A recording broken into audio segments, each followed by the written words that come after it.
Today on Monkey Life, Jeremy comes to the rescue of 3 squirrel monkeys, discovered following a police raid, and he's shocked by their living conditions. Why would people find this remotely acceptable? And Sonny's ground-dwelling capuchin group go up in the world, testing out their revamped enclosure. Plus, a cracking start to the day for Hananya's chimps, with eggs for breakfast. And it's a scramble to see who can collect the most.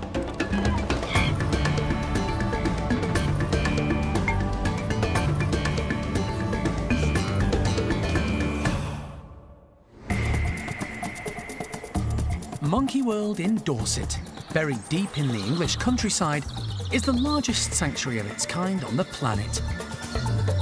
The team, led by Dr. Alison, rescue and rehabilitate abused and unwanted primates from all over the world. Hello, missus. Hi, you. Are you a good girl? The park provides a home for more than 250 monkeys and apes from 21 different species.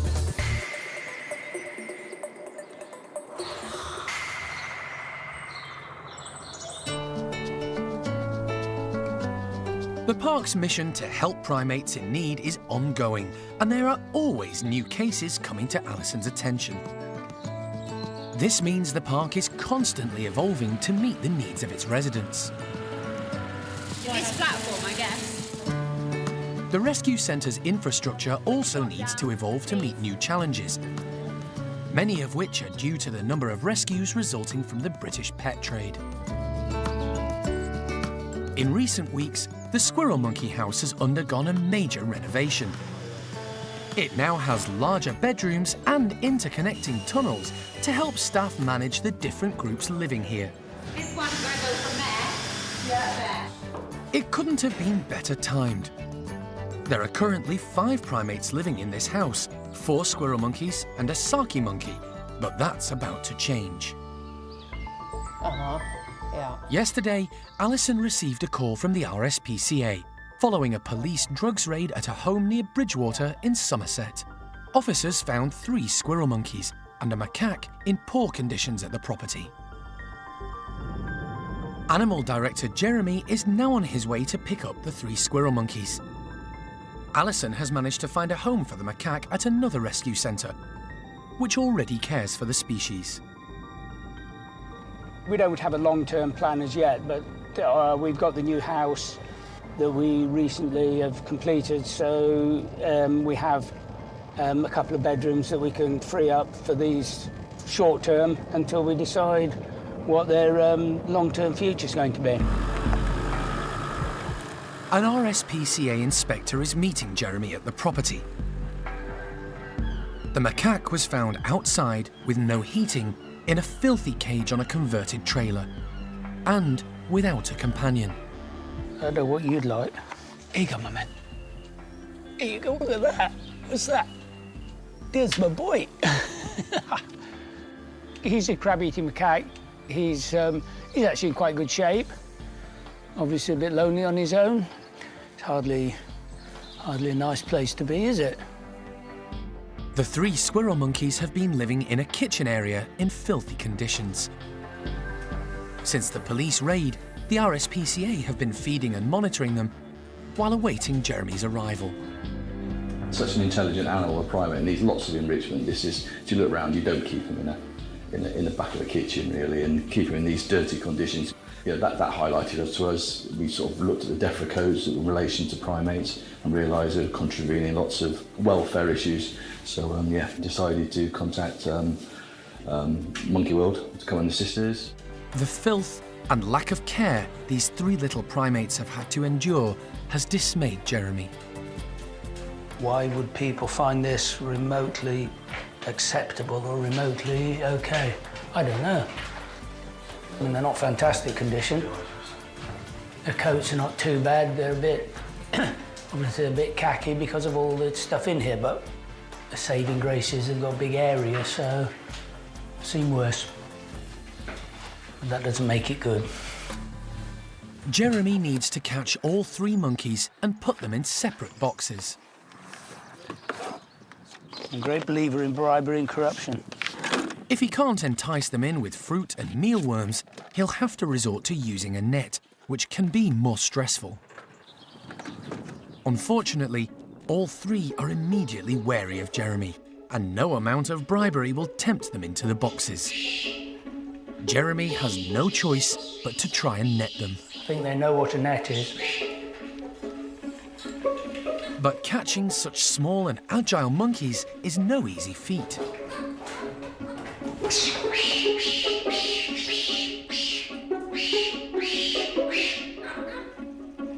After being given the runaround for a few minutes, Jeremy successfully catches 2 of the monkeys using the net. The final one is the smallest of the 3. Jeremy thinks he's just a youngster, so wants to minimise the stress as much as possible. The little one just wanted cover, so I set the box up down in the corner where he could take that cover by going into the box, and he did, so I didn't even have to net him. With all 3 now successfully in their travel boxes, Jeremy can take a closer look. I would say that's a little female, that's a sub-adult male, and the little one is probably a male, but I'm not sure. A vet check back at base later will confirm if he's right and establish their condition.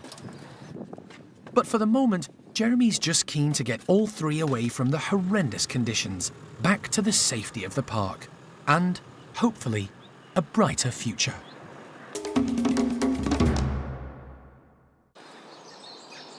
For 30 years, Monkey World has been involved in the rescue and rehabilitation of more than 20 different species of primate, from solitary marmosets to an overweight orangutan and a whole gang of chimps. But this year, the team are marking the 10th anniversary of their most ambitious rescue ever. Back then, Alison received an extraordinary call asking if she could rehome 88 capuchin monkeys from a laboratory in Chile. It turned out to be the biggest rescue mission of its kind. The original plan was to move them in batches over a few months, but problems with animal rights protesters in Chile meant, for Alison, it was all or nothing. It stinks of craziness.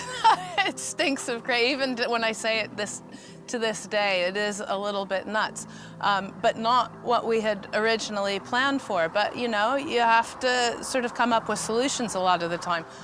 So with that in mind, how do you organize the move of 88 monkeys? And that was the next huge hurdle.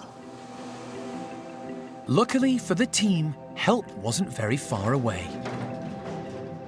Somehow, the Chilean Air Force found out about us wanting to move the monkeys and stepped forward and contacted us, offering to fly all of the monkeys and our team back to UK. It was magic. It was meant to be. I mean, you couldn't have even written the script. I wouldn't have even known. You know, we've done military flights before. We've had the military help us out. But this was on a level and a scale that we had never considered before. All 88 capuchins made it safely to the park, and the 66 females and 22 males were given new homes and names, rather than just a laboratory number. The park's staff were there to support them right from the start, but it wasn't easy. The capuchins would have to learn from scratch how to live in big spaces, communicate, and develop social skills. But against all the odds, they all settled down and formed lasting relationships. Now, 10 years later, the transformation into 5 content and happy groups is wonderful to see. After 10 years, I'd like to think that we're now at least in the next phase of life. All of those young fluffies are no longer young, and they're not even particularly fluffy anymore. So everybody's grown up now. So it's going to be a tough few years coming up, but it's an important part of what we do, to be there for them throughout their lives. The capuchin group who've struggled the most is headed up by Sunny. The troop are mostly Chilean, with a few refugees from the pet trade. But even they have come good, and today life is going to get even better, with a newly redesigned enclosure now ready to explore. For the last 2 months, all 22 capuchins in Sonny's group have been kept indoors, while the maintenance team undertook the major revamp. Now, along with new fencing, there's a smart new climbing frame with bespoke platforms and ramps. There's 22 individuals of varying ages, but a lot of the individuals in this group do have mobility issues, suspected arthritis. Terry, for example, who came from the pet trade, certainly has spinal issues. So it's kind of been developed with that in mind, really. Lots of ramps to make it easy for them to move around. They have got some hosing and cargo nets for the younger individuals in the group, and also to challenge those older guys as well, because, you know, we still want them to be active. So it's got lots of elements to it, but hopefully it's suited to all those different individuals. Sonny's group are more than ready to try it out. Some of them haven't fared so well in other groups due to psychological or mobility issues. They've become known as the ground dwellers, with many spending the majority of their time moving around the floor, either not wanting or unable to climb up high. The care team hope the newly revamped enclosure will encourage more activity in the group and persuade them to display more natural behaviours. High-ranking Lizzie, not overawed by the new enclosure, gets stuck right in, easily using the cargo nets to get up high. Meanwhile, Lilia has found one of the new snuggly shelters, hoping for a peaceful retreat when she needs it. Scrapper is using her tail as a counterbalance as she nimbly negotiates the new hoses. And the new ladders are a doddle for Mushroom. It's great to see so many of the group, undaunted, taking such joy in their new enclosure. Leader of the group, Sonny, is a little distracted by Mole, one of his females. Wherever she goes, he follows. Sonny's an amiable character, although not hugely bright for a capuchin. But what he lacks in brains, he more than makes up for in looks. He's a pretty relaxed, dominant male. He doesn't really get involved in politics. Unfortunately, I don't think he really understands it. The females all absolutely love him, though, so when they come into season, they follow him around like he's the best thing in fashion. He doesn't always know what to do with the females, but he adores the attention. He's not the best role model as far as dominant males come. Not all the capuchins are from the Chilean laboratory. Gizmo is one of the 2 individuals in this group who came via the British pet trade. He arrived in 2004, rescued from a house in Ipswich, where he was living in horrendous conditions in a filthy shed. Gizmo has never really recovered from the trauma of his previous life, and the sight of a brand new enclosure has made him very nervous. Unfortunately, he does spend a lot of time on his own. He still finds it very difficult to interact with the other capuchins. He's not really sure which behaviours are the right ones to do at particular moments. He's not fully integrated as much as we would like, but he's still doing really well. I'm hoping that the enclosure will suit him even better because there's now more places where he can go, still use the elements of the enclosure, but just not be bombarded with the dominant individuals. Terry is the group's other pet trade survivor and the longest capuchin resident at the park. She's thought to be in her 30s, but despite her age, she shows a little sprightly girl power as she scales the hoses onto one of the higher platforms. It's heartwarming to see that after 10 years, the vast majority of the Chilean capuchins, and indeed those rescued from the pet trade, are now able to live more natural lives, mirroring, as much as possible, those they should have enjoyed in the wild.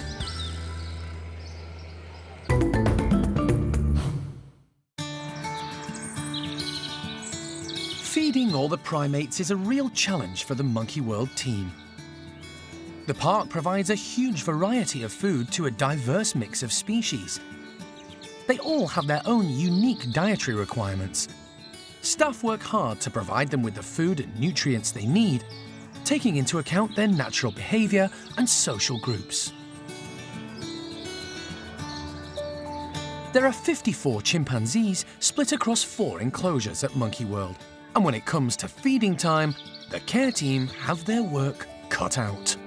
They have a really varied diet in the wild, and it's It's quite hard for us to replicate that in captivity because a lot of the food that they eat in the wild is low calorie. So we have to try and balance that by trying to provide them with lots of low calorie items so that we can give them the bulk that they need to keep them busy. We do provide them with a wide variety of fruit and vegetables. Vegetables are better because they're lower calorie and more like the fruit that they eat in the wild. But obviously they do enjoy the fruit, so it's something that we do give them, but it's a bit more limited.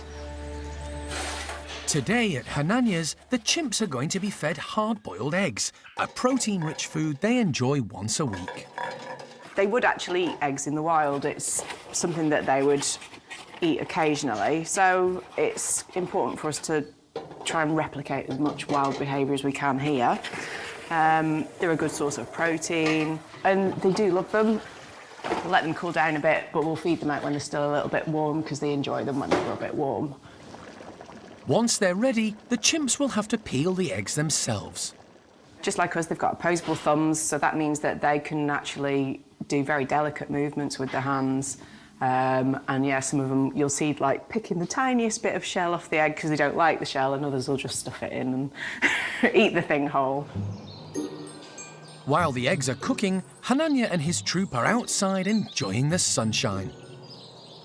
Chimps are natural foragers. In the wild, they have to spend a large portion of their day foraging for insects, fruit, leaves, and browse. In captivity, because of limited space, this isn't always practical, but every effort is made to ensure the enclosures have as much wild planting as possible. Hanania's group is especially fortunate, having huge areas of gorse they thoroughly enjoy throughout the year, prickles and all. It currently has delicious coconut-smelling flowers, which the chimps have to tease away from the prickly thorns. This can keep them busy for hours, really testing their concentration and patience, qualities not always present in chimps. They love to sort of pick the flowers off the gorse because they are quite sweet. I mean, it's nice for us to be able to see them doing something that seems a bit more natural to them because it's something that we haven't provided. It's something that they found themselves, and it encourages natural foraging behaviour for them. But Honey is finding the gorse a bit prickly. Now for the main course. The eggs are ready. And so are the chimps. They know what's coming. Hannah is going to scatter them over the fence in the hope that everyone will get a share. But she'll keep a few back for any low rankers who miss out.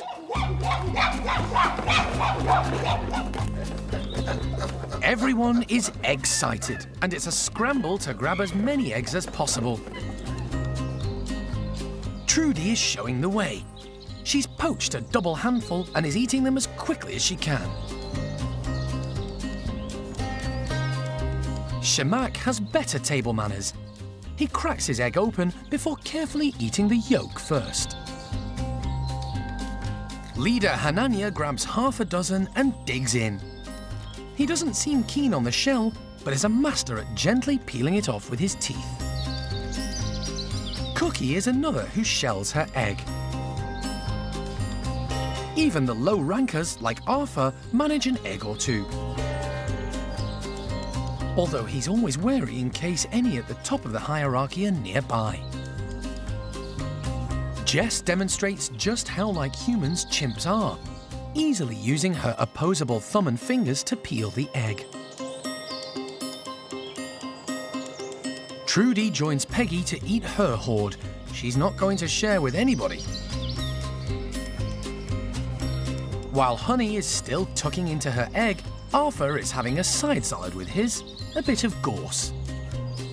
It's been an excellent breakfast, with no squabbles over the coveted treat, and the group settle down contentedly to enjoy the day. Sunny side up. After a short journey from Somerset, Jeremy has arrived back at the park with 3 rescued squirrel monkeys. The RSPCA contacted Alison for help following a police raid, which uncovered the primates housed in filthy conditions at a home in Somerset. Yeah, that's a little boy. He's quite a baby. You are cute. He is quite, I bet you he's quite tame, actually. Yeah. He's quite a baby. Jeremy's relieved to have the trio safe at the park.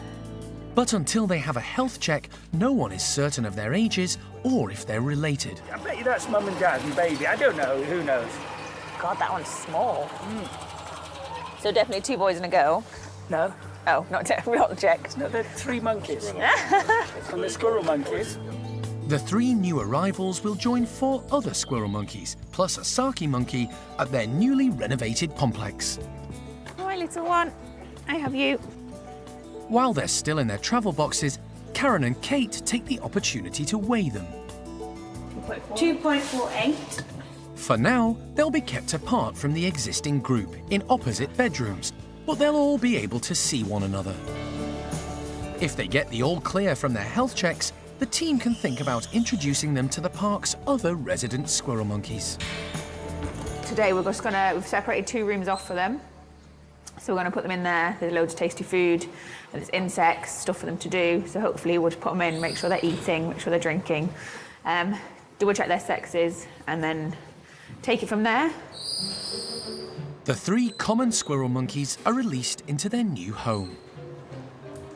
Charlie is also a common squirrel monkey and the park's only male. He's in the bedroom opposite, ready to greet them. Oh, Charlie, what do you think? It's a noisy welcome for the new neighbours as Charlie makes sure they know this is his territory. Wowzers, guys. Very exciting, isn't it? Hi.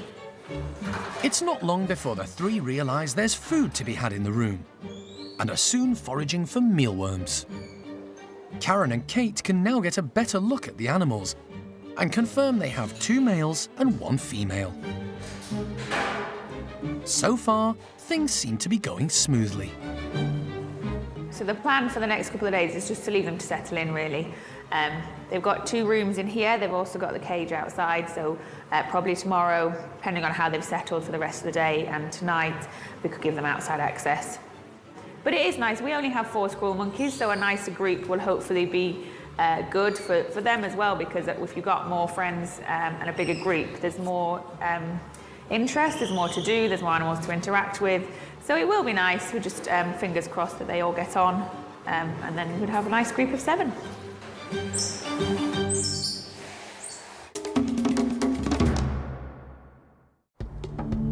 Next time on Monkey Life. Health checks on the 3 rescued squirrel monkeys cause concern. She's got very low body weight. She is emaciated, so the guys here have got a bit of work to do to get her back to full health. And baby orangutan Mimi takes her next step to becoming a full member of the nursery group.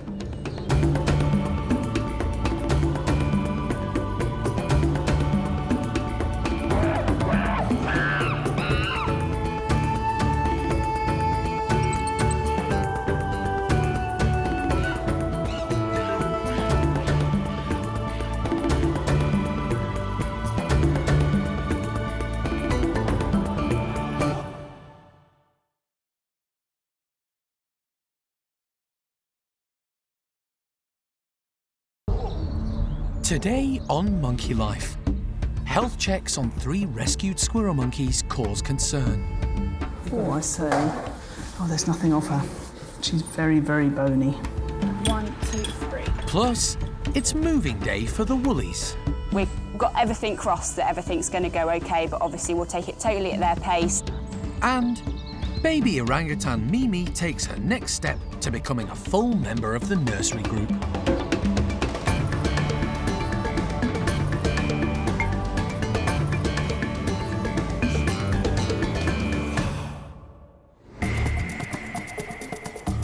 Monkey World in Dorset, buried deep in the English countryside, is the largest sanctuary of its kind on the planet. The team, led by Dr. Alison, rescue and rehabilitate abused and unwanted primates from all over the world. Jeremy's grooming her really lovely, so I think we're going to make good progress. The park provides a home for more than 250 monkeys and apes from 21 different species.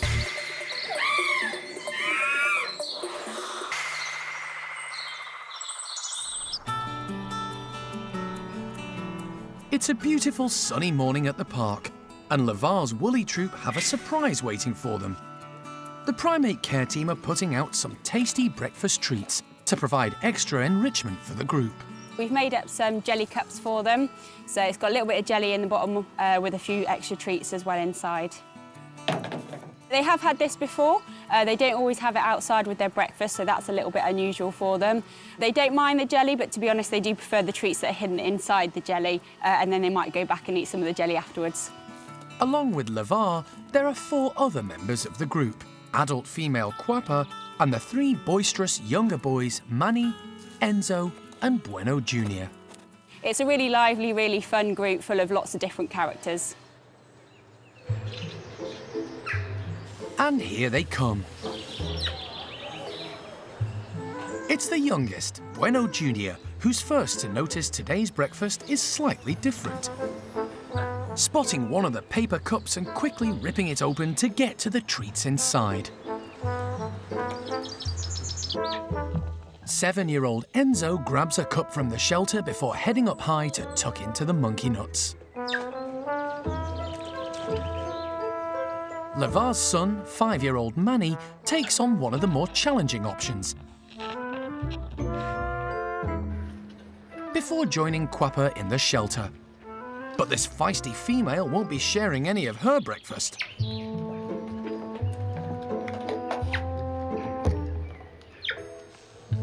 Junior is keen to get to the bottom of the cup and the tasty jelly that awaits. Manny is still on Quapper's tail, hoping she'll share yet another cup she's found. But she's having none of it, turning her back on Manny, who gets the message. Levar has also got in on the act. At 27, he's the oldest woolly in the park, but he's still an impressive, dominant male and a perfect role model for the 3 young boys in the group. Levar's a really good dominant male. You know, he keeps his group nice and calm and settled. That gives them all, including the youngsters, the reassurance that they need. The females adore him, and the youngsters all want to be with him and play with him. And all round, he's just a very equally balanced dominant male. Having exhausted nearly all the peanuts and jelly, the group turn their attention to the rest of their breakfast. In the wild, woolly monkeys live in the trees of the Amazon basin, rarely coming down to the ground because of the danger of terrestrial predators. They use their impressive tails to suspend themselves from branches while reaching for food, or to drink water. Tasks like these are a perfect way of encouraging woolly's natural behaviour. Levar's group is a very energetic group. They have loads of fun, you know. It's full of youngsters, so they're on the go all the time and they just want to play and have a good time. So it's a real fun group to watch and just see how they're getting on and developing. But what Levar's gang don't know is that this was their last breakfast altogether. Tomorrow is moving day for the park's woolies, and there's going to be a bit of a change around.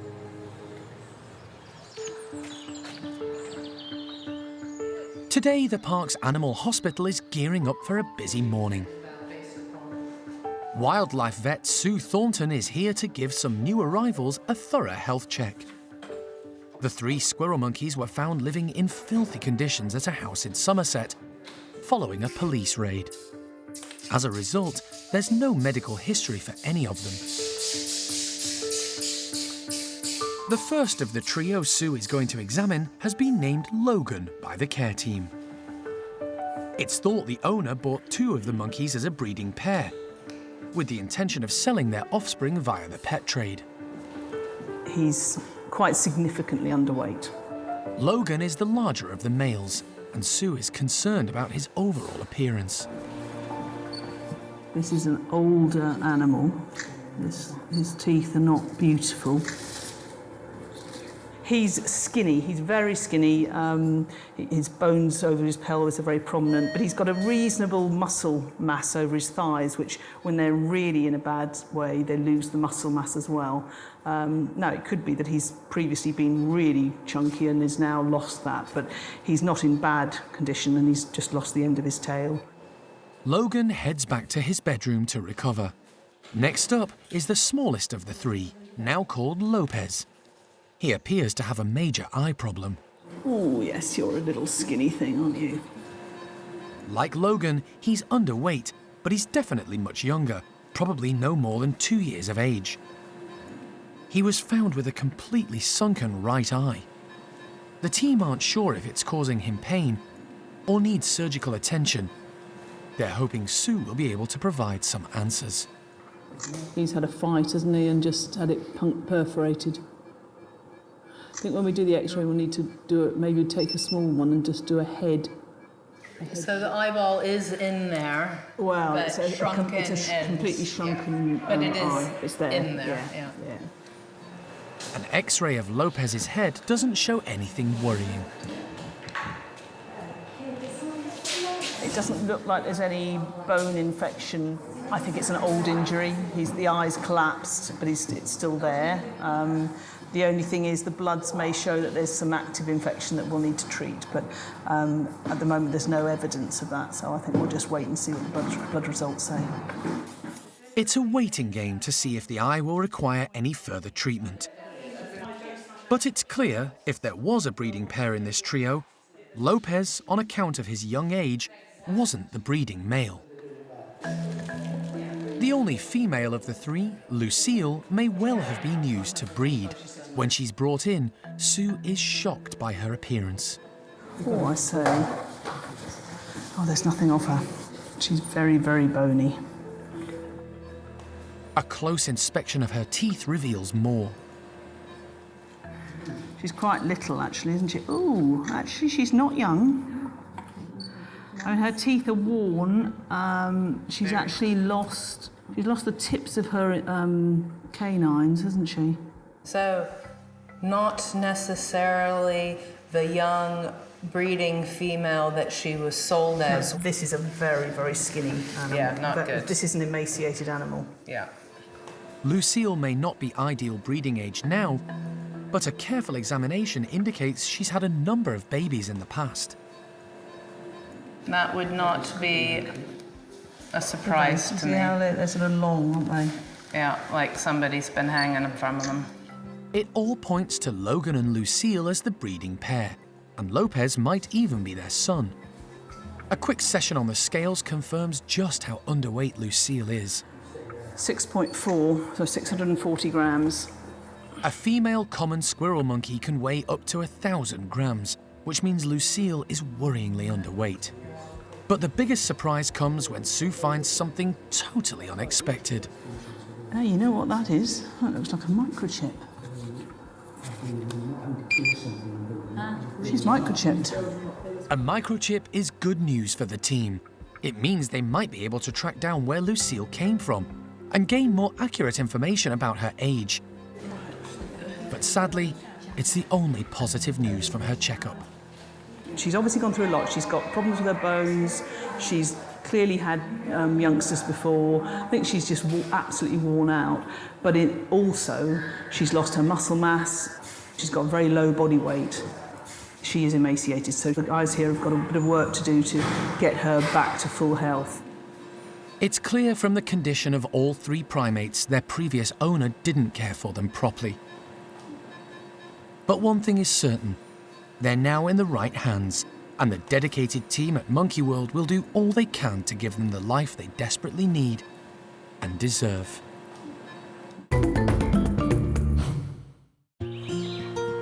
With almost half of the world's captive population of woolly monkeys living here at the park, constant monitoring of their care is paramount. Woolies are prone to stress and hypertension, so the care team do their best to ensure each group is harmonious and healthy.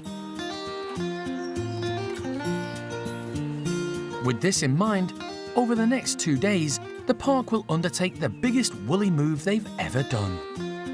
14 of the 19 primates are swapping homes. It's a really tricky situation for us. There are so few left in the world in the captive population that we've set up 3 different groups here to try and deal with all of the babies that we have and managing all of our guys ourselves. So it means that every couple of years, really, we have to look and reassess and make sure that everybody's in the very best group and that they're getting along socially. So we've decided that it's time for another shifting around of characters and personalities, really, to see if we can find that perfect mix and balance. One major consideration is the number of males to females. Getting the balance right can be tricky.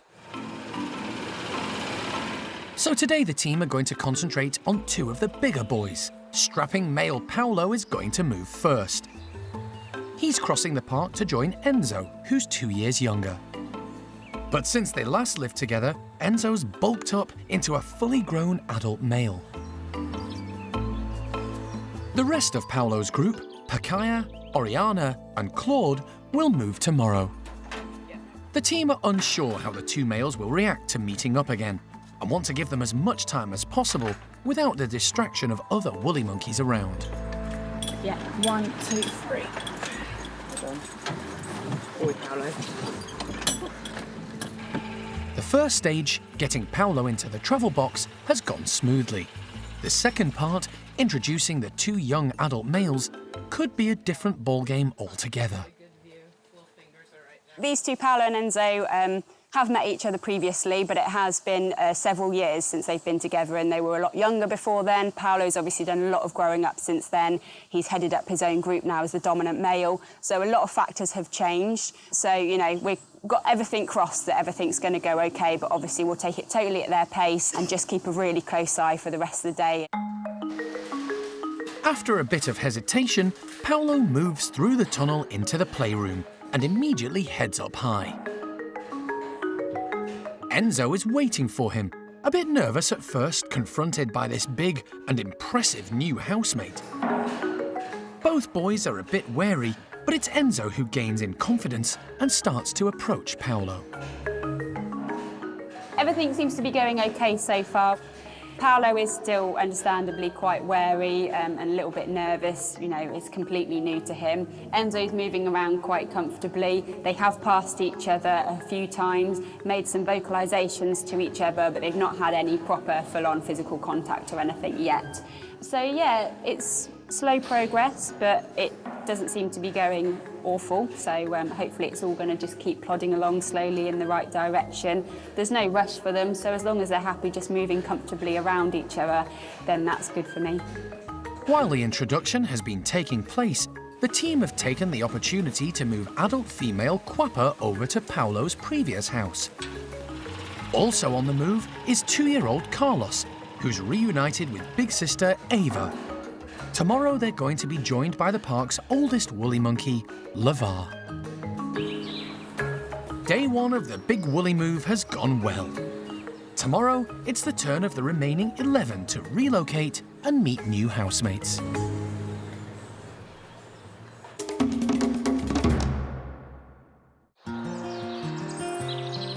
Recently, Alison travelled to the Midlands to collect yet another marmoset victim of the British pet trade. Frank was bought by a well-meaning family who soon realised he needed better care than they could provide. They contacted Monkey World and when space became available, agreed he should be rehomed at the park. Tasty. The team introduced him to a new housemate, Douglas. But having been brought up with people, Frank lacked any experience of being with other marmosets. His full-on attempt to introduce himself put his potential housemate on the defensive and resulted in Douglas making noisy, chuntering warnings, which were then followed by distressed sounds from Frank. Frank was very loud on the first day of intros, and that was actually like an alarm call, like a warning call. And that was probably more to do with the shock of the whole situation, moving to a new place, being introduced to a marmoset probably for the first time in a very, very long time. So it was all a little bit overwhelming for him. But 2 days later, the team tried again. And this time, Frank was much calmer. The two boys are now starting to enjoy each other's company and have taken the next big step, going into the outside enclosure together. At first, Frank was slightly reluctant, It did take him a long time. He didn't come out all the way till mid-afternoon, and Dougie actually kept going back over the tunnel to check on him and coming back again. But yeah, he made it out into the enclosure, and every day since then he's been straight out in the morning, loving the outside enclosure, absolutely loving the sunshine. He sunbathes constantly out here. Investigating, looking around, very interested in everything that's happening. So the public, the birds, the other animals that he can see, watching everything and taking everything in. He seems to be really enjoying it. Frank has slowly been learning how to behave as a marmoset. We've started hearing much nicer noises from the pair of them. When they go into bed, into the basket at night time, you hear nice little chirpy noises, so they're obviously very happy in there and grooming. After the noise and drama of their first encounter, it's been a surprising but welcome outcome. My theory about them squabbling on day one and then them not being able to make friends again, just completely wrong with these two. So yeah, they seem to turn a corner about 3 days in and actually getting on really well. We haven't had any play sessions yet, but they have bedded down in the same basket on a couple of occasions, so absolutely brilliant news so far.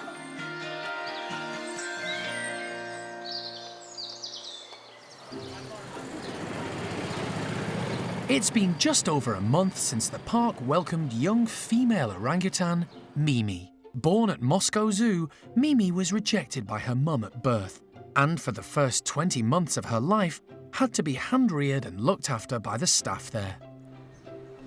Mimi struck up a bond with keeper Jarno straight away, but she's really flourished since being with others of her own kind, and has transformed into a confident youngster, living in an orangutan family group. Mimi has already bonded with fellow youngsters Bulu Mata and Rika, who are just a little bit older, and Roro, one of the 2 adult females in the nursery. It's been fantastic inside in the playroom. She's so comfortable climbing around all the way to the roof, having everything from the roof. So I think it's time for her to explore even more. So yeah. Hopefully today she will just come out all the way on her own to enclosure and, yeah, having fun out there. Come on, gorgeous girl. Come on, my beauty. Hey, look at you. Let's go have some milk. Come on, gorgeous girl. Keeper Jarno has previously taken Mimi into the outside enclosure, but this time she heads through the tunnels all by herself. The team want to be sure she's happy to head out on her own to explore the hoses and climbing apparatus. Then they can let some of the others join her. Mimi's doing really well. She's progressing and, you know, we're teaching her all of the parts of her home, her new home, and how everything connects together. So it's great to see that she's moving in and out from the tunnel system into the enclosure. And she knows that's the area that she's used to and she feels comfortable. Yeah, taking it at her pace, but she's coming on really well and she's settling in and yeah, I think she likes it here. Hey! Hey! To give her reassurance and also to encourage Mimi to climb up, Jarno heads to one of the high platforms with lots of fruit for her as a reward, if she manages to reach him. Come here, look. Great girl. After checking things out, the inquisitive youngster sets off to join him, a little tentatively at first, but not for long. Come this way now. Come this way. Here, Mimi. She's really good. She's just exploring herself and checking everything, really. She seems like really, really confident. Now it's next step. I'm gonna let Roro out to join her so Roro can show her even more something, this facility that we have in the enclosure. Roro girl! Adult female Roro is a playful character and so far has been a great role model for all the boisterous youngsters in the nursery group.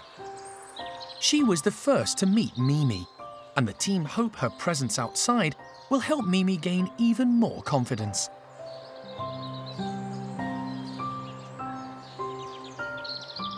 And it does. In fact, she's like Roro's shadow, following her around in the enclosure wherever she goes.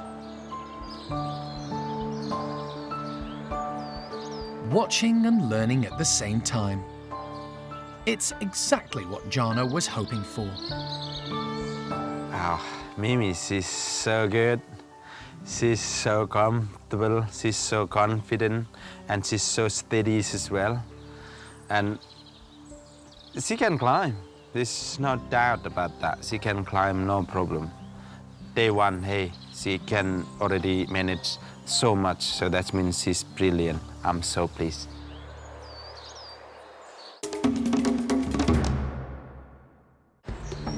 Next time on Monkey Life. The vets are called over concerns for the health of young chimp Bart. Everything is confirming that we're dealing with diabetes, and looks like type 1 diabetes in this case. Plus, ice lollies for the new squirrel monkey trio. And they've got this new treat licked.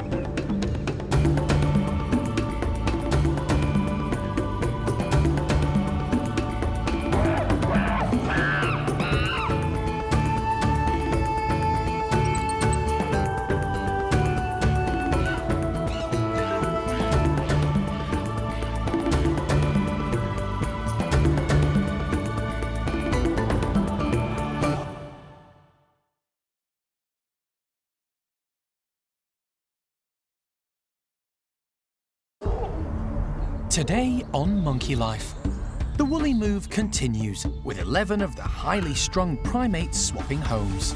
Good boy. And then that's 3 more animals moved this morning, so just 8 more left to go. The vets are called over concerns for the health of young chimp Bart. Everything is confirming that we're dealing with diabetes, and looks like type 1 diabetes in this case. And ice lollies for the new squirrel monkey trio. And they've got this new treat licked.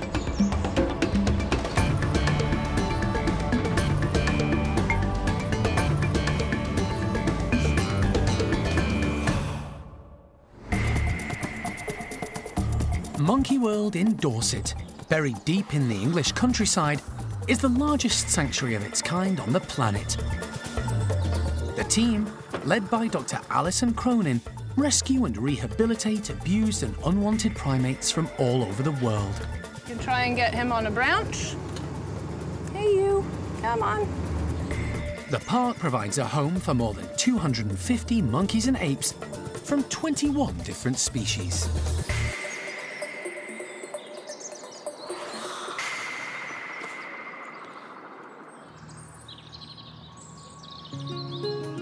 It's day 2 of the biggest woolly monkey move the park has ever undertaken, and the team have arrived early for what promises to be a very busy morning. We're moving 11 monkeys today, and we want to try and do it before the public come into the park. So early start, busy day, good start. We were slightly delayed by Paolo, who was slow to move into the back bedrooms to allow us to bring his females down. Obviously, he doesn't know what's happening, but back on schedule, fingers crossed. Yesterday, the team moved 3 of the monkeys, with big and boisterous adult male Paolo meeting his new younger housemate, Enzo. Luckily, the 3 being moved this morning have walked straight into their travel boxes, and now they're off across the park to their new home. Good girl. You're very calm, Bakaya. Good girl. Oh, super. Pakaya, with little Claude on her back, heads straight in. But daughter Oriana isn't so sure. Bakaya's come down, gone in the house really well. Oriana's come out of her crate, but at the moment she's just still in the tunnel system. Obviously, it's a new house, she doesn't really know where she's going. I think she can hear Mum calling her, but she's just not 100% sure how to get to her. So I'm kind of hoping Bakaya might come back out and collect her and calm her down a little bit, but just waiting for her to solve it herself. With Pakaya's encouragement, Oriana finally enters the bedroom. To try and keep stress to a minimum, the 2 males, Paolo and Enzo, are in separate rooms, which means Pakaya and her youngsters can explore the new surroundings and settle in. That's 3 more animals moved this morning, so just 8 more left to go. Training the animals to walk into the crates as part of their daily routine has paid off, speeding up the team's work. So that's Chippy in the crate. So that's the first one down from this house. It's not just the established members of the park's woolly community the team have to think about. For the last 5 months, they've been hand-rearing baby Cosmo, who was rejected by his mum, Isla. He's now ready to join a family of his own. Cosmo's just fantastic, and he's really ready to graduate. In fact, I'm somewhat disappointed that we haven't sort of moved ahead and that he isn't just staying overnight in the woolly monkey house full-time now.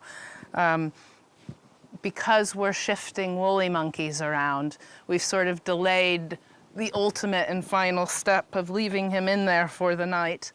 But he spends during the day, he's down there usually all day long, mixing and matching with the other woolly monkeys. We're hopeful that the 3 new boys that are going into the house, he's gonna love as much, perhaps even more. He's emotionally happy in the house, he's feeding himself, and he's safe at climbing. So now it's just making sure that all of the primate care staff, especially those who have been helping hand rear him, are ready. And at this stage, what he needs more than anything is for people to back away so that he can get on with his life as a woolly monkey. Don't you think? Yes. So, yeah, all good to go. The team seem to be on track with the woolly move. So far, Paolo's group is complete, and they've just moved Chippy's family of 5 to their new home at the barn woolly enclosure. There they'll get to meet a new housemate, adult female Quapper. Just 3 more to go now, so fingers crossed it stays as smooth as it is. The final 3 to be moved are Levar, Bueno Jr. and Manny. Good boy, come on then. Good boy. Come on. Elderly Levar is returning to where he spent most of his time at the park, the top woolly enclosure. Yeah, we've obviously got Levar and Breno Jr. and some of the other animals that are returning to houses that they've lived before, so I'm sure there's a certain level of familiarity there, and that will help them in terms of settling in. So, yeah, there's some new experiences and some return visits for some individuals. The move has gone like clockwork, but now the hard work will start as the groups settle in and introductions to new housemates begin. Busy but exciting times are ahead for all concerned.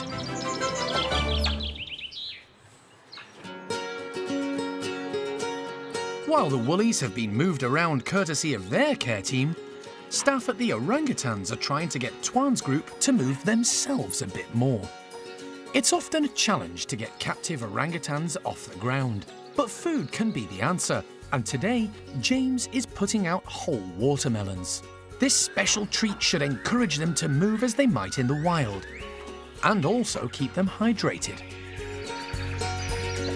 Melon madness, lots of watermelons, and it's quite a hot day. Well, start of a very hot day, so it should keep them nice and refreshed throughout the day. And obviously they get to climb about on all the enclosure as well, to lose a bit of the calories in the process.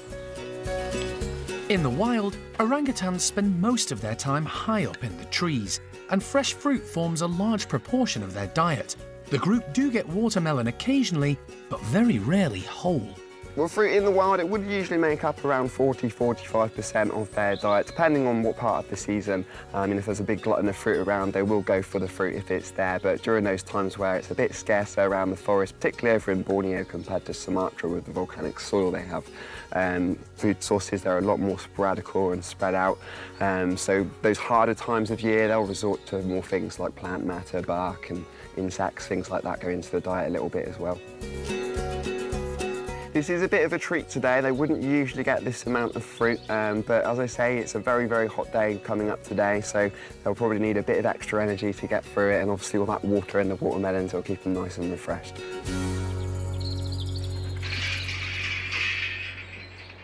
The group are straight out, led by Tuan. He's immediately spotted there's something different in his enclosure. But he's not going to overexert himself just yet, and grabs one of the low-hanging watermelons. 5-year-old Awan is also weighing up her options and eating the scraps that have fallen to the floor. It's clever Arme who shows the way, heading up the cargo net to grab a hanging melon, which she easily breaks in two.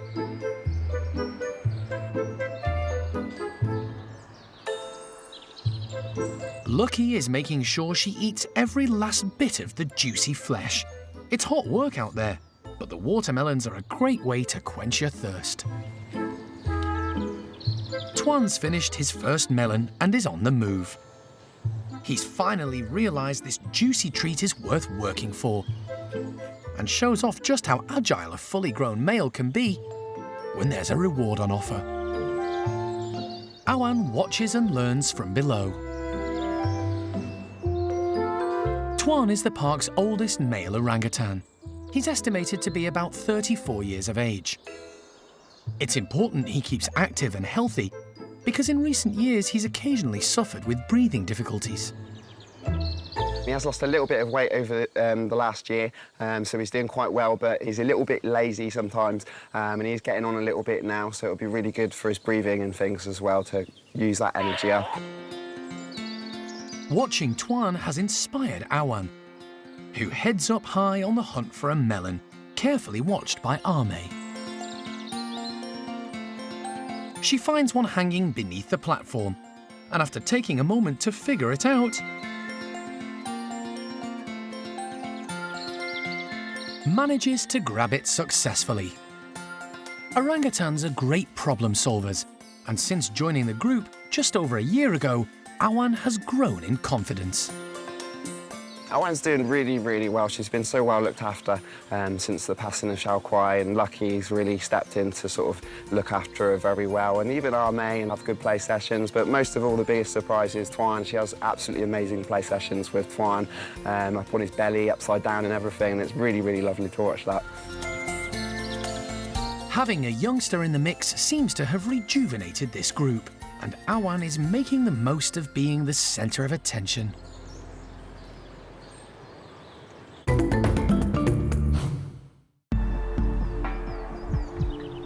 There are 55 chimpanzees at the park, split into 4 groups, and all needing the constant care and attention of the dedicated team that look after them. For the past few weeks, staff have become concerned about one of the younger chimps, 10-year-old Bart. He's lost a lot of weight recently, but in the last 48 hours, his condition has taken a dramatic turn for the worse. He's become very lethargic and looks quite emaciated. Vets John Lewis and Dave Harding have been called in as an emergency, and the team have managed to get Bart sedated in one of the bedrooms at the chimp house. His stomach has been shaved so that they can scan him. After a thorough examination, the vet's conclusion isn't good. Well, the blood results have come back and they show that we've got high blood glucose levels and we've also got high fructosamine levels, and that tells us that we've got a long-standing high blood glucose. So really everything is confirming that we're dealing with diabetes and looks like type 1 diabetes in this case. This is a hugely worrying situation for Bart and the team. Last year, Bart lost his father, the group's leader, when Paddy passed away. The news that his son has diabetes is a blow, but one that hopefully, now it's been diagnosed, can be managed by the team. What we're going to try and do is to use as long-acting as insulin as possible so that we only have to give it once a day. And also we need some way that we can try and monitor the response to insulin. So what we're going to initially try and do is to give, to just monitor the urine glucose and just see that we're getting roughly right. But in that time, we're going to try and see if we can train Bart to be able to do a little pinprick to get blood glucose. And that's going to enable us to be able to monitor it much more closely going forward in the future. Bart needs to be kept inside and separated from the majority of the group while his condition is stabilised. It's important his diet is closely controlled, but he can see and touch the others next door and does have a couple of pals to keep him company. Today, it's the turn of Pepper and Grisby. Hi. Throughout the day, the team are doing clicker training sessions with Bart, who needs to learn a whole new set of behaviours which may have to be continued for the rest of his life. Good boy. Hand up here. Diabetes in humans, if not controlled and managed properly, can be life-threatening. Replicating those controls with a chimpanzee, plus all the accompanying tests and medication, is going to be a huge challenge for the primate care team who look after him. Right, let me test. Ultimately, we want to put Bart back with the group. We obviously don't want him living in a bedroom with one other chimp for the rest of his life. That's not what Monkey World's about, and that's certainly what we don't want for him. So we need to put him back with the group, but we also need to be able to control his condition. So if he's in the middle of the enclosure and we need him to come in, he needs to take his insulin regularly, and we need to know how much his blood sugar is. So we need to do regular checks of that. So that can involve the finger pricks to measure how much glucose in the blood. We also need to test his urine. So we've actually got him to pee on command now at a certain time, and certain aspects of his life now are going to be routine. Without him cooperating with us, we might lose him. So in order to keep track of everything and to make sure that we can give him the insulin he needs to keep him healthy, we do need him to cooperate with us, don't we? Lucky enough, he's a very bright chimp, and he's picked up the behaviours that we've taught him really, really well. Haven't you? Once his glucose levels are under control and the team are sure he'll respond to their commands when treatment or tests are needed, Bart will be able to rejoin the rest of the group, although he'll need his diet monitored. No one is sure how long it's going to take or if he will fully cooperate.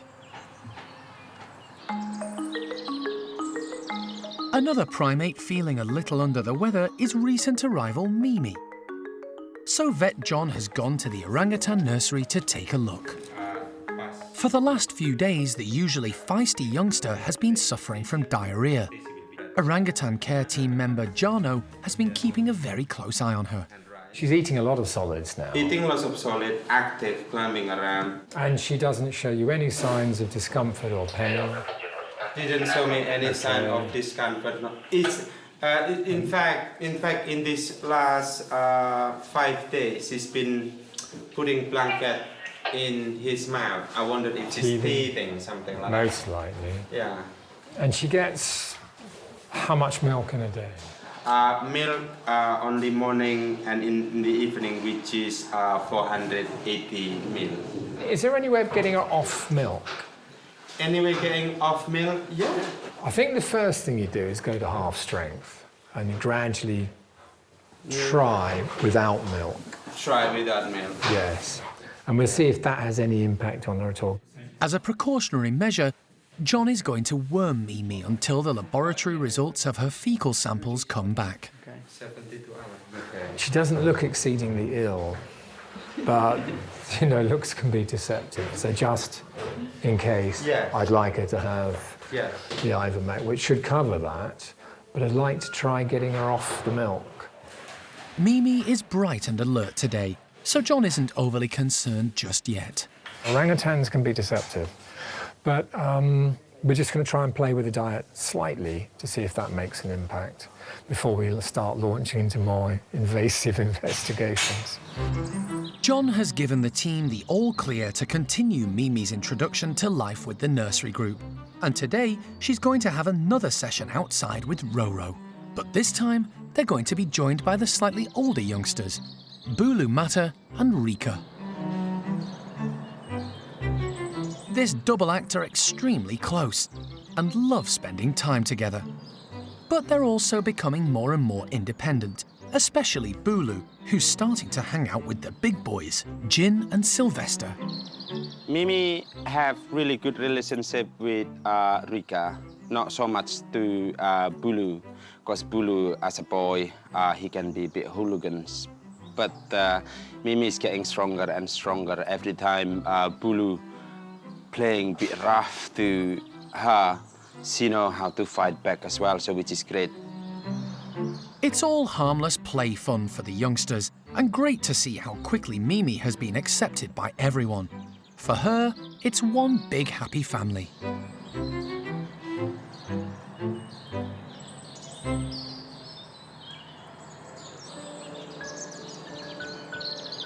More new arrivals at the park are about to be given a summer treat.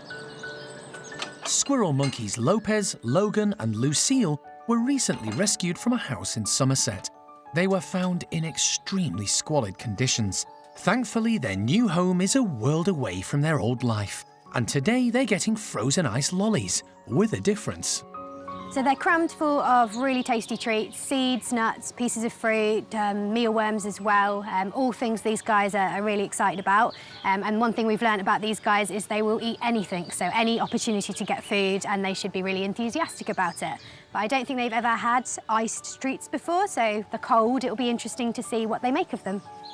The primate care team are putting the treats all over the enclosure in hard-to-reach places to test their agility, coordination and tenacity. It's great because it gets them to do sort of a natural kind of foraging behaviours that they'd be doing up in the treetops in the wild. It also works their muscles, gives them a bit of a workout, and it keeps things interesting for them. So it's important to exercise their brains as well as everything else.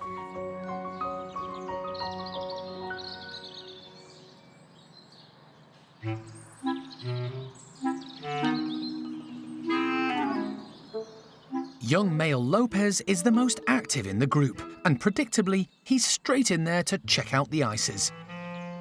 But he's a bit perplexed by the challenge.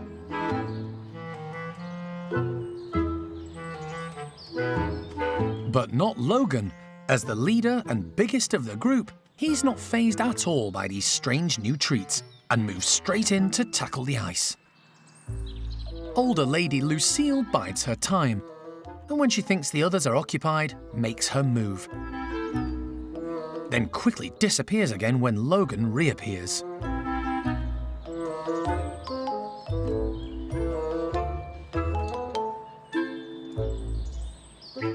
Lopez, still not sure what to do, has resorted to licking the drips as the ice treat melts.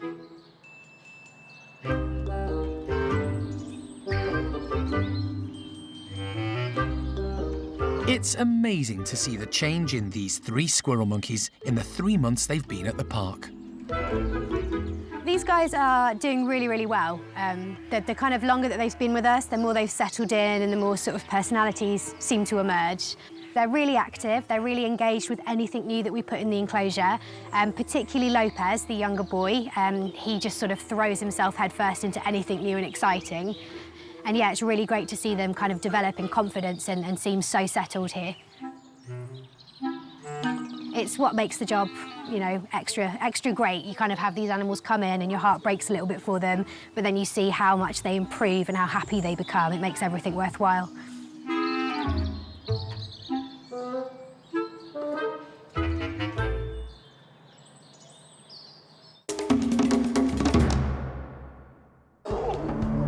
Next time on Monkey Life, Alison responds to an emergency call from police to rescue a neglected marmoset, bringing the youngster back to the park.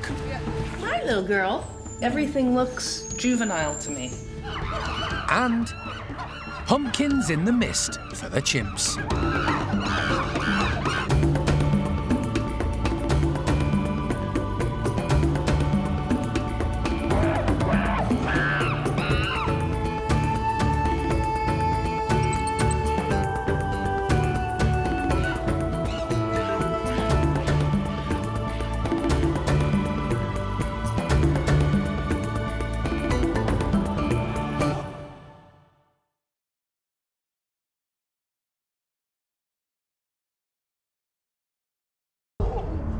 Today on Monkey Life, Alison responds to a request from the police to rescue a neglected marmoset and brings the youngster back to the park. Not sure of its sex, don't have a name for it. Quite a young and bouncy animal. The Siamang gibbons have a training session. Give me a hand. Good boy. And pumpkins in the mist for the chimps.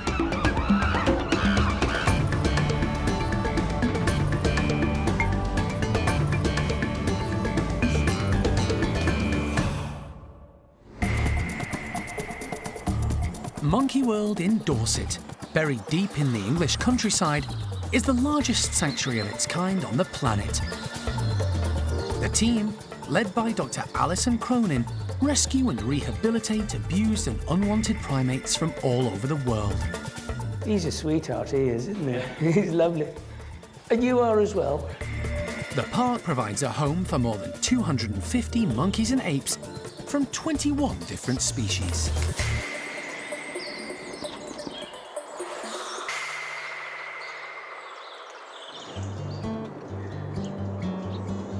An early morning fog has descended on the park, but at Hanania's enclosure, the gloom is about to lift. The chimps are getting a colourful breakfast, and these bright eye-catching pumpkins stand out whatever the weather. Wendy from the primate care team has plenty of the seasonal treats for the 19 chimps who make up this group.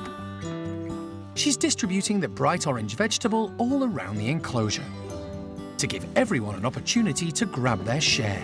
Watch your head. Yes!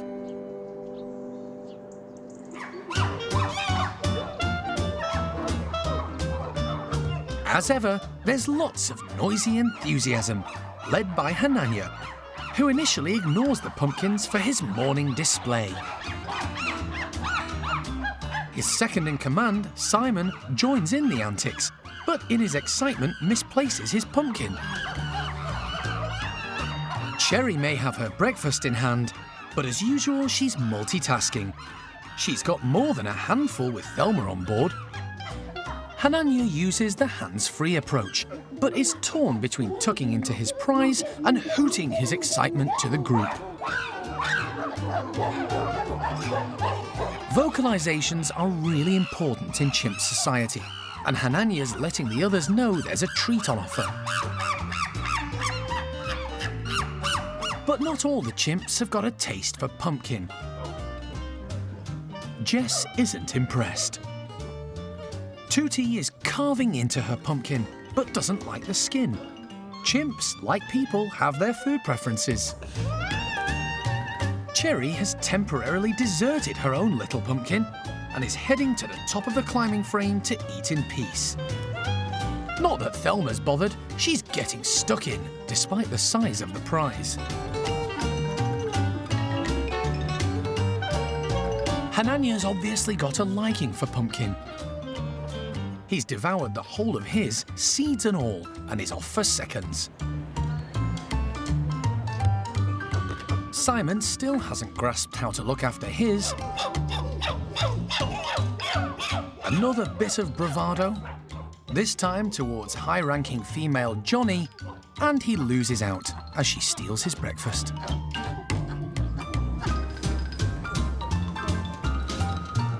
The pumpkins have been a hit. High-ranking Peggy heads off into the mist to eat in peace and quiet, while Valerie has already thoroughly enjoyed hers and is licking her fingers. And post-pumpkin feast, there's a hug for Thelma from Auntie Evelyn, who's always happy to share with the youngster, as Patricia wraps up for a little nap.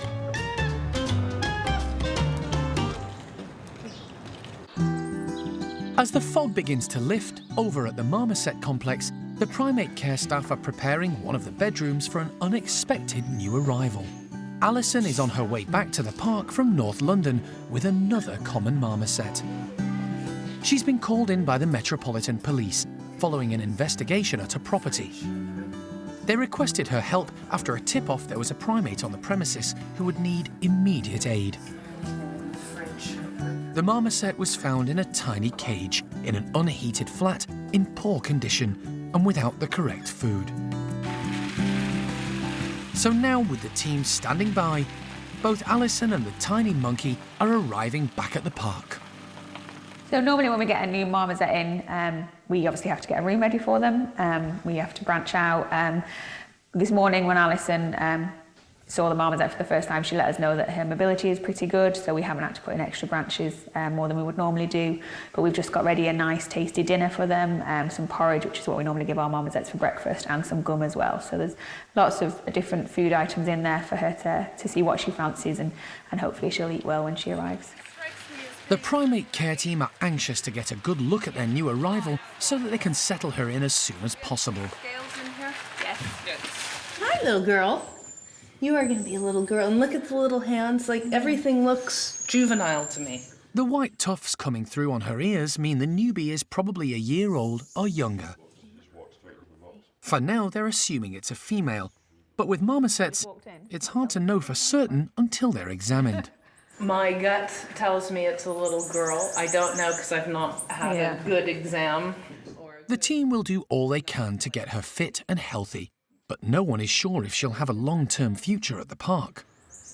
At the moment, she's in our custody for professional care. Okay. But she is now part of a legal battle. So yes, there could be an issue. I don't think, based upon the conditions which she was kept in, I can't see that she would go back. But you never know. No. Ready? The young adolescent marmoset is going to spend the first night alone in one of the bedrooms at the park's hospital. The team want to assess the youngster and give it time and space to adjust to new surroundings before being confronted by all the other residents in the bedrooms at the marmoset complex. At this point in time, we've got what I know to be a common marmoset, not sure of its sex, don't have a name for it, and we know that he or she weighs 170 grams at this point, so quite a young and bouncy animal. I mean, the other thing that was very clear is that in the car on the way back from London to Dorset, he or she was just playing wildly inside of the box, and it was really very sweet. So very young, adolescent-y type behavior. I'm just going to start calling it her because I'm thinking it probably is a her. God, I just don't know yet, but animals this age, common marmosets this age, aren't always straightforward to sex, so we'll have to wait and see. Ideally, the young marmoset will find companionship with one of the many marmosets already at the park. But before then, the team will have to take fecal samples to check for parasites and to make sure he or she is healthy enough to meet and interact with new friends.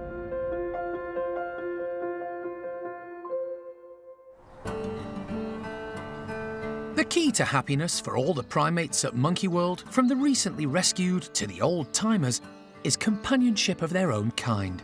It's something the park work really hard at getting right, but sometimes it's just effortless. Sam and Sasak are a pair of devoted Siamang gibbons. They're a male-female pair who've been together since 2011, after Sam tragically lost his son Onion, and before that, his previous mate Sage. Sasak arrived from Dublin Zoo, and the pair have been inseparable ever since. Gibbons generally pair up for life, and the devoted couple spend much of their days grooming and foraging together in the wonderful tree-filled enclosure. Their mutual devotion is displayed loudly every morning as they sing their beautiful start-of-the-day duet. Siamang gibbons have large throat sacs, allowing them to throw their voices several miles through the tree canopy, announcing to everyone this is their territory. And they're a strong and united couple. Today, primate carekeeper Kat is giving the pair one of their regular training sessions. Hey guys. Known as operant conditioning. Hi guys. The training method teaches the animals to present certain parts of their body to Kat for inspection in return for a reward. My hand. Good boy. Is that hand? Good girl. These training sessions are actually really good because they enjoy the interaction with their primate care staff, but obviously they do really enjoy getting the treats as well, and it helps us to build our relationships and trust with them as well.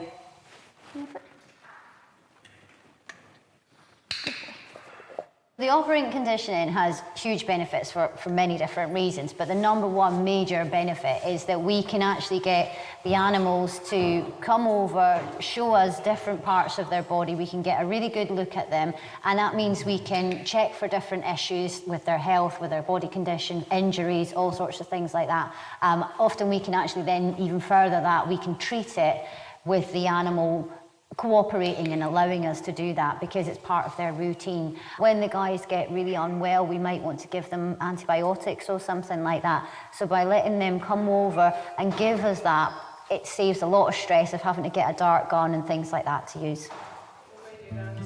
This technique is crucial to the welfare of all the primates in the park, primarily for health reasons. It allows staff to constantly monitor the primates, and Kat has already seen the results. Boy, cool lad. Sam actually currently has two potential issues with his teeth, and by him showing me his mouth every day, I can really keep a good close eye on that. So right now, his upper left canine, it was a little bit discoloured and he actually snapped it. Potentially that could be an incredibly painful thing, but it doesn't seem to be bothering him right now, and I'm not seeing any inflammation or redness or anything in the gums, and he's eating really well with it. And he also has a very discoloured lower incisor as well. And by regularly, looking at these things, I can keep an eye on it, and if it gets worse, I can flag that up and get the dentist in to sort it out for us. The pair seem to be enjoying good health, and Kat is delighted that, after 7 years, their bond is as strong as ever. They're really happy, really relaxed together. They're never really any trouble, so they're both stars to us, really.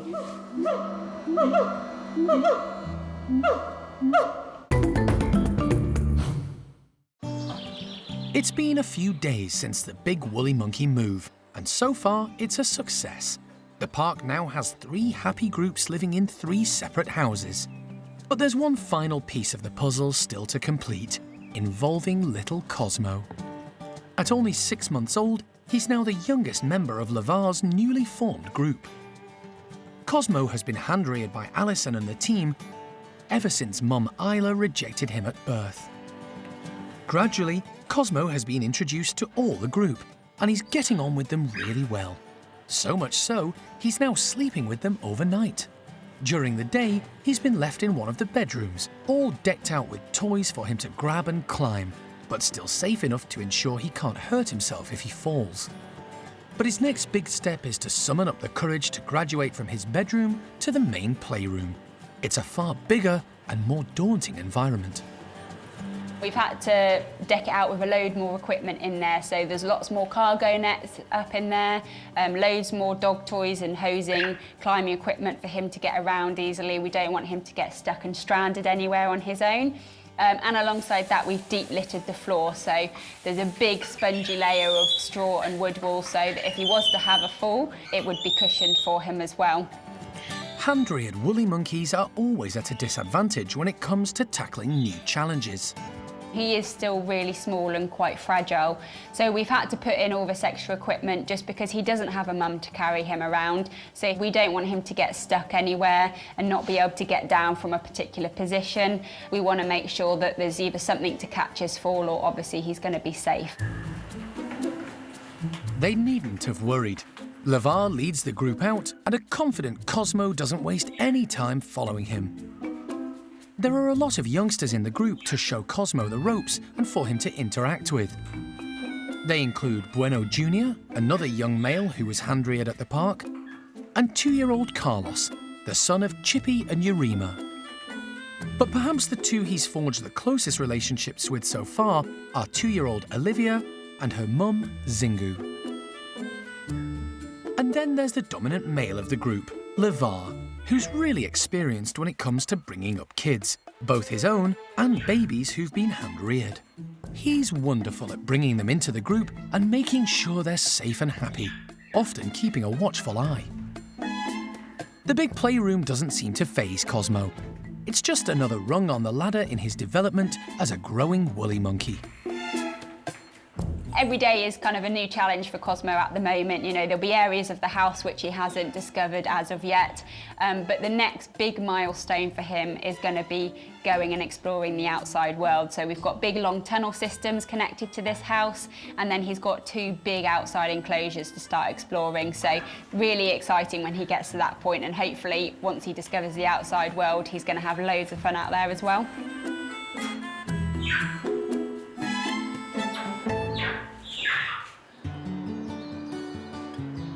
Over at the Stumpy house, the ugly monkeys, as they're affectionately known, are getting a special low-calorie treat in the form of rawhide bones, good for keeping them busy and helping to clean their teeth. There are 10 members in this group, led by leader Sam.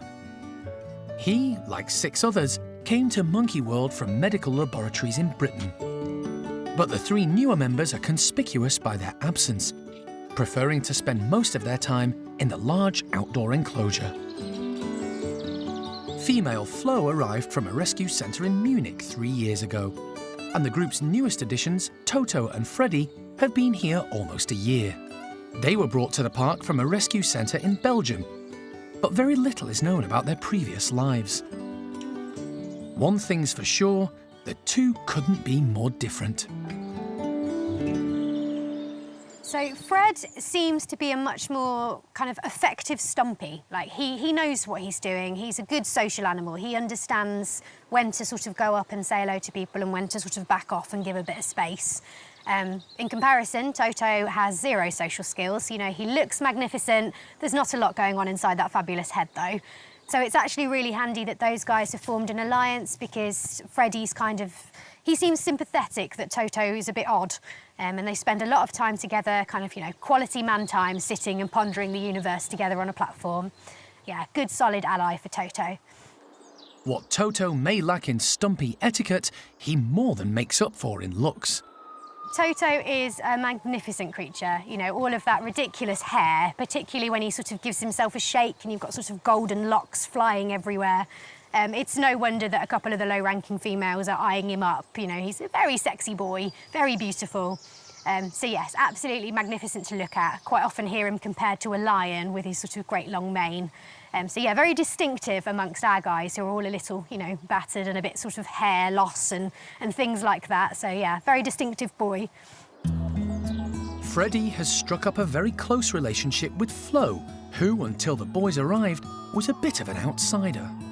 She's now a lot more confident around the rest of the group, although it's Freddy she seeks out for grooming sessions. Bringing the group together has been a slow but steady process. The laboratory Stumpies have been together for years, and accepting new members into their midst hasn't come naturally. But other than the initial introductions, there's been very little aggression. All in all, the group seem to have accepted each other, and things are heading in the right direction. You know, a lot of these guys are quite old. They're kind of past the fighting stage. They don't want to be, you know, at each other's throats or anything. So everyone's kind of chilled out a lot, and we're just hopeful, you know, every little step we see that's sort of a nice behaviour, like Fred and Flo grooming, or Maureen coming out and presenting to Toto because she thinks he's a bit sexy. You know, that kind of stuff, when we see that, it gives us hope that these guys are going to settle in and become really sort of good friends and a nice, tight group.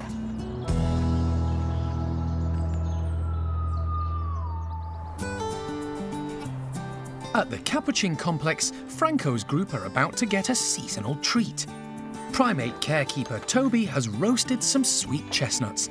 And, as usual, when there's food on offer, the Capuchins can hardly contain their excitement. They're still warm. We've sort of had them cooked up.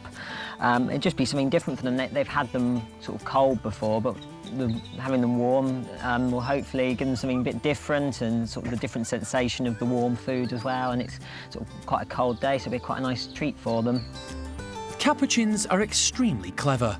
They eat nuts in the wild and will use rocks to crack open the hard shells. These chestnuts, however, have a softer skin, and with their large canine teeth and powerful bite, the Capuchins should make light work of them. They've all come running over. Everyone's waiting nicely and fairly calm for Franco's group. So yeah, I think hopefully they will enjoy this.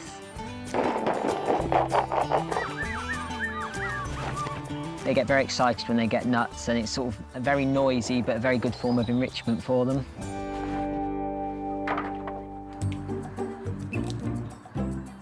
It's a rush to find the nuts, with leader Franco making sure he gets more than his fair share. In fact, all the high rankers in this group are getting first pickings. Fabian is eating his up high, while the top females, like Mary, easily shelling her chestnut, and Lucy are also tucking in. But lower rankers such as Digit and Emily are hovering on the periphery, anxiously awaiting their turn. The majority of the capuchins who found a chestnut are making short work of shelling them. William shows exactly what sharp teeth and a powerful bite can do. The capuchins are very, very lively. You very rarely see our guys resting, particularly this group. This is our youngest group. Most of them sort of our age, between sort of 11 and 16 now. So they're very lively, they're always on the go. They like to be out and about foraging, looking around for food, and we try and keep them busy with various scatters and by sort of finding different and new ways to present their food to them. All the capuchins have enjoyed the warm seasonal treat, and some, like mid-ranker Frida, are still making the most of it. They seem to have most definitely enjoyed it. There's lots of happy sounds, and everybody's managed to get some. Once sort of Franco had gathered his hoard and disappeared, and the dominant females had all gone away, then the lower ranking animals like Felipe and Elvira and Emily have all come over, and they're finding all the sort of leftover ones, so everyone's had a really good sort of amount of chestnuts.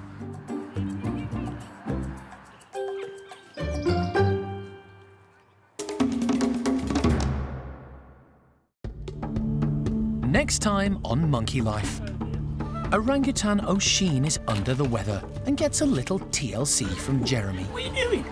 How you doing? Are you right? Oh, man. And treats for the woolies after their big house move.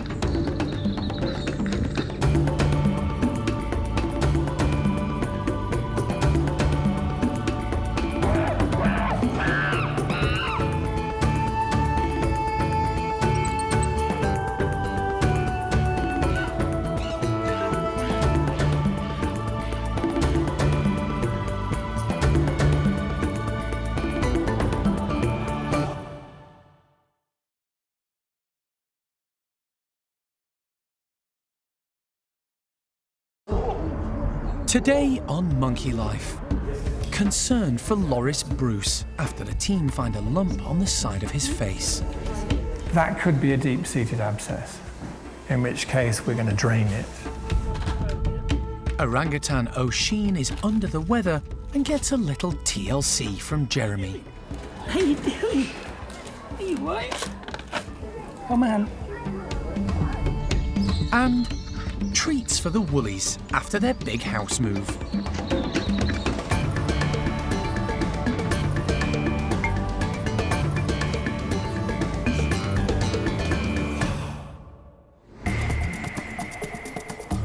Monkey World in Dorset, buried deep in the English countryside, is the largest sanctuary of its kind on the planet. The team, led by Dr. Alison Cronin, rescue and rehabilitate abused and unwanted primates from all over the world. Right, ready to go. 3 monkeys in the box, not too bad. The park provides a home for more than 250 monkeys and apes from 21 different species.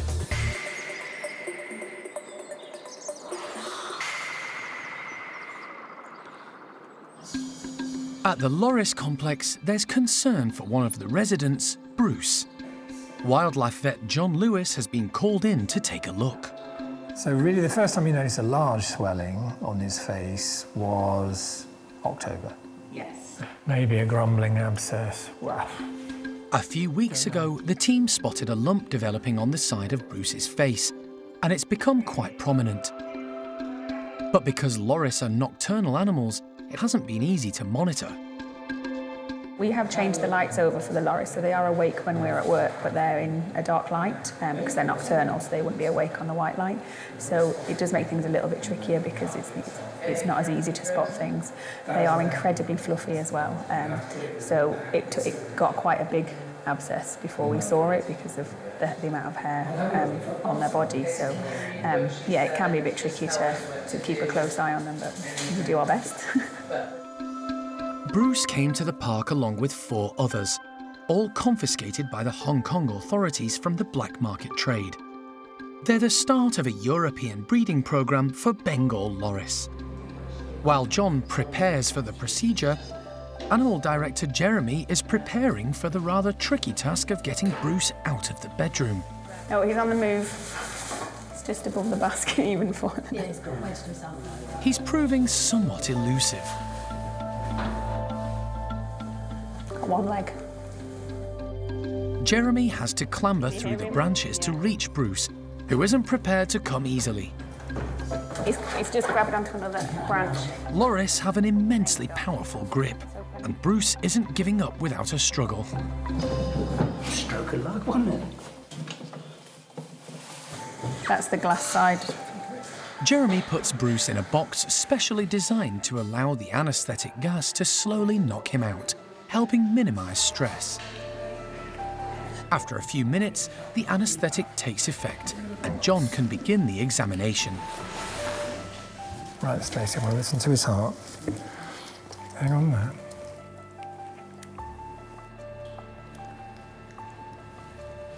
Satisfied all is well with his heart, next John checks Bruce's teeth to see if an infection inside the mouth may have caused the lump.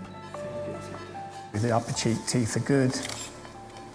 It's just the upper canines, clearly the upper right's fractured there, but that's not causing the problem. It's the first time they've had a loris under anaesthetic at the park, giving the team an invaluable opportunity to get a really close look at the species in daylight. It's a great chance to learn more about this mysterious and fascinating primate.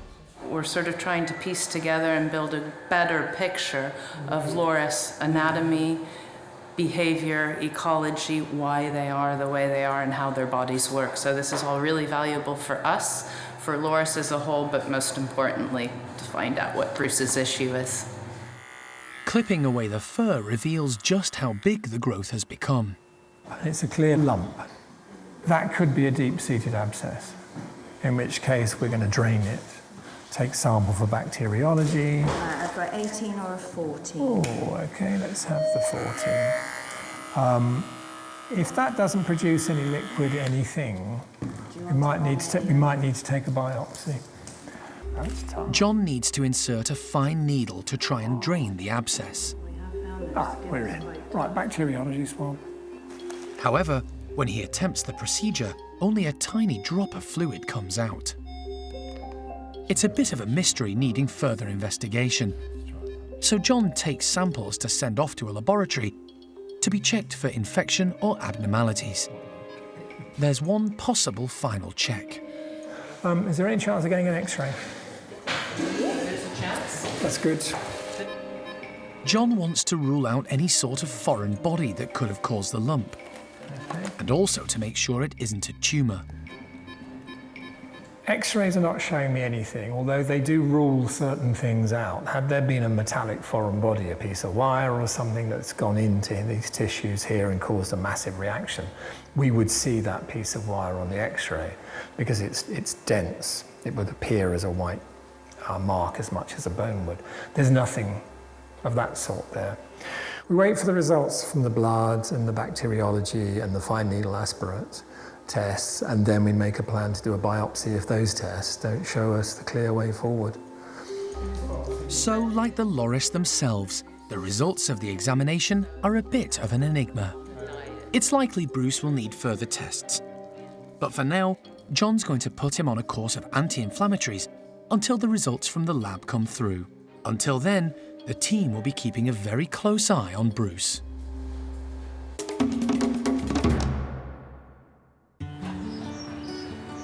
It's been a few months since the park undertook the biggest woolly monkey house swap they've ever done. 14 of the 19 primates moved to new homes, where some met new housemates and others were reacquainted with old friends. The move went well, and everyone seems happy and settled in their new groups. Today, the most energetic bunch are getting a whole host of treats to keep them busy and active in their enclosure. There are 8 members in this group, headed up by 27-year-old Levar. It's quite a lively group. There's loads of different characters in there and loads of different ages as well. So right from the youngest being under 1 to Levar, who's 27, and kind of everything in between. But Levar's, he's a very capable, dominant male. He's a very strong character, and he's a good example and leader to some of the youngsters as well.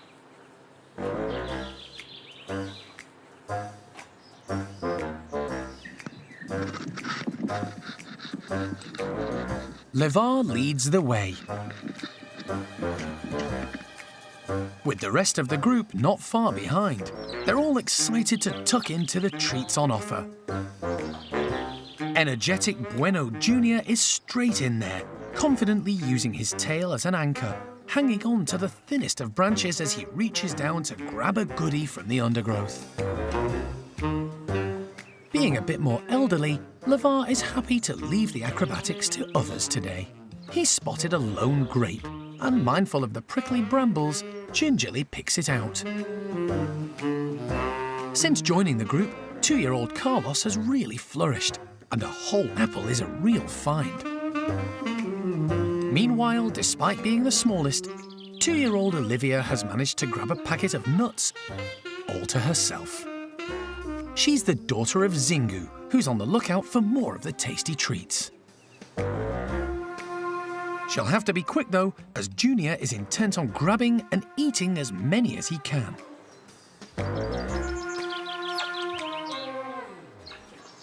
Handsome adolescent 5-year-old Manny is doing what all teenagers love to do, showing off. He's keen to demonstrate what a strong and impressive male he's becoming.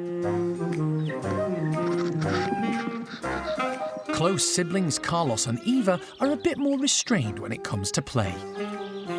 And there's one popular woolly who's missing today.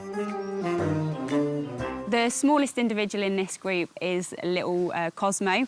So as of yet, he's not actually ventured outside at the moment, so he's still nice and safe and warm inside the house. He just hasn't discovered the slides to get out of the house yet.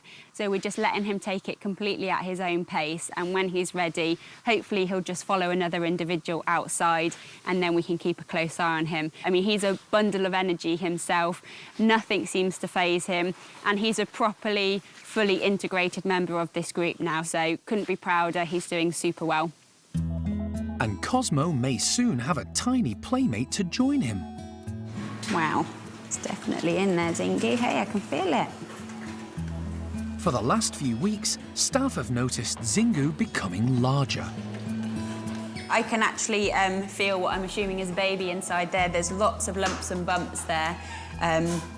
Yeah, really quite obvious when you feel her belly, and it's big and it's firm. So yeah, I'm pretty sure I'm feeling the baby now. Very exciting. It's great news for the park's successful breeding program. This will be Zingu's 3rd baby, and so far, she's always been a brilliant mum. Although she does need a bit more practice when it comes to drinking out of tubs.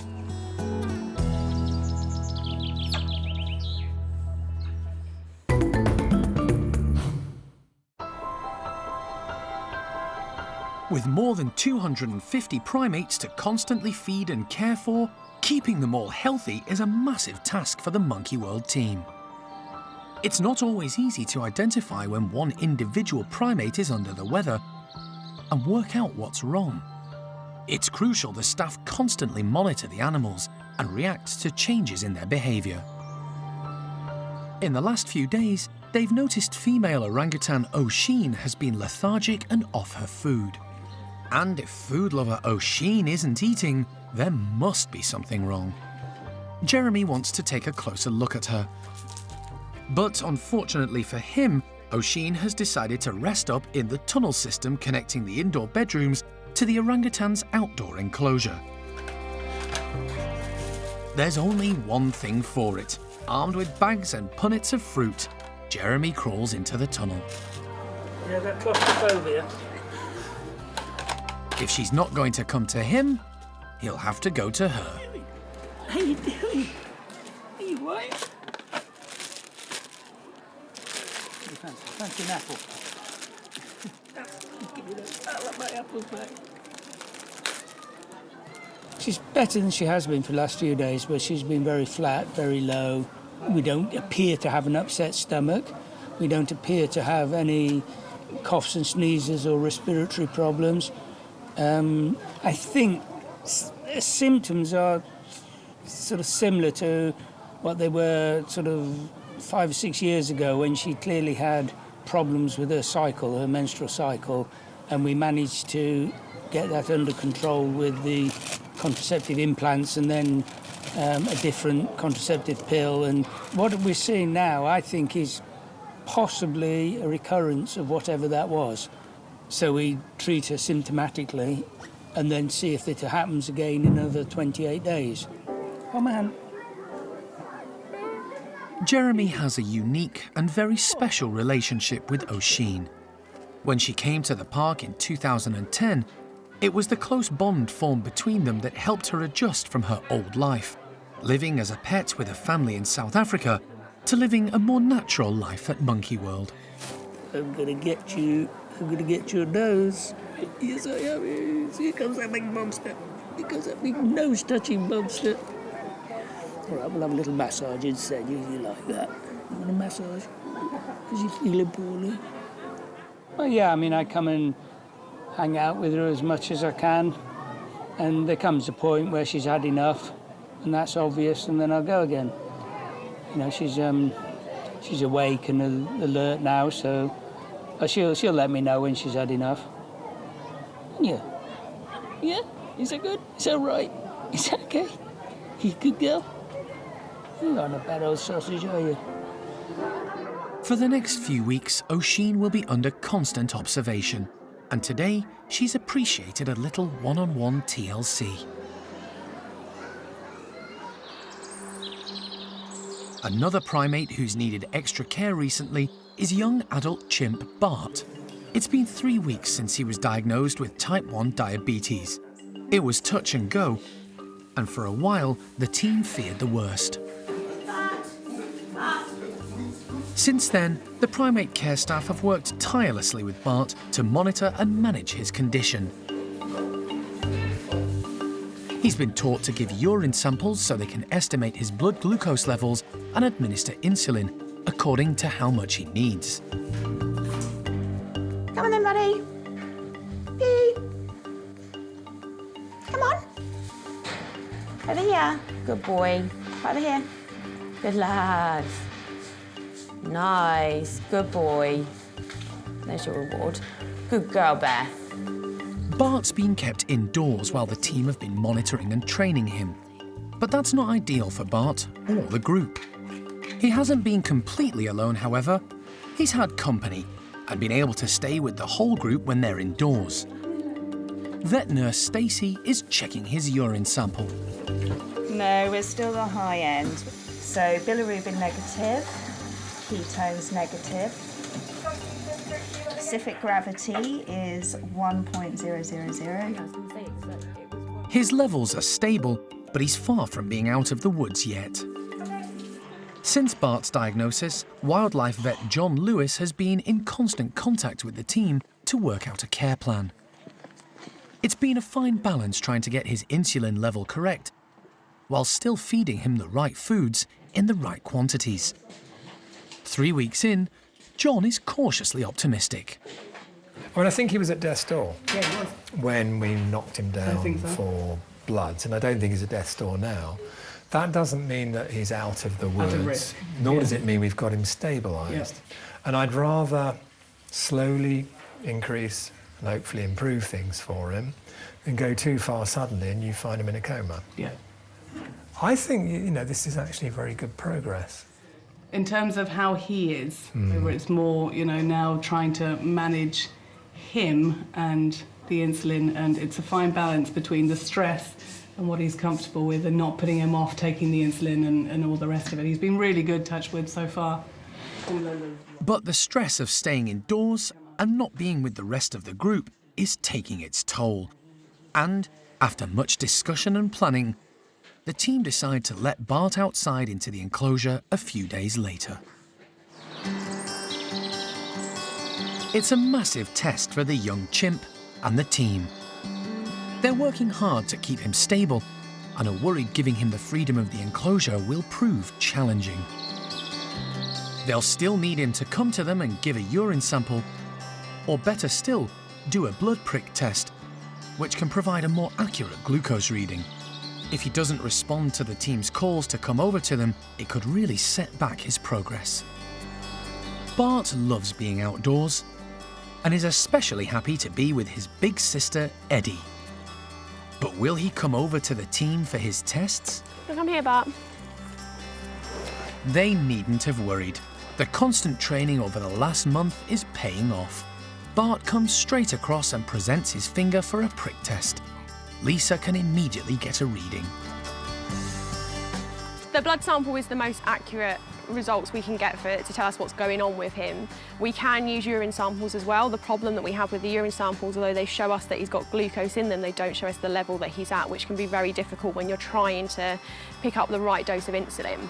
So whilst we were training him to present his finger or his toes in order to get the blood results or the blood tests, we were using the urine, but we just had to get through that in order to get that behaviour nice and strong.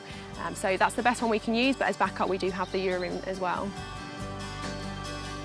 We've just got to hope things keep going the way they are and that he keeps responding to all the behaviours that we need him to do as well as what he is. But he's a really strong individual and he's young as well, so he's got a lot of time to adjust to this new style of life that he now has.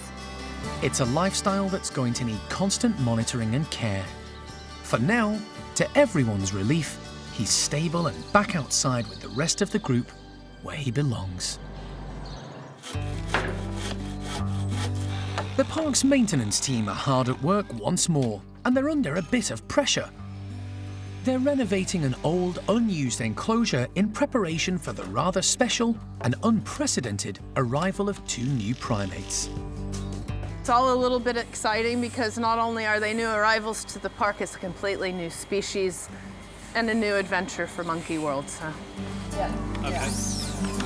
It all came about after Alison received a phone call from Animals Lebanon, who work closely with their government to stop endangered species being transported through their country. The authorities had confiscated a pair of monkeys at Beirut Airport, which had been illegally smuggled into the country from Ghana. Examining the photographs and footage sent to her, Alison identified them as white-throated guenons.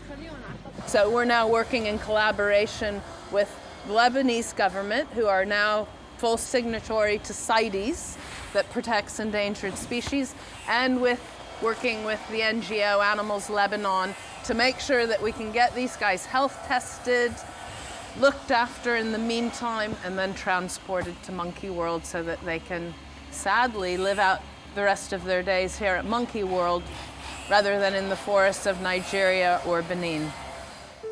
The white-throated guenon is considered a vulnerable species near extinction. In the wild, it's found in the tropical areas of Nigeria and Benin, living in the trees in the rainforest. They're primarily frugivores, which means their diet consists of mainly fruit, in addition to insects and leaves. The pair confiscated in Lebanon are a male and a female. But before being allowed to travel to the UK, they had to have a thorough health check.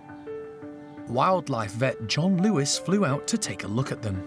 Because of the background and circumstances where these monkeys have come from, they are high risk potentially to carry diseases that are zoonotic, diseases that can be shared from people to non-human primates and from non-human primates to people. So we're actually running quite significant health tests on them to give them TB tests, to get blood panels from them to know that they are fit and healthy. And then we're also doing a lot of viral screening to make sure that they don't have any other diseases such as hepatitis, and making sure before we bother transporting them to UK that they're not carrying anything scary or dangerous. The two guenons have already been named Benny and Nia, but not much else is known about the pair, not even their ages or if they're from the same family. It's a lot of up in the air questions, a new species, not a lot of information about these individuals. I just know that they're sat waiting for me in Beirut right now, and I'm really looking forward to getting them back here to the park. So fingers are tightly crossed, Benny and Nia get the all clear to make the journey to a new home and a new start in life at Monkey World.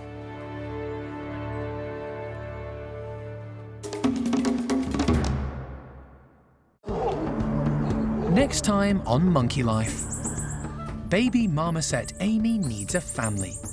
But will the whole household accept her? It's a bit frantic, but it's good.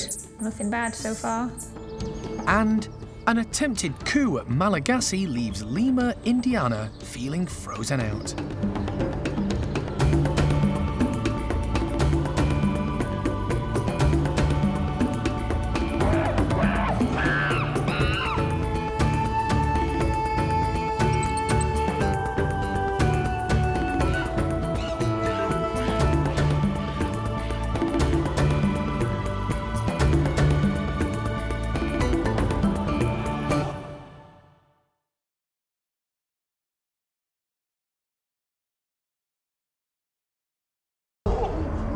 Today on Monkey Life, baby marmoset Amy needs a family.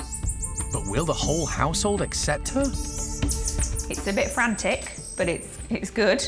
Nothing bad so far. An attempted coup at Malagasy leaves lemur Indiana feeling frozen out. Kurt, with the help of his brother Friedrich, has really been making an effort to oust Indiana from that top spot. And the chimps and the staff are in mourning for a much-loved friend.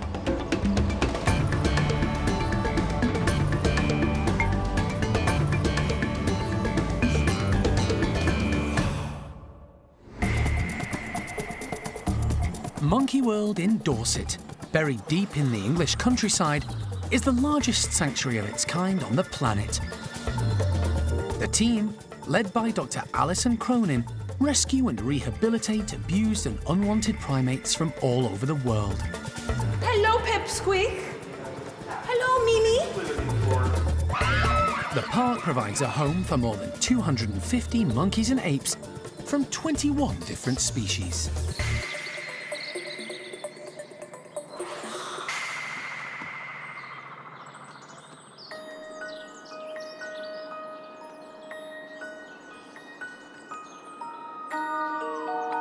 This morning, the park has woken to a magical winter wonderland. Mother Nature has left a layer of frost and ice everywhere, and all the platforms and hoses in the chimp enclosures are a sparkling sight to behold. It's a rare event, and Hananya's group of 19 chimps are fascinated. As ever, it's the leader who's showing the way. Hananya carefully forms a small ball of ice and begins licking it up. High-ranking female Johnny isn't so subtle, scooping up as much ice as she can before it starts to melt. Valerie has taken a more precarious route, balancing on a slippery hose and reaching down for a frost-covered treat. It's the girls who are demonstrating just how agile chimps can be. Honey and Patricia, both showing off their skills on the icy high hoses.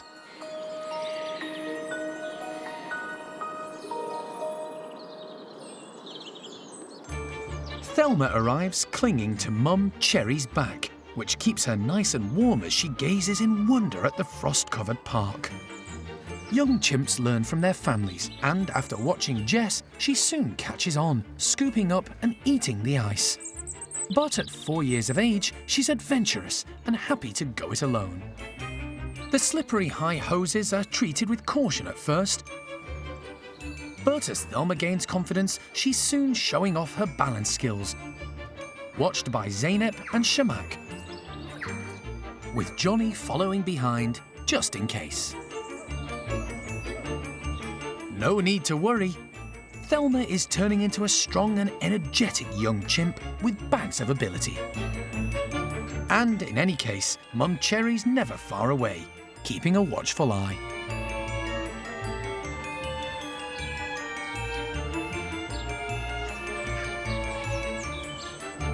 Ice feast over, it's time for everyone to wrap up from the cold. While little Thelma decides, although she's enjoyed her icy encounters, she needs a little comfort, and heads inside for the warmth of the indoor bedroom.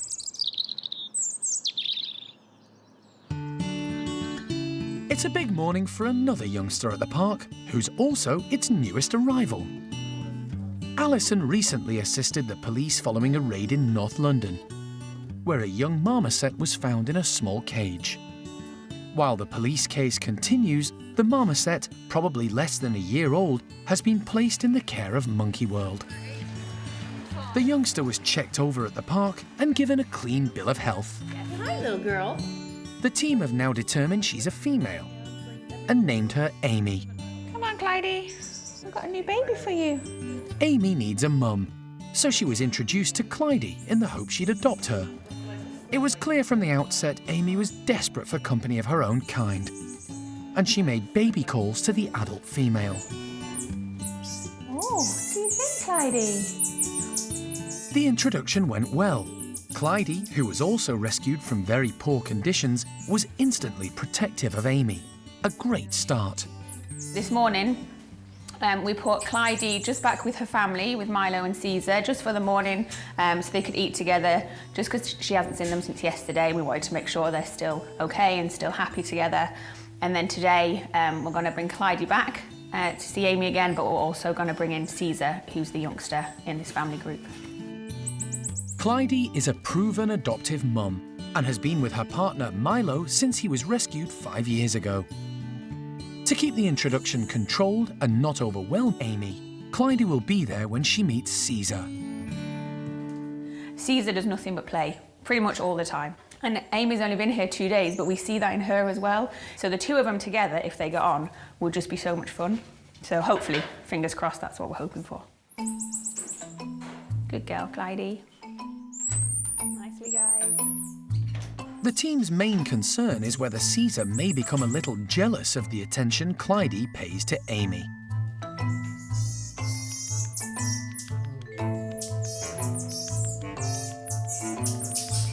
But they needn't worry.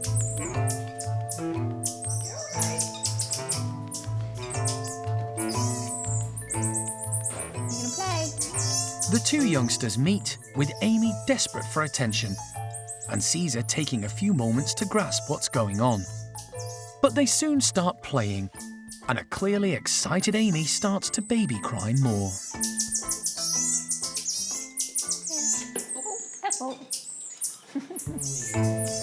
Baby crying is generally an attention-seeking sound from a young marmoset. It's a bit frantic, but it's good. Nothing bad so far.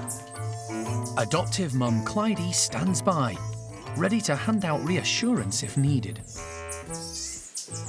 Good girl. All right, Clydie. It's going so well, Alison and Karen need to decide if now is the right time to introduce dad of the group, Milo. What do you reckon? Does she need a break? Should we take it slow? For this family group of 3, the addition of Amy could be an absolutely brilliant thing, because it means Caesar, who's a bit older than Amy, will have a really good active playmate.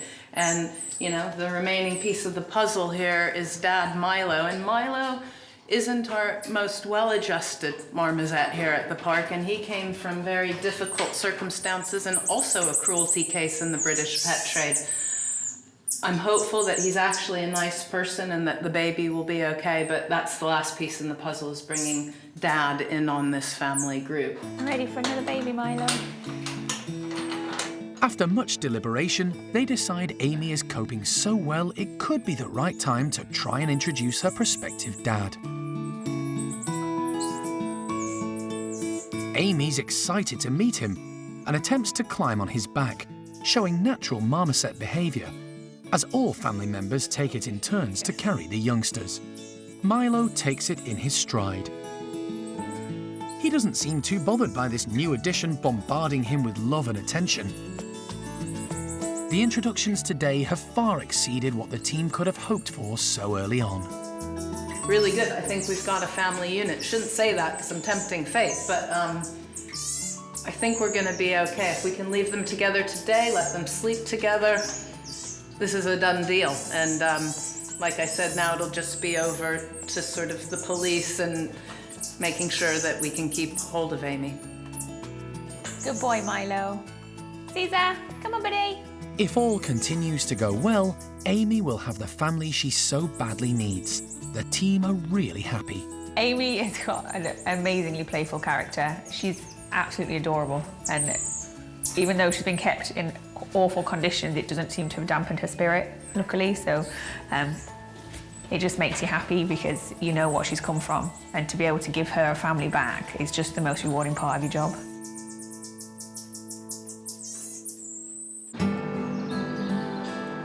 It's not just the weather that's cold and frosty in the lemur enclosure at Malagasy. The atmosphere is a little chilly too. Indiana, the group's dominant male and once constant companion of female leader Fennel, is having to keep his distance from the rest of the troop. 5-year-old twins, Kurt and Friedrich, are attempting a bit of a coup. Originally, Kurt and Friedrich had just climbed above a few of the lower rankers and were slowly sort of making their way up the group. But they've decided to go straight for the top boy. And Kurt, in particular, with the help of his brother Friedrich, has really been making an effort to oust Indiana from that top spot and try and take it for himself. There are 11 lemurs at Malagasy, 9 males, and the 2 females, Kaya and dominant female Fennel. Females are in charge in ring-tailed lemur society, with a male hierarchy below. In the last few months, the 2 youngest males, Kurt and Friedrich, have come of age and decided to take over the top spot from Indiana. Kurt has led the way, with brother Friedrich backing him up. It started off with just a little bit of sort of pushing him off food, and it kind of escalated to a lot of chases. It didn't help as well that Kurt and Friedrich are very good friends with Kaya, who is a very feisty female, and she kind of loves any opportunity to join in on a chase, so she was allying with them and chasing Indiana around. We actually had a few nights where we had to sleep Kaya and Kurt and Friedrich separately because they weren't really letting Indiana come into the sheds at night. So it's been a bit tense over here because of that, and because of, basically trying to push Indiana out of that top spot. But not all members of the troop are happy with Kurt and Friedrich's bid for power. It's definitely not a case of the whole group has thrown their support in behind Kurt and Friedrich, and I think it's probably because we have this little group of guys that have been together for so many years. There's a lot of history there, so Fennel doesn't seem too keen to turn on someone who has been a close friend and ally. Indiana does still have one close ally and friend, Renton. There's a strong bond between the pair, and even with Kurt and Friedrich in the near vicinity, Renton is still the one constant Indiana can rely on. The same can't be said of Indiana's twin brother Sirius, who until recently was his second in command. Sirius has been conspicuous by his absence. He's pretty much stayed away from any of the chasing. He doesn't seem to want to get involved in anything like that. So Indy has been a little bit on his own when the chasing has started. He hasn't had his brother's backing. Steph is hoping things don't go so far that Indiana is pushed out altogether. Lemurs can be pretty ferocious at times, and with their sharp teeth, can inflict serious injuries on each other. For now, he's standing his ground, and although on the periphery of the group, is determined to stay close enough without causing any serious conflict. It's kind of sad to see Indiana lose that top spot because he's had it for so many years. He's not sort of ancient, but he is getting on a little bit in years, whereas the young twins are in the prime of their life at the moment. They've put on loads of weight, they look really, really good. So yeah, it is a natural thing to see the older guys eventually sort of falling down the hierarchy, but this is what lemurs do, unfortunately. They're not always the most pleasant to each other, and everyone wants to be on top. For now, the team are keeping a close eye on the group and hoping things don't become too aggressive. Whether Indiana can see off the challenge and climb back to the top of the group or whether Kurt and Friedrich will ultimately succeed in their power grab, only time will tell.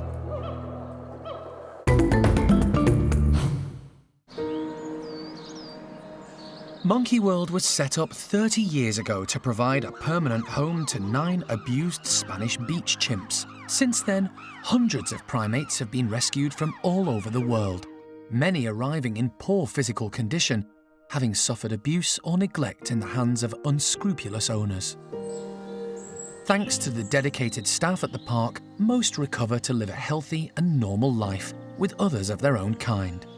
But with over 250 primates to care for, many of whom are elderly, it's not surprising the team have had to come to terms with losing some of their much-loved charges over the years. Some are expected, but every now and again something happens that leaves the team and the primates reeling. A few days ago they received such a shock. Without warning, bachelor chimp Ben suddenly passed away. We've had just a real big shock and tragedy here in our bachelor group of chimpanzees. Unexpectedly, would have never called it in a million years, but Ben has passed away. Nobody saw it coming. He went out with the group like he does every morning, and then all of a sudden, some calls went out that were clearly a little bit more full on and alerted the keepers that something was going on. And when they came out, Ben was out in the middle of the enclosure with everybody, sort of down on his belly. He sat up once, twice, and just collapsed forward and was gone. A post-mortem has revealed the cause of this tragic death. Ben died of a heart attack, and the condition which he had is called fibrosing cardiomyopathy, which is not an uncommon condition in young adult African apes. It's very sad and tragic. There was nothing that we, could have known was developing with Ben, or B, that we could have done anything about it even if we had known. Still, it leaves a big hole in the bachelor chimps, and sadly for us here at the park, a very tragic and difficult circumstance to deal with. Ben was one of the primates born at the park. He arrived in 2001 to Mum Peggy, following the failure of her birth control. Sadly, his start to life didn't go smoothly. Yeah, I looked in, did my morning checks, and I looked in there, and there's a baby being had and abandoned on the floor. And Mum, Peggy, had just sort of put him down and didn't want to know.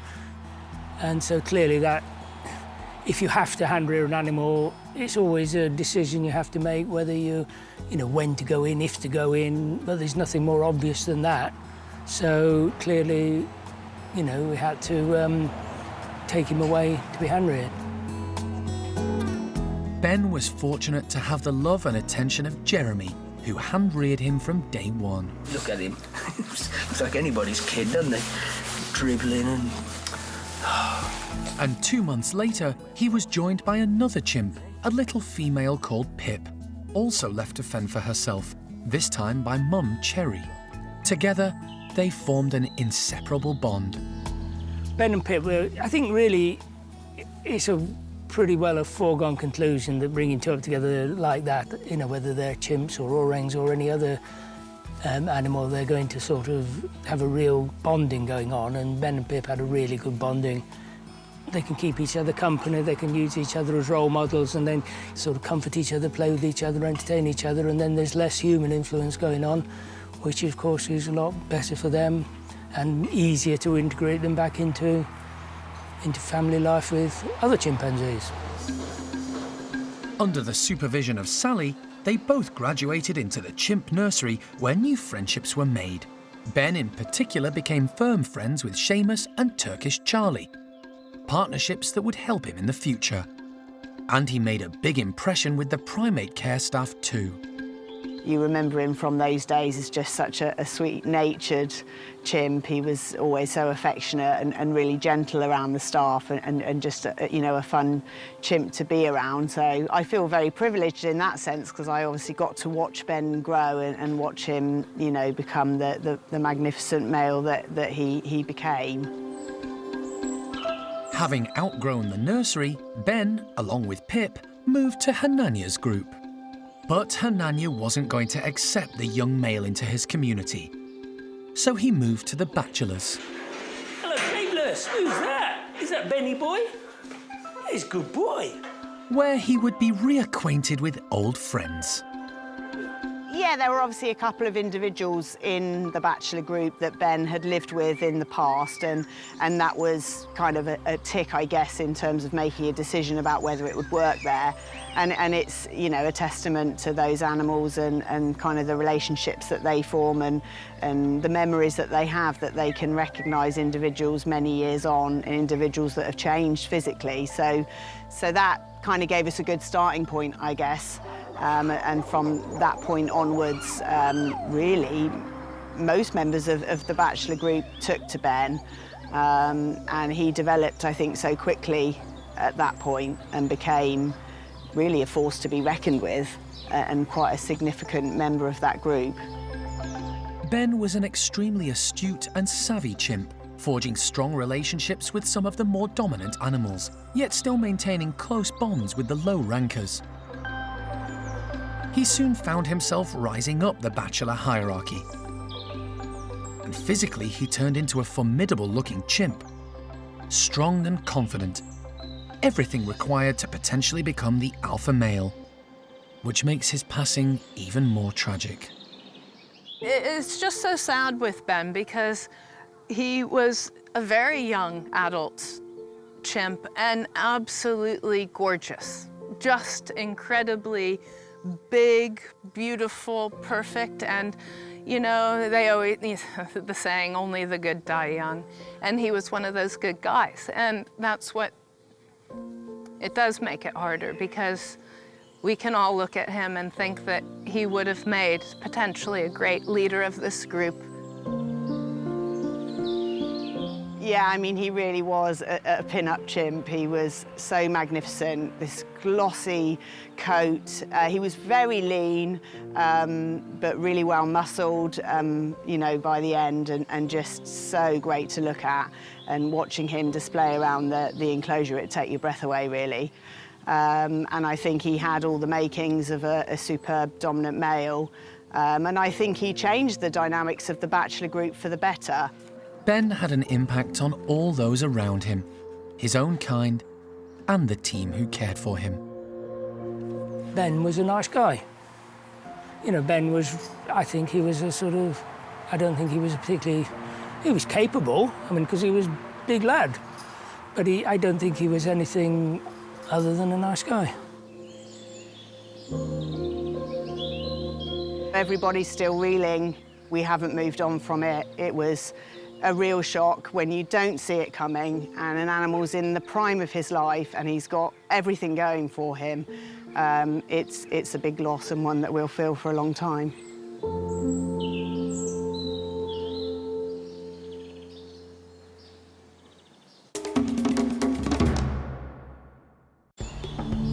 Next time on Monkey Life, Alison's in the Lebanon to rescue 2 rare endangered guenon monkeys. Hey, Mrs. Benny and Nia. Oh, there's the little boy. And back at the park, there's a wobbly treat for the bachelor chimps.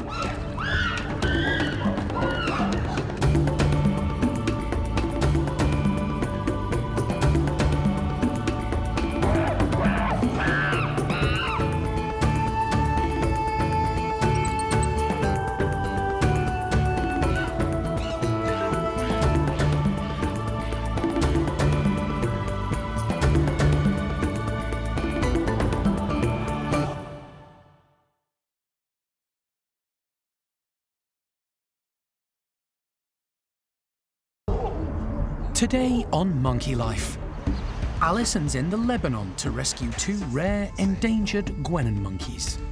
Hey, Mrs. Benny and Nia. Oh, there's a little boy. But when she gets the pair back to London, things don't go to plan. Really sad, actually. The ministry vet isn't gonna clear them tonight. And back at the park, there's a wobbly treat for the bachelor chimps.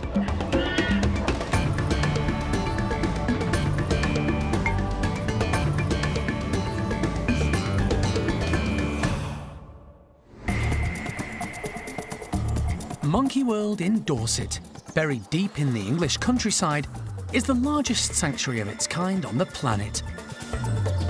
The team, led by Dr. Alison, rescue and rehabilitate abused and unwanted primates from all over the world. Hello, missus. Hi, you. Are you a good girl? The park provides a home for more than 250 monkeys and apes from 21 different species.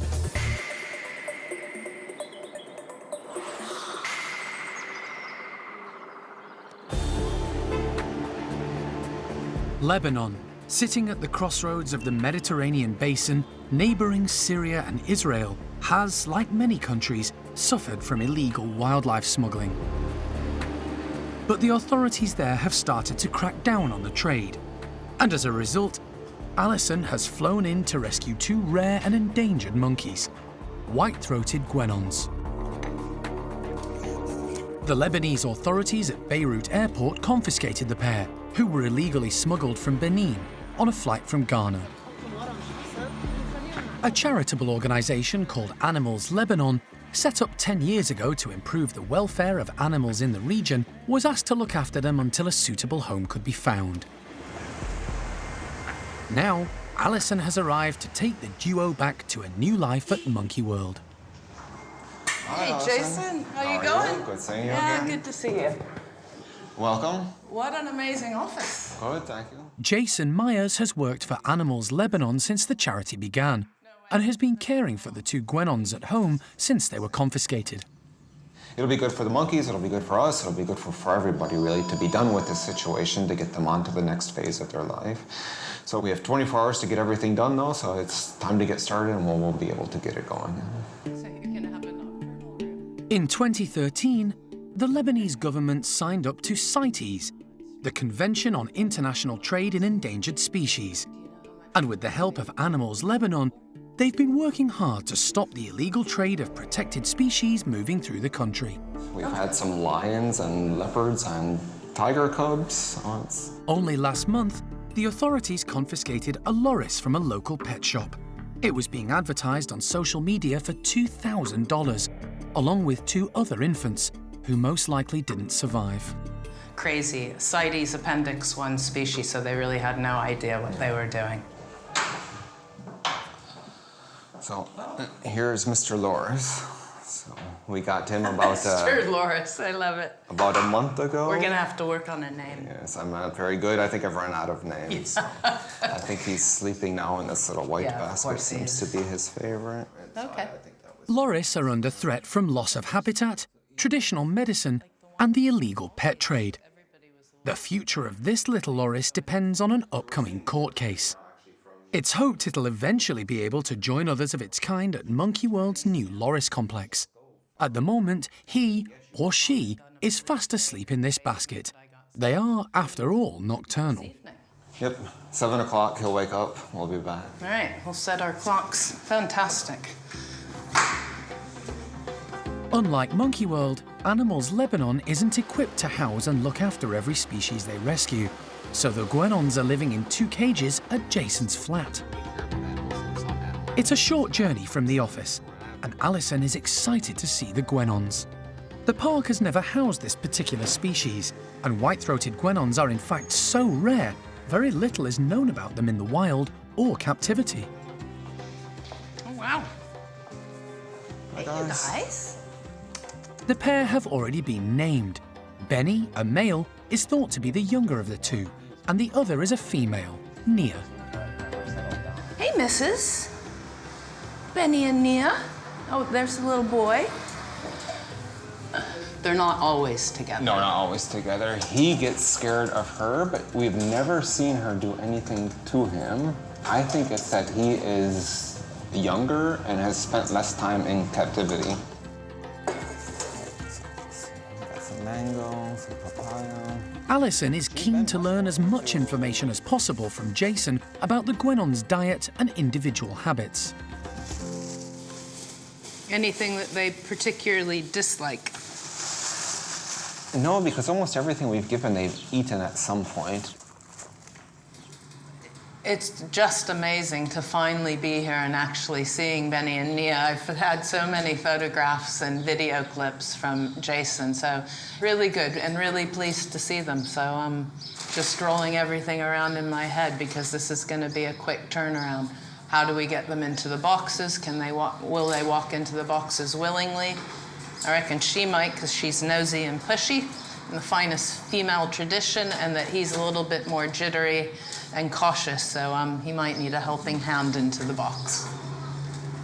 To give the pair some natural daylight and extra stimulation, Jason puts them out on the balcony every day. In general, they seem quite content with the situation. They eat well. They're really quite happy. We haven't had any problems. They seem interested in what's going on around them. So they have a view of trees, but that's not good enough, especially knowing they must have came from the wild and that they probably haven't been in captivity too long since we got them. So it's good to get them on their way and get them out of here and into a better place, certainly. Benny and Nia have already been health checked on behalf of Monkey World by wildlife vet John Lewis, who flew out a few weeks ago. Thankfully, he gave them the all clear. Benny and Nia will need to spend one more night in the cages that have been their home for the last few months.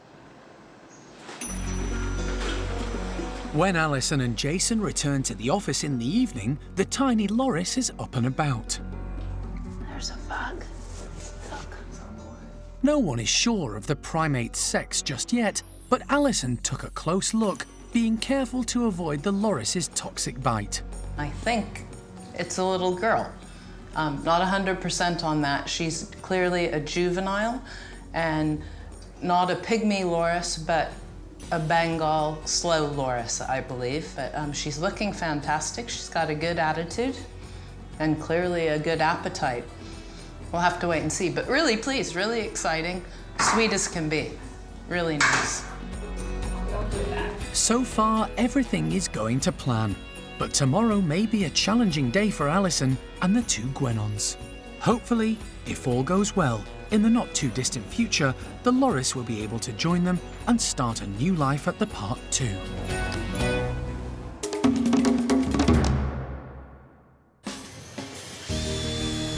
More than 2,000 miles away, the team at Monkey World are busy preparing for the imminent arrival of Benny and Nia. For the last few months, the maintenance staff have been busy transforming an old, unused enclosure into a purpose-built house, ready to welcome this brand new species to the park. Everybody here is really excited to meet the new arrivals, see what they're like. Also, obviously, it's a little bit daunting. It is a new species here.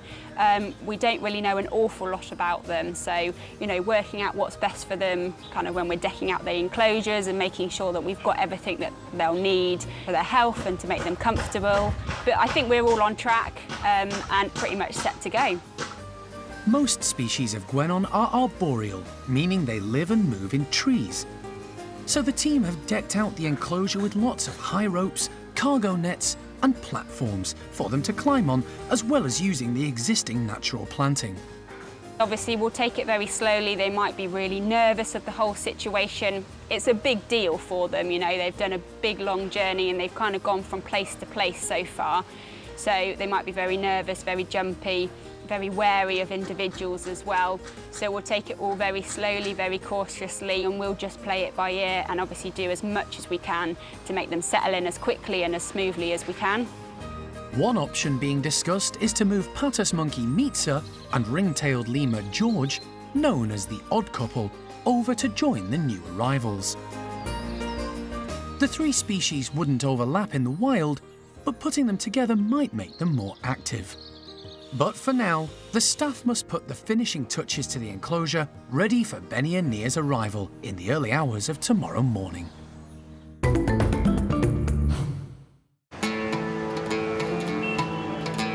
It It's early morning in Lebanon, and today is a big day for Alison and the two rare white-throated guenons, Benny and Nia.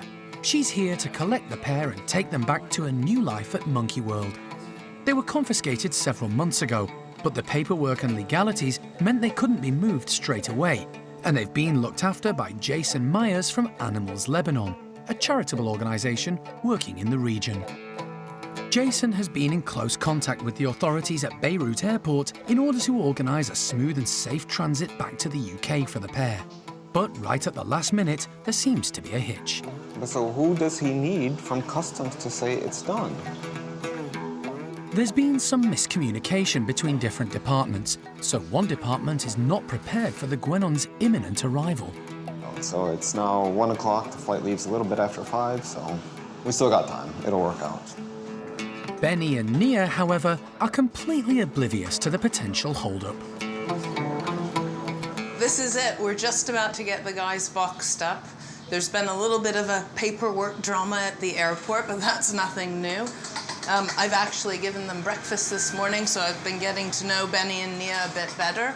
And I'm hopeful that everything's going to go smoothly. They got a bit of food in their belly, and it's always the really difficult time for me. I get all stressed and my stomach's doing flip-flops. If I could just explain to them that the airport's going to be a little bit loud and scary, but in the end, we're going to get you back to the park and it's going to be okay. But I think it's time to move. But before that, the two monkeys need to be transferred from their cages into the travel boxes. Some pieces of fruit might tempt them in and make the whole process less stressful. Are you seeing what's going in there? It looks really good. Benny will go first. He's thought to be the younger of the two and a little more nervous. Come on, little man. He's wary of the box and can't quite summon up the courage to go in. Come on, buddy. He's going to need some gentle persuasion. Could give it one more go. I don't want to That was easy enough. A bit of encouragement, and he's in.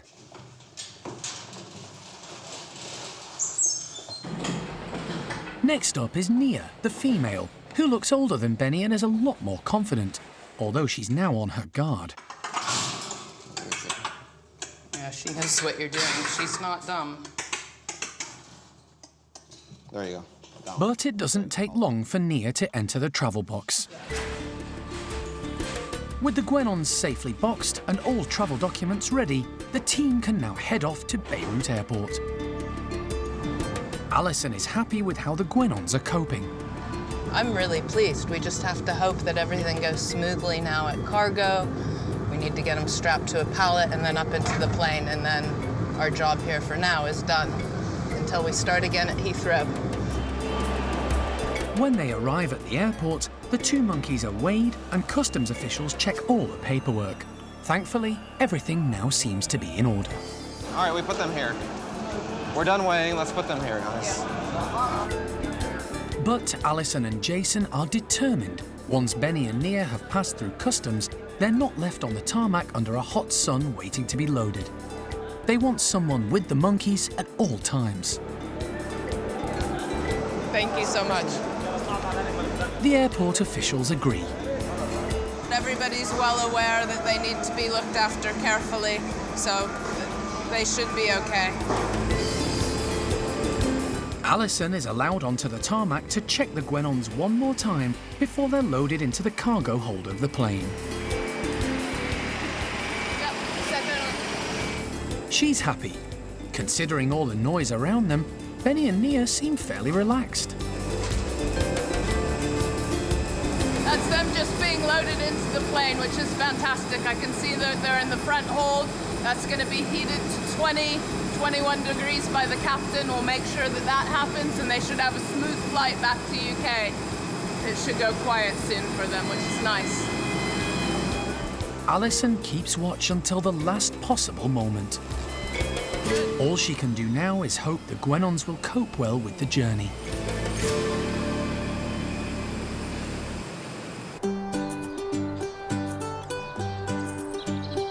With such a diverse mix of primates at Monkey World, the care teams do their best to come up with stimulating and creative ways to keep them occupied and engaged. Nice and wibbly wobbly though, aren't they? At the Bachelor's Chimp enclosure, the 14 boys are in for a bit of a weird and wobbly treat. Huge trays of jelly. Right, okay, ready? 1, 2, 3. It's just a bit of fun for them, really. They don't get things like this very often. So we've got the different flavoured fruit jellies with no added sugar, so we don't want them all having a sugar rush. And in them we've put things like sunflower seeds, so there's bits for them to sort of pick out and nibble on as well. When we weighed them out, there's like 14 litres of jelly in each of these, so it's quite heavy to try and lift them up, and they're very wobbly. So yeah, I'm a bit covered in it at the moment, but hopefully they're all gonna, you can hear they're all very excited because they've spotted us putting them out. So hopefully we'll get a good reaction when they actually come out to experience their little jelly trays. To give some of the low-ranking chimps the chance to grab their share, the team are placing the jelly trays all around the enclosure. They hope high rankers like Paco, Butch, Buxom and Jester won't hoard all the trays to themselves.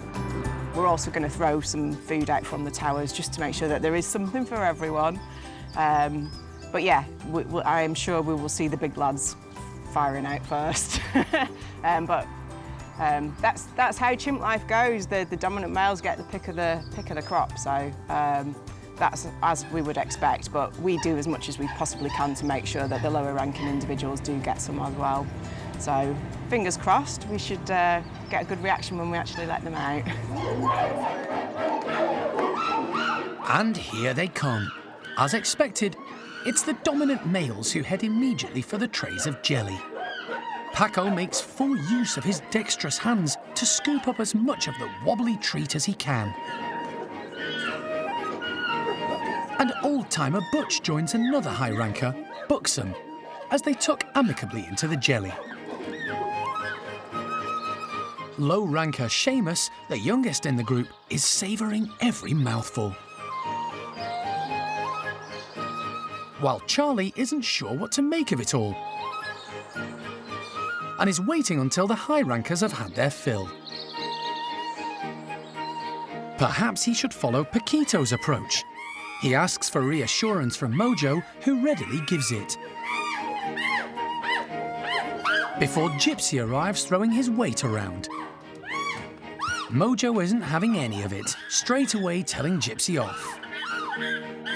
They will have the odd sort of boys tussle, but it's what you would expect. Sometimes they're having fun, sometimes it's the big boys maybe pushing their dominance onto the lower ones, but it's all part of life as a chimpanzee. In the wild, chimpanzee troops are made up of a core group of males, with females who tend to come and go. The males often forge strong alliances that can last a lifetime. That's one of the reasons why the bachelor group tends to work so well. Do get very strong social bonds between the males because they basically play politics and they'll spend time grooming each other and backing each other up, and that's how they raise their ranks in the group. The more individuals you can get on your side, the more likely you are to climb the hierarchy. So with the bachelors, you do see quite a lot of the time they'll spend time grooming each other, and that's their way of sort of ensuring that they increase their status within the social ladder. As the morning draws to a close, some of the low rankers get their chance to tuck in. Kiko is certainly making the most of it, while Freddie uses the hands-free approach. It's great to see that in such a large all-male group with a strict hierarchy, no one has missed out. And they're not leaving anything either, even scooping the leftovers off the grass.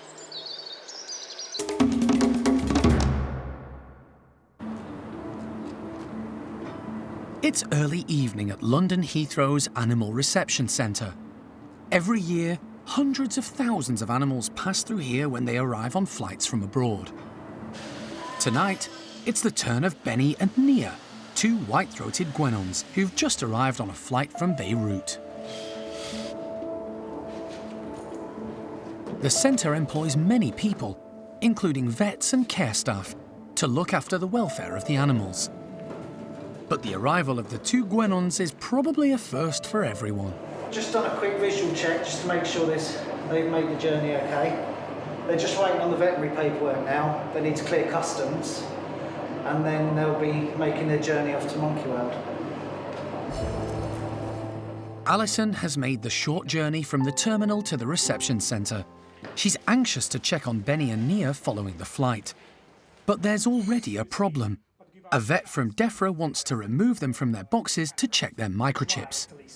There's no way you can open those boxes. Okay. Not gonna happen. They will be out. They are very lively. You will never catch them again. It took us quite a while to box them out.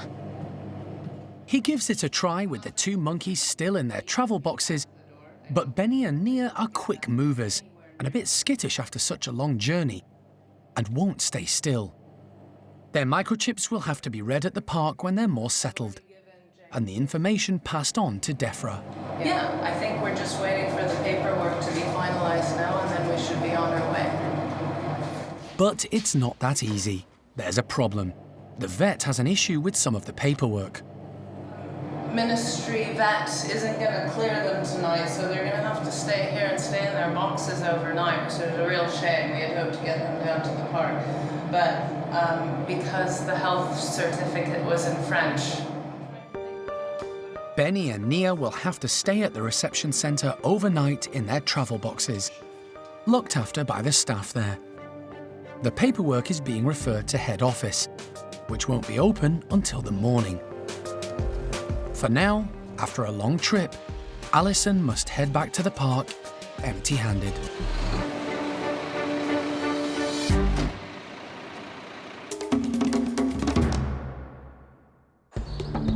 Next time on Monkey Life, Chimp Freddy has an uncomfortable problem.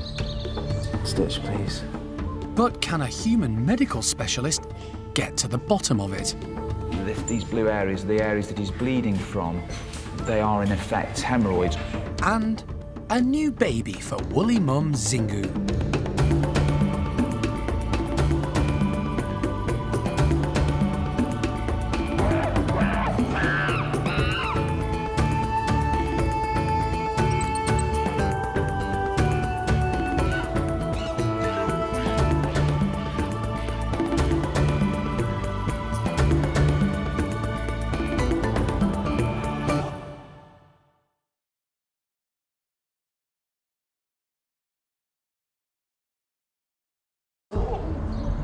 Today on Monkey Life, 2 unusual new arrivals at the park bring a fresh challenge for the team.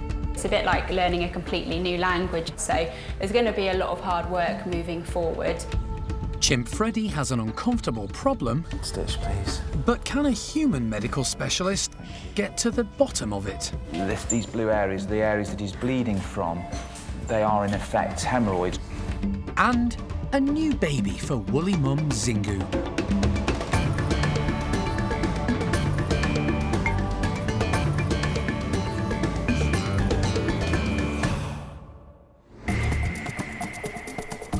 Monkey World in Dorset, buried deep in the English countryside, is the largest sanctuary of its kind on the planet. The team, led by Dr. Alison Cronin, rescue and rehabilitate abused and unwanted primates from all over the world. Now she's starting to look around. I think we're going to make good progress. The park provides a home for more than 250 monkeys and apes from 22 different species.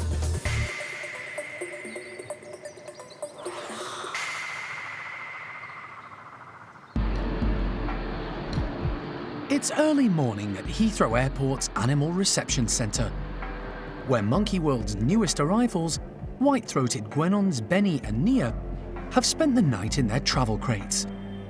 Their arrival was held up because of paperwork issues when they landed, after flying in from Beirut with Alison. It's been an anxious night for everyone, but with the documents now accepted, the pair are about to head back to the park, where an excited team are waiting for them.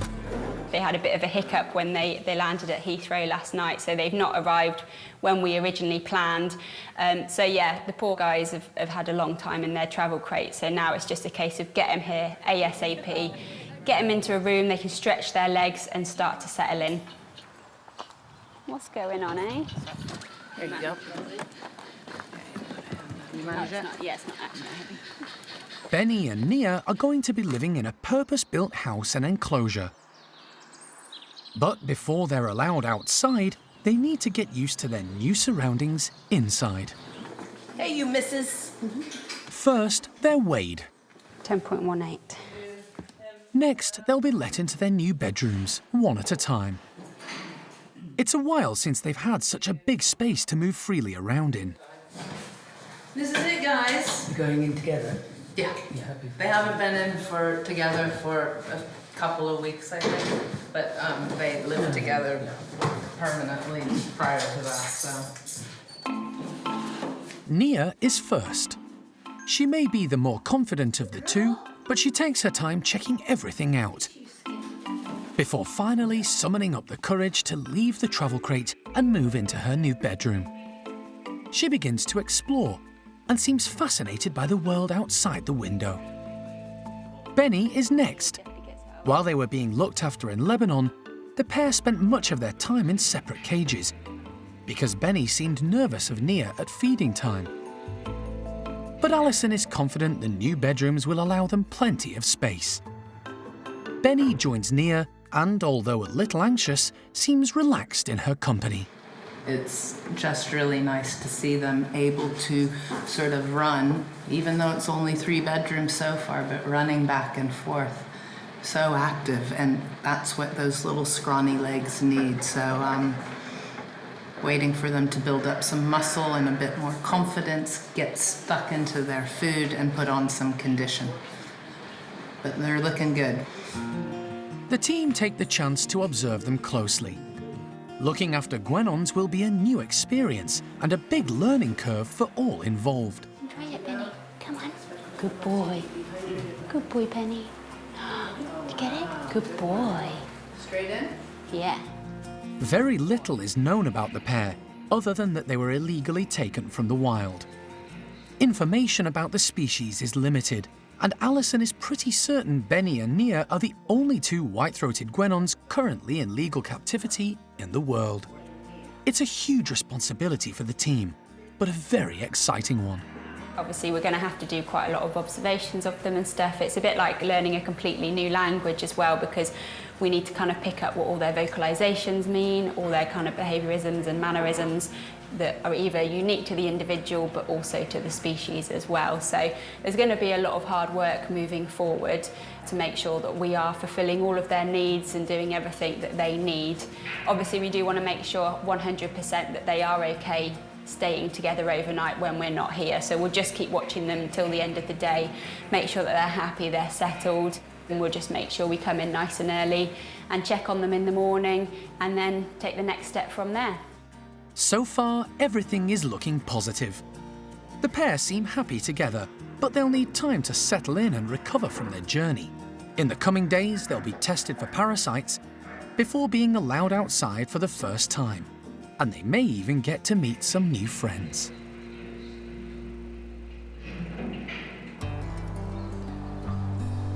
A few months ago, popular and lively chimp Bart became very ill. After a thorough medical check, he was diagnosed with type 1 diabetes. It was a shock for everyone, and a first for the primate care team at Monkey World. For a while, it was touch and go. But the team rose to the challenge, and as a result of their hard work and dedication, Bart has been getting stronger and stronger each day. To everyone's relief, things are really looking up for the young chimp. Bart's doing great. He is actually better than we expected him to be. We expected to get him sort of back to the health that he was, but he seems to have gone way past that, and he's having a bit of a growth spurt now. His muscles are really well developed and he just looks amazing. He's a lot healthier, he's a lot happier than he was before, so he's doing really well. But Bart isn't completely out of the woods. Diabetes is a serious condition, and he'll need constant monitoring and medication for the rest of his life. Bart, can you turn around? Every day, his blood glucose levels are tested and he's given an insulin injection. He's pretty stable most days now, so his insulin dose actually hasn't changed in quite a long time. So he'll have that and then he'll carry on back with his day. Medication is only one part of managing Bart's condition. The most important aspect is getting his food right. It's key to keeping him strong and healthy. When he was first diagnosed, the team had to completely rethink his and the rest of the group's diet.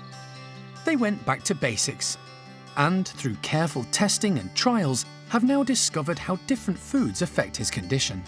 As a result, they've come up with a strict feeding regime for Bart, which seems to work for him and the others. The biggest thing really for his management as in the group and for his diet is to make sure he doesn't really go too long without feeding. So we tend to feed them once every hour to an hour and a half. We don't like him to go more than 2 hours without food, and that just means he's getting that gradual release. He's constantly got something breaking down in his system, and that just means that he's got a slow release of sugar throughout the day, and that's how we can keep him stable. If we can keep his blood glucose level stable, we're not fluctuating too much, then he'll be happier, his moods will be improved, and in general he's just a lot healthier. Looking ahead, the team will need to keep a close eye on Bart and his condition as he grows and matures. We've got the diet side of Bart's life sorted. Managing his diabetes, that bit is, we're pretty happy with. We may need to make changes, but we're quite content with that. There are obviously other things that will affect his blood glucose levels as well, so things like a growth spurt. He'll be 11 this year, so he's naturally going to mature. He's already starting to get bigger, and that could cause issues. I don't expect it's going to cause massive issues, but it's something that we need to consider with him. But it's just like everything. Everything's going to have some sort of effect on his blood glucose levels, but if we can keep on top of him and keep a close eye on him, we should be able to deal with that fine. One thing's for sure, the rest of the group seem happy to have their pal Bart back to his happy, confident self. Bart's doing great in the group. He's still got the same strong relationships that he had before any of this started. He's really getting on really well with the group, and the rest of the group are coping absolutely fine with him having these extra bits of treats as well. So he's just a happy chimp. He's sort of pretty much back to the Bart we had a few years ago.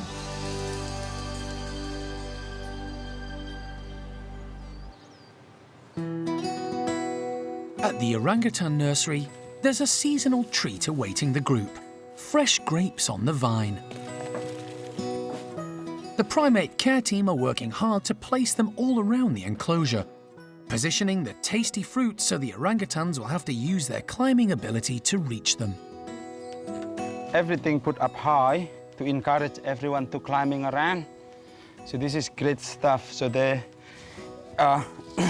when you put everything, all the breakfast in the morning all around, they will climbing around just like what they do in the wild. There are 6 to feed in the nursery, all juveniles, apart from O'Sheen. Recently, she was under the weather, but she's now fully recovered, and as a female who loves her food, will be ready to grab her share. Sylvester and Jin lead the excited group out, all heading up high in their rush to reach the tasty grapes. O'Sheen, on the other hand, will always take the easy option and collects the bunches which have fallen to the ground.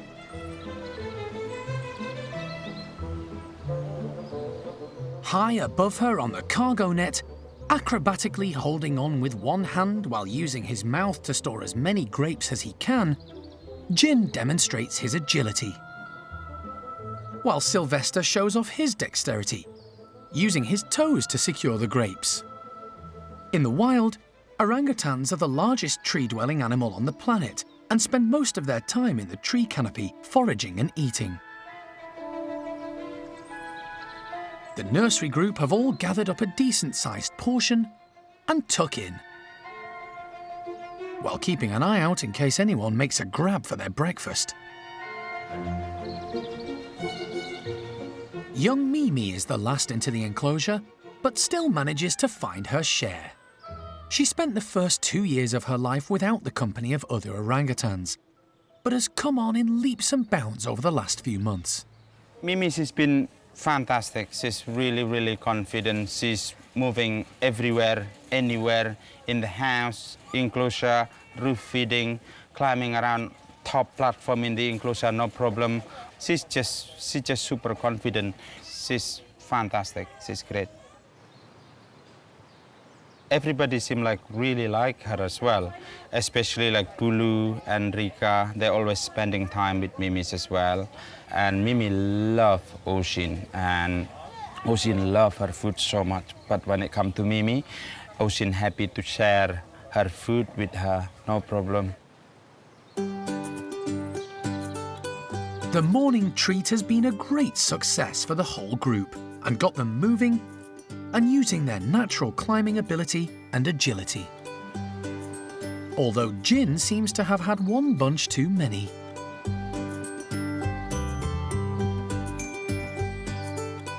This morning is fabulous. Everybody climbing around and enjoying the grapes. Beautiful morning this morning. Having had their fill, it's time to do what this group does best: playtime and having fun. And when you're young, it's good to get a helping hand.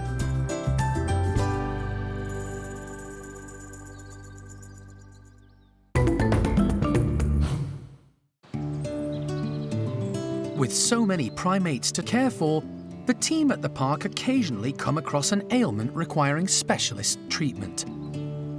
At the bachelor chimps, poor Freddie has got a rather delicate condition down below. Over the years, he's suffered from hemorrhoids, also known as piles. Just like in humans, they cause painful swellings in the rectal area, which tend to itch and cause difficult bowel movements. Back here again, in the same place, same animal. Today, wildlife vet John Lewis has been joined by Mr. Andrew Clark, a consultant general surgeon who specialises in pelvic floor disorders. It's not the first time he's seen Freddie. We've had 3 goes on him. Because remember, last time was your second time seeing him, if I remember correctly? It was. Yeah. So he's one of your long-term patients. He is. He's becoming a friend of mine, is young Freddie. Freddie was rescued in 1995 in rather strange and sad circumstances. A policeman found him wandering around in a park in Austria. No one knows how he got there, but it's thought he may have been an abandoned pet. He was only around 6 years old at the time. Alison and her late husband Jim Cronin went to Austria to pick him up, and once at the park, he joined the rowdy bachelors. Good boy. Consultant Andrew Clark is familiar with Freddie's condition. He performed a similar operation on the chimp 9 years ago. If we try this now, because I think it's the least invasive, it's the safest thing, it's the quickest thing to recover from. But he normally operates on human patients, so John Lewis is assisting throughout the procedure. The primate care team have managed to successfully anaesthetise Freddie by hand injection, and he's quickly brought to the park's hospital. We've got to intubate him, so... What does he weigh? 71.3. John intubates him and makes sure he's stable, so the procedure can begin. I mean, generally, he's in good condition, really. He's overweight, and that the keepers now know about, and they should try and address that, because he's, apparently he's a bit of a hoover. He will go around picking up any food that's left over anywhere. But he has put weight on, and we'd like to see that weight off. Apart from that, he looks like a pretty normal chimp. I mean, he has a few little tiny nicks on him, let's see here. So that's just life as a chimp, that's absolutely nothing at all. So no, apart from that, he's fine. Now Andrew can examine the affected area. These blue areas are the areas that he's bleeding from, and they are in effect hemorrhoids or mucosal prolapse. The inner lining of the rectum is protruding through the anal canal, and that's why he's bleeding. And what we're debating is that really what we're seeing is the effect of the problem, and what we're dealing with is not the cause. While the piles are obvious, the cause of Freddie's bleeding is another issue. It seems that part of his bowel is folding in on itself, causing Freddie to strain when defecating. It may require a separate, far longer and more complicated operation to rectify. It's something Andrew often carries out on humans, but has never performed on a chimp. It ups the stakes massively, and I'd need to just learn about the anatomy of a male chimpanzee's pelvic floor so that I can minimise any surprises. But today, he's just going to treat the hemorrhoids, using cutting-edge technology usually reserved for his human patients. We've had a lot of success with this procedure over the years in humans. Very high patient satisfaction, low pain, low recurrence rates. He's locating each individual hemorrhoid and then removing them by stitching and cutting off the blood supply. You all right, your end, John? You happy? Stitch, please. Thank you. Looks better. It looks better than I've seen it. So that's why I think we should try and just give it a little bit of time to see. The procedure is fairly quick, taking just 45 minutes. And Andrew is confident Freddie's discomfort will be eased for now. The procedure that we did today is safe and the recovery is quick. We'll see how events unfold, and I think we need to give it a few weeks. But if, despite the measures today, he continues to strain and has a very difficult bowel function, then we may need to consider procedures that could elevate the pelvic floor, that could stop this slippage and straighten the rectum so that he's not straining. Now it's a case of wait and see, as Freddie returns to the chimp bedrooms to recover from today's operation. The team will continue to assess him over the coming months to see if any further action will be required. There's been some exciting news at Lavar's group of woolly monkeys. When staff arrived early this morning, they discovered they had a new arrival. Overnight, Zingu had given birth.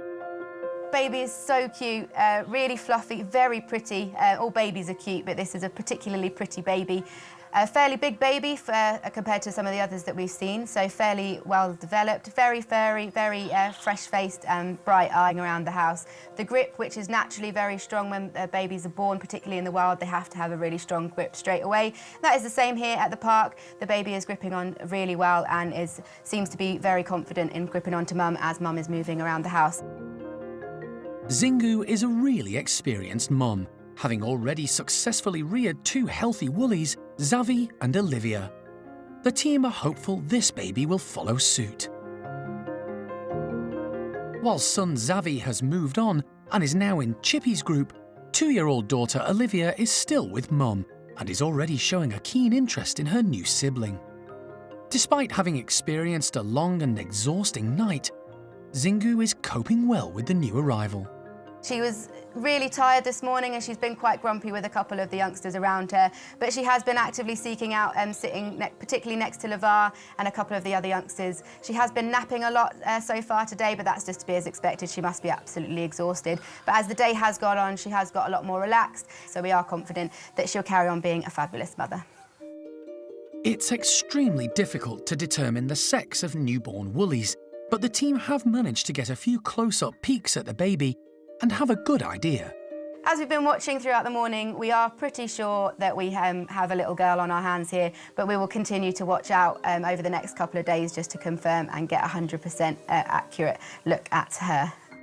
And a quick check with the dates has confirmed that Lavar is the new baby's dad. He's already had a good look at his newborn daughter, and he's doing a great job of keeping the other youngsters busy, providing Mum Zingu with some well-deserved peace. As Lavar gets older, he just gets better and better. He's just getting more distinguished and he's just getting incredibly handsome as the days go by. But with that, he's getting much more relaxed around the rest of the group. Today has been a day filled with play. He just spends an awful lot of time with the youngsters, particularly Cosmo and Olivia. He's also really close to Carlos and they do spend a lot of time playing. And the house is just filled with laughter, which is lovely to hear from the woolly monkeys. There are less than 40 woolly monkeys in captivity outside of the Amazon basin. It's a great success story for Monkey World, as woolies in captivity are facing extinction, making every newborn extra special.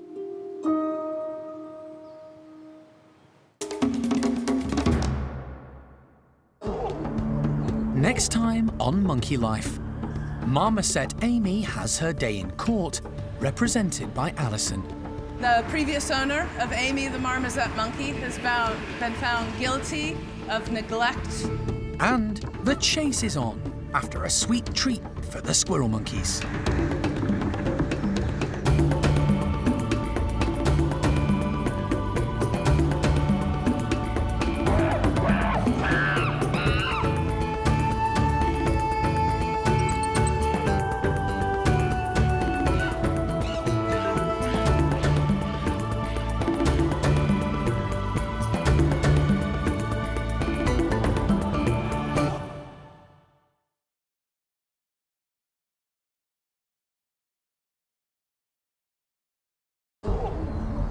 Today on Monkey Life, rescued marmoset Amy has her day in court, and it's good news.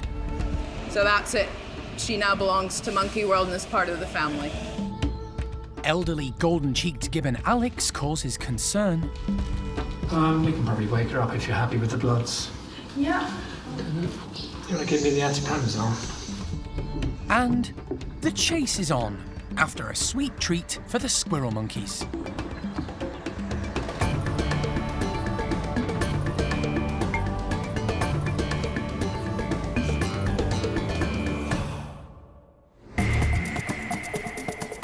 Monkey World in Dorset, buried deep in the English countryside, is the largest sanctuary of its kind on the planet.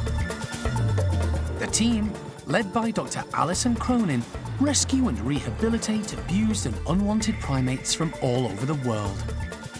Now we just have to get them loaded up in the van and we're back to Dorset. So far, so good. The park provides a home for more than 250 monkeys and apes from 22 different species.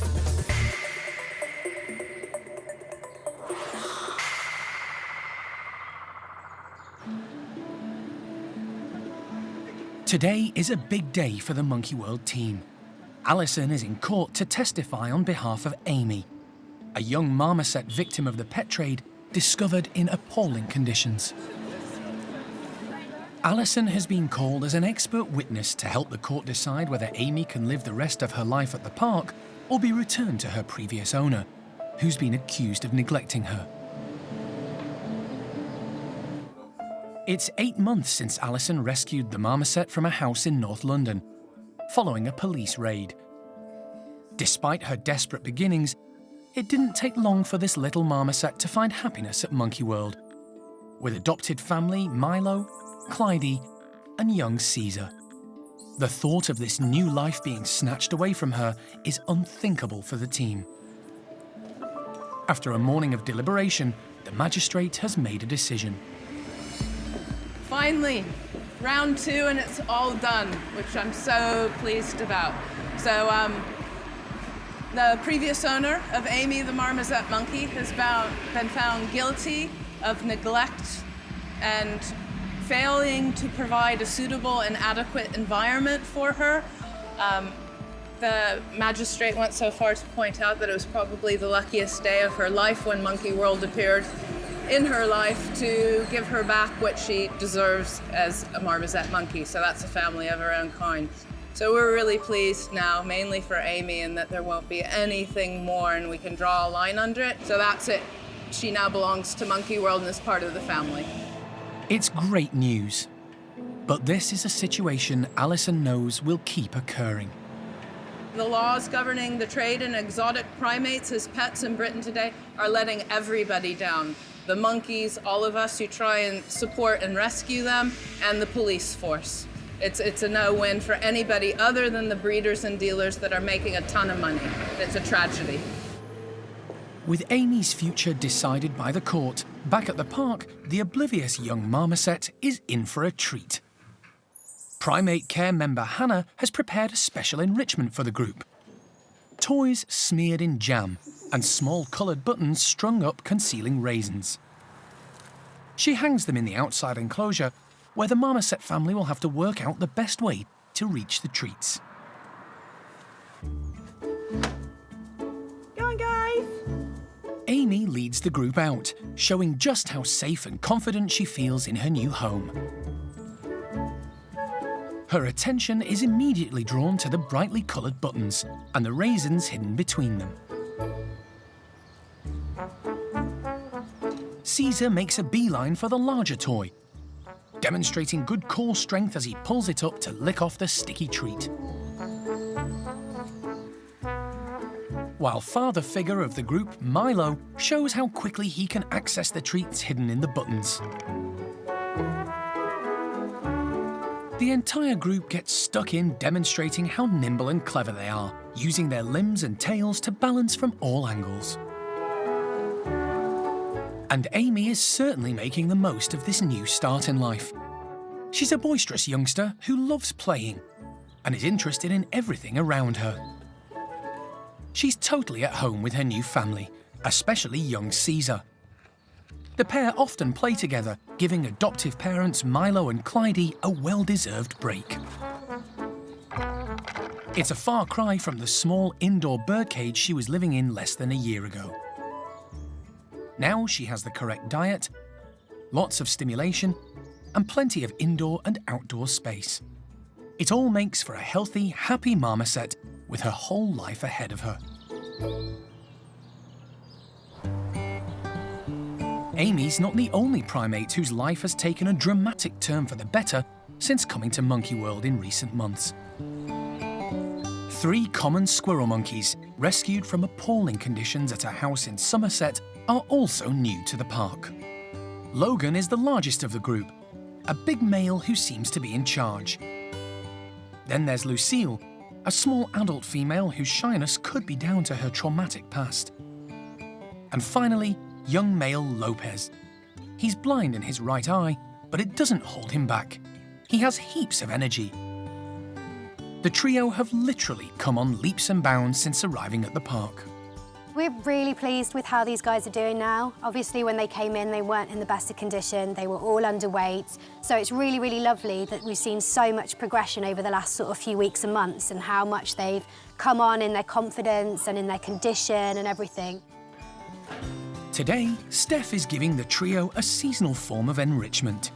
Tasty and ripe grapes on the vine. But she doesn't want to make it too easy for them.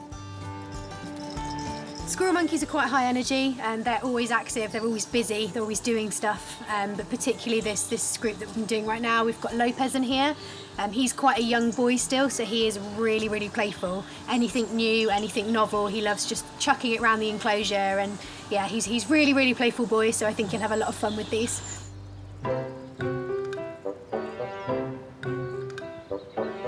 All 3 squirrel monkeys head straight outside, but initially, when confronted with all the tasty fruit, they're a little unsure. It's left to Logan to take the initiative.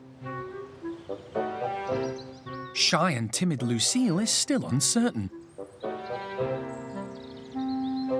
She does have a sniff, but isn't impressed.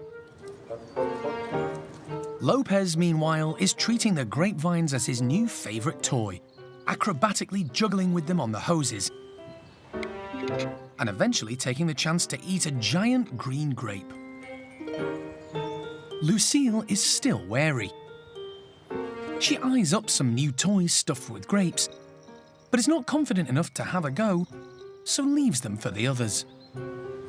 Lopez, on the other hand, is in grape heaven. With so many on offer, he's constantly on the move, demonstrating his impressive gymnastic prowess as he grabs as many as he can. Logan, meanwhile, watches on, trying to keep out of the way, for now.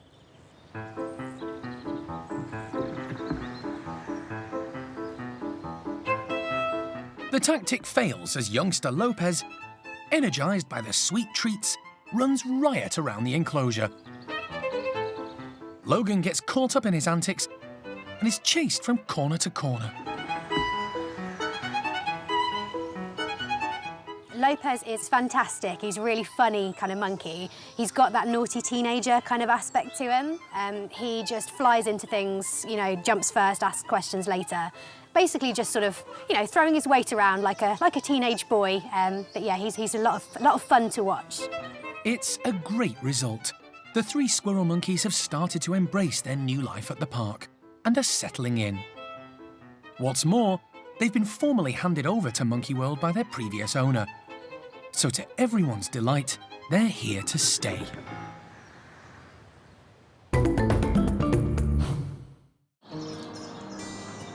It's moving day for 4 of the park's golden-cheeked gibbons.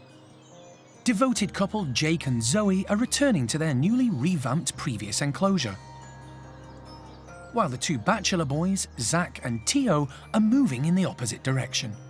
The catalyst for the move was a bit of friction between the 2 young males, Zach and Tio. They were bosom buddies for a while, but they're growing up, and as adolescents, both want the dominant position, which has led to a few minor conflicts. The care team have decided the young males need some time out before the situation escalates further.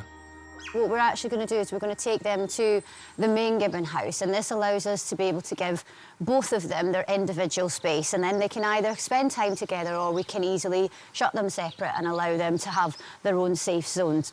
So to facilitate that, we're actually going to bring Jake and Zoe back from the main house to the top house here, and they're going to live together in the space that used to be their home, but has had a few improvements since they were last here. Getting 4 gibbons into boxes can be tricky, but to minimise the stress, the team have spent several weeks crate training with them. And it's really paid off. Both Zoe and Jake waste no time going into their boxes. At the other end of the park, Tio has also gone easily into his, but Zach is proving to be a bit more stubborn. Hey, buddy, come on. Come on. Come on. Good boy. Good boy. Right, go, boys. Go, go, go. Good boy. Good boy. Yay. It's all right. It's all right. Hey, buddy. The tricky part of today's move is complete. The gibbons have responded well to their training. They're all in the boxes. Obviously, a few issues with Zach's box, but he's in and he's fine. Jake and Zoe were really, really good. Both went in fairly calmly. Zoe, I was worried she was going to sit between the slides, but she just kind of went, eh, and moved straight in. So really happy. Everybody's in the boxes, so now we've just got to get them out at the other ends. The team are going to release Zach and Tio into their new bedrooms first. Although they'll be separated, they'll still be able to see each other through the mesh. Later, if they seem to be getting along, there'll be the option to spend time together. Yeah, the boys are good. They're out their boxes. They're in their new rooms. A little bit confused as to what's actually going on. Just took us a little while to just change the boxes around, get them all strapped up. But yeah, all good so far. So now we just got to get these 2 out. Next, it's Jake and Zoe's turn to be released. Jake is first. You ready? Yeah. Okay. Can you let him straight through to the playroom? Jake's lived here before and wastes no time heading straight inside, comfortable in the familiar surroundings. While he settles in, the team transport his partner Zoe to join him. We good? Safe. All right. Yeah. Ready? Come on then, Zozo. Yeah. Go. Welcome home, Zo. Good, well done. Like Jake, she instantly recognises the old gibbon house, doesn't hesitate, and is greeted by her partner. This is obviously a familiar environment for Jake and Zoe because they lived here for a number of years, so they're coming home really.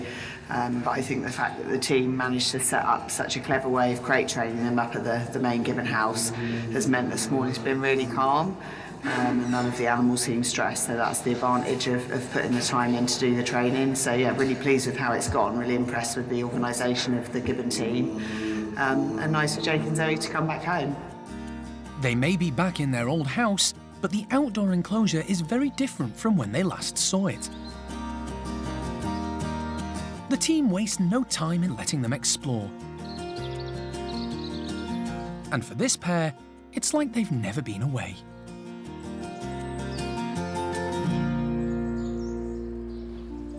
Another gibbon, however, has been giving the care team cause for concern. Elderly female Alex. Alex has been at the park for almost 18 years.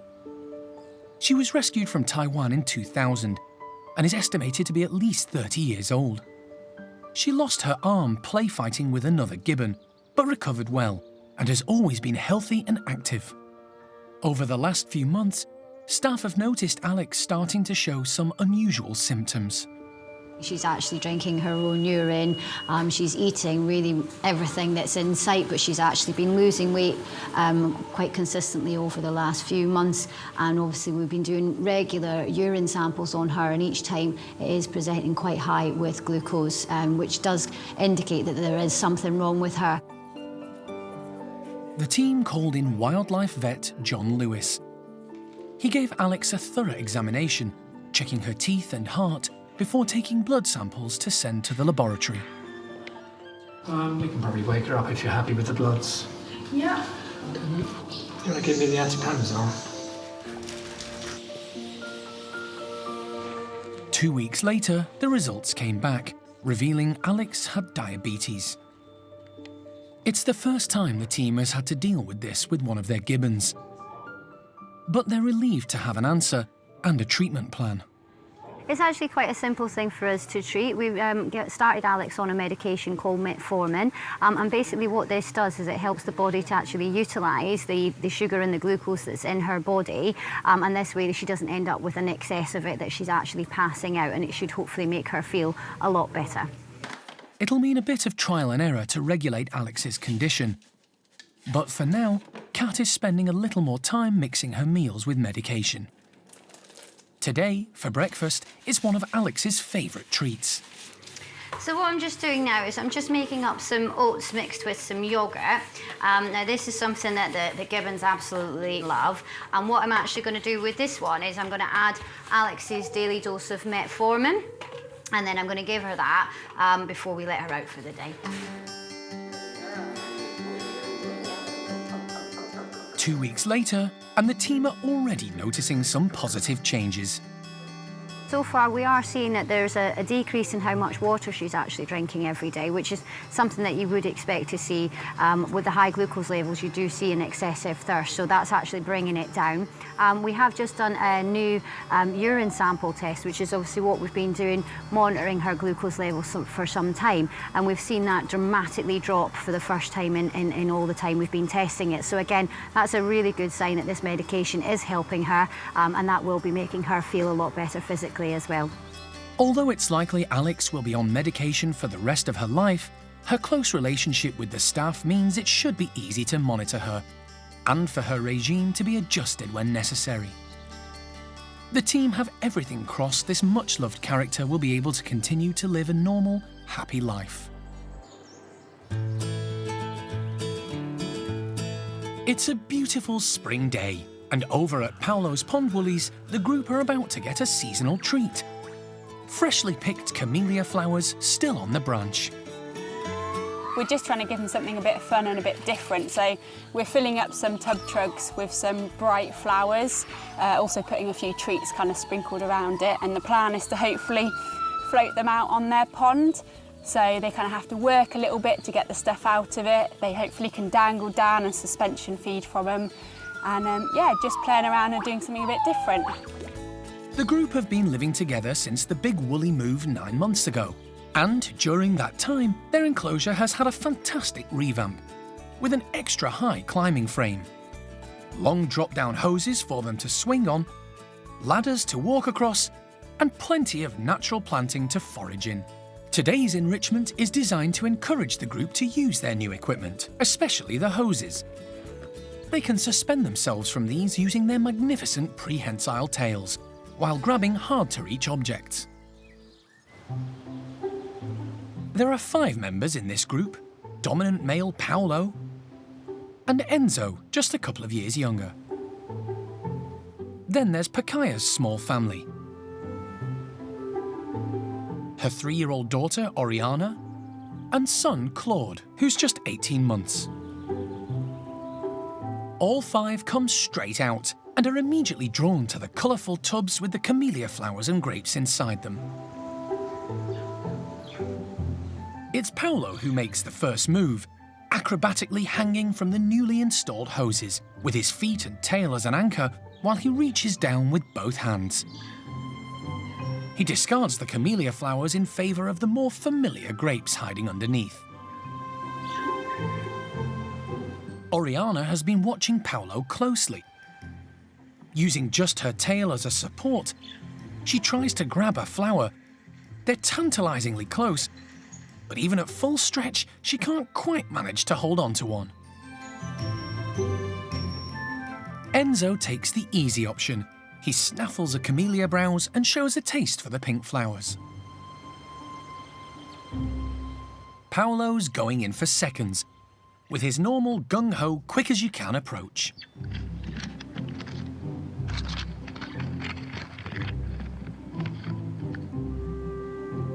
The prehensile tail on a woolly monkey is incredibly strong, enabling them to support their whole body weight and more. In the wild, they very rarely come down from the trees for fear of ground-dwelling predators. Their tail can be used as a climbing aid, and also enables them to feed underneath the branches where other monkeys can't reach. It's obviously helped Pacaya grab a handful of flowers, while her children, Claude and Oriana, are eating at the water's edge. Pacaya's got a really lovely family group. She's a very protective mother. So the three of them kind of go around together. Claude's starting to be a little independent boy, and he does like to go off and explore on his own, but never strays too far from mum. And then Oriana, she's obviously a little bit older, but again, she's got quite a close, tight relationship with mum, so she likes to hang around with her. The group have come together well, despite including two strong, large males. Obviously, Paolo's the bigger, the more dominant male of the two. Enzo's a pretty big lad as well, though, and the two of them have kind of got a little bit of an understanding between each other. Enzo is lower ranking, and he is being respectful to Paolo. He's giving him his space, he's staying out of his way, and just kind of the two of them coexist around each other, but without kind of getting in each other's spaces too much. But it works quite well. Enzo's got quite a nice relationship with Pacaya's family. So he spends a lot of time hanging around with them while Paolo's kind of off patrolling, showing off, and being the kind of goon that he is.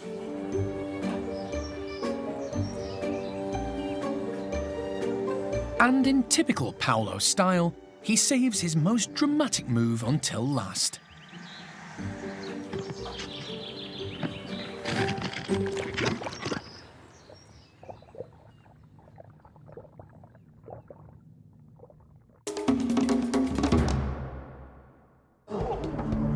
Next time on Monkey Life, it's dental day for Lemur Houdini. I thought it was to do with the canine, but I'm starting to change my mind. It might be to do with one of the cheek teeth. And a new baby woolly is named.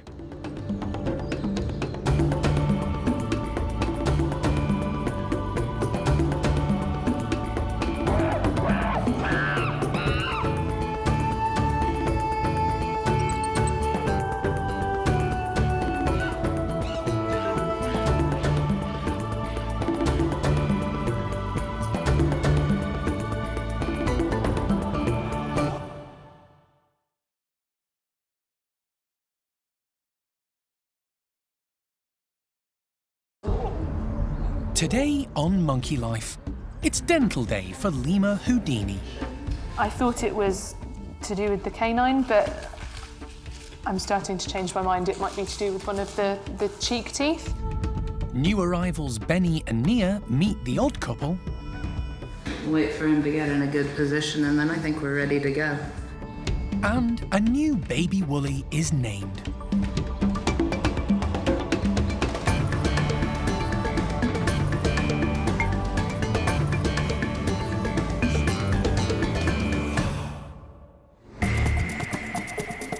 Monkey World in Dorset, buried deep in the English countryside, is the largest sanctuary of its kind on the planet. The team, led by Dr. Alison Cronin, rescue and rehabilitate abused and unwanted primates from all over the world. Got one. The park provides a home for more than 250 monkeys and apes from 22 different species.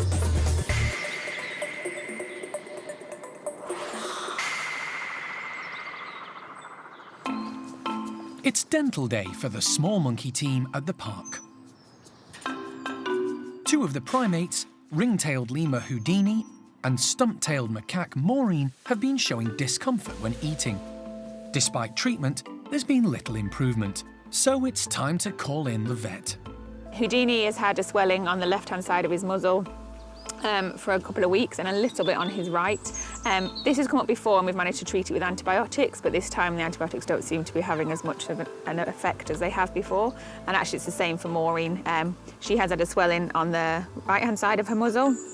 And we did treat it with antibiotics and it has pretty much disappeared. But as the vet's coming in to do Houdini for a dental, we'll do Maureen at the same time. And when they're down, we'll do an all-over health check as well. Houdini is first up. At 21 years of age, he's one of the oldest in the troop. And for the last few days, he's been looking unwell. He's off his food. And staff have also noticed his breathing is becoming raspy. The lump on the side of his muzzle could be an abscess, indicating an issue with a tooth. The twofold problem is causing concern for the care team. If we don't do the anaesthetic and we don't get the vet in, then the problem's not going to get better. So hopefully, fingers crossed, all will go well. Houdini has been kept apart from the rest of the group overnight, making it easier for Karen to box him up and take him to the park's hospital, where the vet team, led by Holly, are ready and waiting. He's quickly put under, and Holly begins with a general health check. Good boy. His lung field's actually quite clear. A look in his throat reveals that he may have another problem. It sounds like a sort of upper respiratory wheeze rather than sort of crackly noises in his lungs. I think it's worth doing chest x-rays just to make sure there's nothing obvious going on. And there's definitely a bad tooth, and there's sort of a big swelling, I guess potentially a broken canine underneath where that lump is. It seems Houdini has a couple of unrelated problems needing immediate attention. To get to the bottom of both, Holly wants to take some x-rays. You did an x-ray of his head as well? Yep, and we're going to do both sides of his chest. So this one is through the top, then both sides of his chest, and then we're going to do his throat as well. Okay. Before she tackles Houdini's dental issues, Holly decides to check out his respiratory problem. His chest's actually looking remarkably clear, considering there's no great masses or anything. You can see his airways nicely. There's a few little bits of really nice clear lung, but most of it's just a bit foggy, like a sort of chest infection, bronchitis type appearance. Thankfully, the x-rays show the problem is simply a chest infection, which can easily be treated with antibiotics. Next, Holly examines Houdini's teeth. She finds a problem straight away. Oh, this one's actually going to fall out if I push it, so do you want me to take it out? It's his right upper canine. That's wobbly when I touch it, so it'll come out. But removing the long, saber-shaped tooth isn't easy. It's pretty grotty. There's all, like, pus and old food and stuff behind it. It's a large canine. In him, I'd say they're probably comparable to a good-sized dog. It takes 40 minutes of careful probing and gentle persuasion. Crikey, Houdini, come on, man. Hey, there we go. Finally, the tooth is out. Because there's a little bit of infection there, we're not going to stitch up the hole because we'll trap the infection inside. So we're just going to let it heal and mouths heal really quickly. So, yeah, within a week, I imagine he'll be feeling an awful lot better. That's 2 problems sorted. Now for number 3. Holly begins to investigate the sizable lump on the left side of Houdini's muzzle. I thought it was to do with the canine, but I'm starting to change my mind. It might be to do with one of the cheek teeth. So we're going to pop a little needle in it and see what we find. It's full of pus. Oh, there it goes.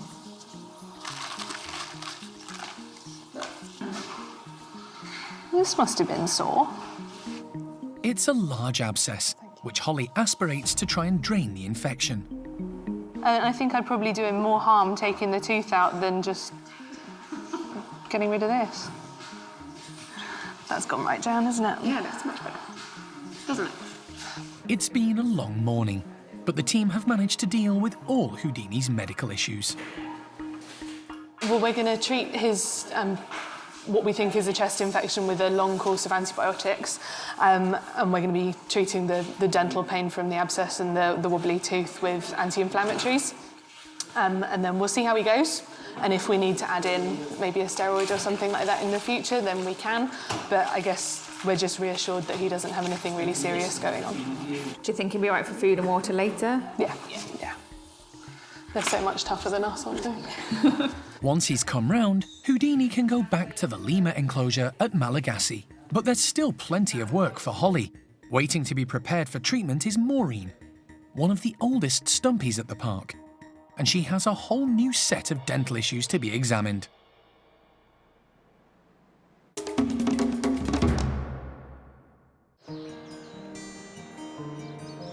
It's a special time for Levar's group of woolly monkeys. They've a new arrival, and at only a few days old, the little one is already thriving and settling into life with her family. Born to mum Zingu and father Levar, this baby is Zingu's third child. She's already raised daughter Olivia and son Zavi, and is a complete natural when it comes to motherhood. Zingu and her latest arrival are doing really, really well. It is definitely a little baby girl, which is brilliant news for us, and we've now called her Layla. Zingu's a fantastic mum, you know, she knows exactly what she's doing. She really cares and looks after her little ones.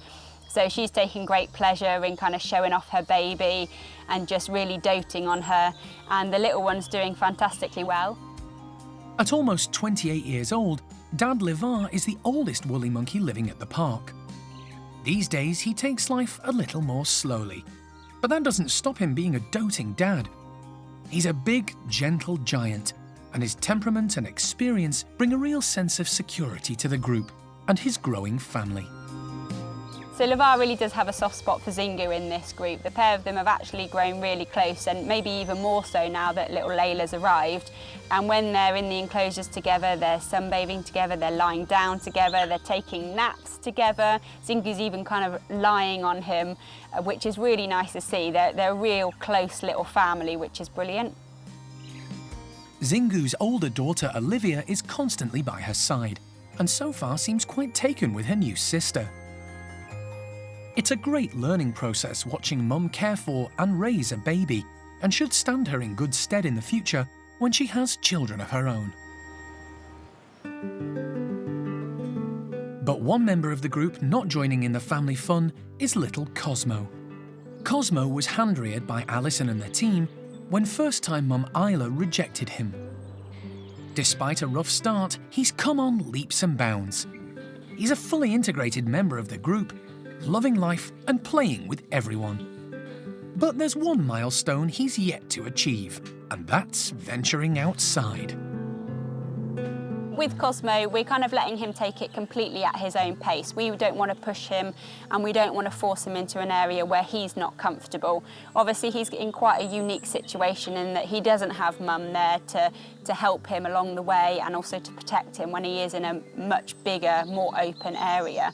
So it's very daunting for him and very scary. He's just not really showing much interest. He knows where the slide is now, and he's put his head under the flap and had a little look around, but at the moment, his curiosity is just not getting the better of him, and he prefers to stay inside where it's nice and warm.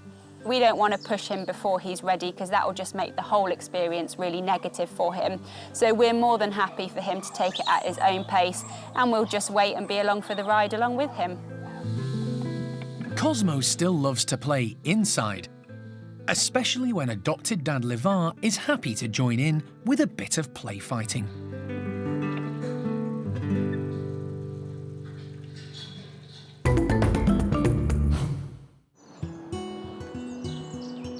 It's been a few days since the park welcomed two new arrivals, rare white-throated guenons, Benny and Nia.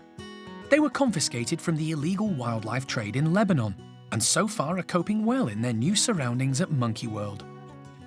The pair are obviously close and are eating well and enjoying their spacious new home. Today will be another big challenge for them. They're about to be introduced to 2 potential housemates. The plan is to move our Patus monkey Mitza and her mate George, the ringtail lemur, over to our new Guenon house. Hopefully the moves will go nice and smoothly. We'll get them in the house and just getting all the last few bits ready, so there's a bit of nice food in there and that ready for them. And then we'll see how things go and decide whether or not we're going to move forward today with an introduction with Benny and Nia, the 2 guenons. Mitza and George are affectionately known as the odd couple. George is a lovable but doddery old lemur. At 34, he's the eldest in the park and suffers with arthritis and poor mobility. Patus monkey Mitza is quite the contrast. She's a large, feisty female.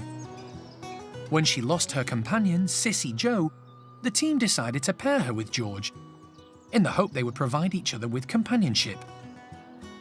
It's been a remarkable success. Mitza is very protective of George. It's a bit like he's her pet that she must look after. She's really, really fond of him. She likes to know exactly where he is at all times. If we're trying to give George food, she likes to keep an eye on us just in case we're upsetting him. So she really loves him. And George quite likes Mitza. He just sort of bimbles around in his own little lemur world, little old man. So it's a strange partnership, but it works really well. Steph has managed to get both members of the odd couple into travel crates and is now heading over to the new complex where the guenons live. It's been designed to cope with just this sort of introduction, with 5 large bedrooms and a lovely outdoor space. In theory, there's plenty of room for the 4 to coexist, if all goes to plan. Introductions are not taken lightly, especially when it involves 3 different species. Very little is known about white-throated guenon behaviour in the wild, and virtually nothing in captivity. The team will need to try to read and understand any warning or distress signals as they happen. Initially, the 2 pairs of primates are kept in separate bedrooms, while still being able to see and hear each other. Benny and Nia are extremely lively and bouncy characters, and seem desperate to get a look at the new faces opposite. But George and Mitza seem more interested in checking out their new house and the food on offer than these strange newcomers. After 30 minutes of relative calm, the team decide to bite the bullet and let all 4 in together. I'm just hoping that everybody will pass by each other when we open the doors and not, maybe check each other out, but not have too much of a problem. The first reaction that we're looking to avoid is Nia simply diving in and having a go at somebody. So right now, George is sort of wandering up and down the ramp, so we'll wait for him to get in a good position, and then I think we're ready to go. Benny and Nia don't hang around and go straight in, although all 4 primates are wary and keep their distance. The 2 guenons seem to take more of an interest in lemur George, perhaps on account of his size. He is, after all, a lot smaller than his housemate Mitza, and not such a daunting prospect. Nia does summon up the courage to approach Mitza, but quickly backs off when she turns around.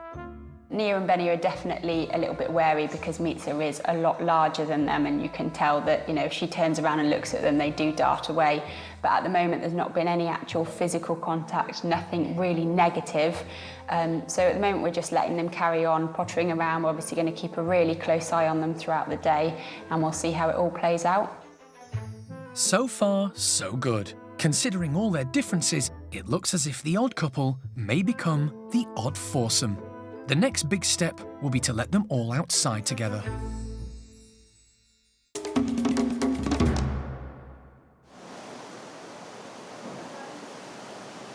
An afternoon summer rain shower has kept some of the park's residents indoors. But in the orangutan nursery, as usual, this doesn't stop them having fun. Out of the 6 who make up the group, 5 are youngsters. The one exception is matriarch of the house, O'Sheen. The two boisterous boys, 7-year-old Sylvester and 8-year-old Jin, are a bundle of fun and energy. They're constantly play fighting and testing each other's strength. But they're also keen to play with the 3 little ones.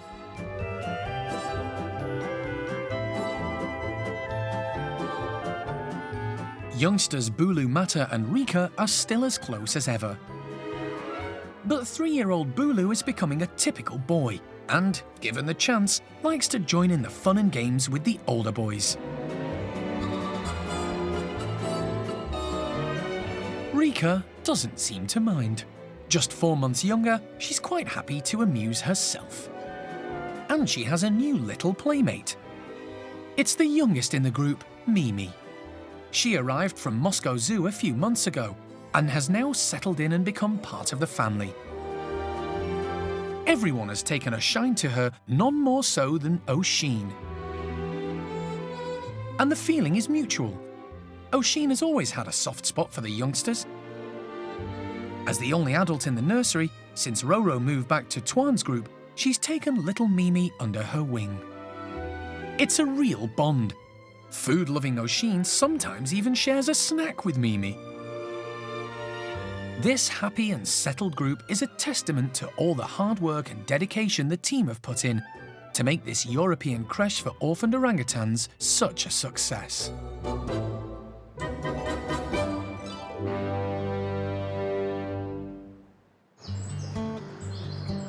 Following his challenging dental surgery, ring-tailed lemur Houdini is recovering back in Malagasy. Next up is one of the oldest stump-tailed macaques at the park, 33-year-old Maureen.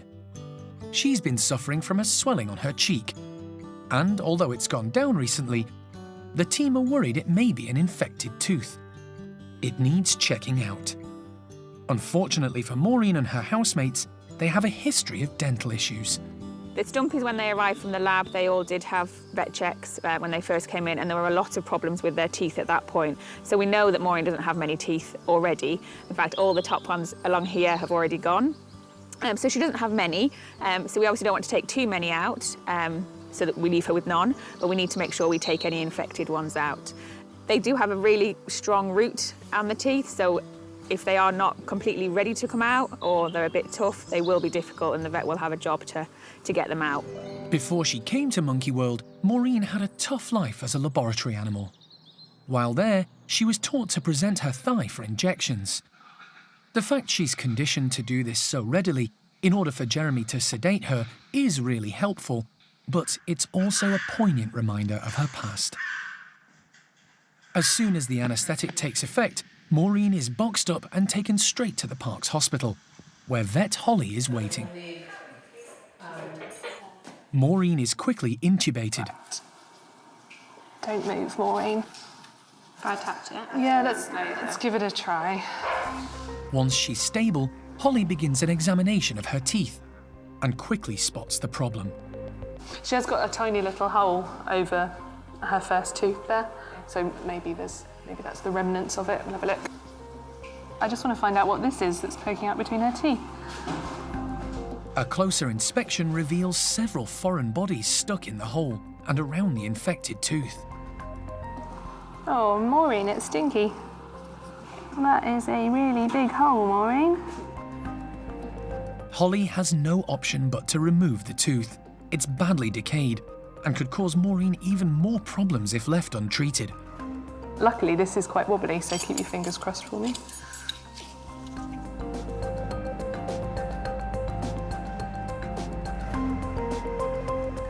Oh God, it really smells. Hey. Oh, it's a good one. Luckily for Holly, the tooth comes out fairly easily. Oh, it did, and thank heavens for that. I lost sleep over this last night. So far, so good. It's not as bad as we first thought. We thought that she would have a broken canine. In these species, the root on the canine is so big that was quite a daunting prospect, having to take that out. And it turns out it's actually one of her molars that she had the problem with, and that's come out quite nicely. So we're just checking the others. Unfortunately for Maureen, she has another tooth with a small abscess above it. And while it's in better condition than the previous one and isn't loose, it could cause her more problems in the future. Yeah, I'm probably going to come to regret it because it's probably going to be a nightmare. Holly thinks the sensible answer is to remove the tooth. But this one is proving a lot more difficult to extract. I think if I do it much harder, I think I'm going to snap the roots and then it's going to be a bit of a disaster. Come on, Maureen. The tooth has 4 very deep roots, making removal problematic. Holly has to ensure every little piece comes out.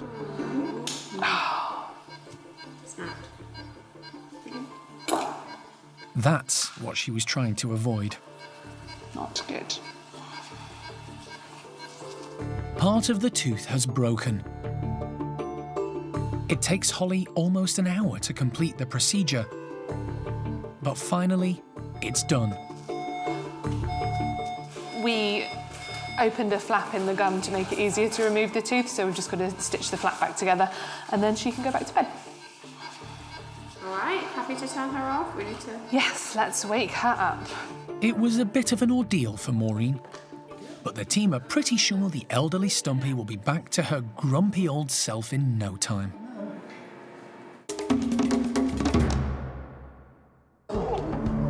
Next time on Monkey Life, Bruce the loris is in hospital for a checkup. Our plan is to take a larger biopsy and then get the pathologist to have a look at the deeper structure of the gland. And there's something lurking in the undergrowth at the chimp enclosures.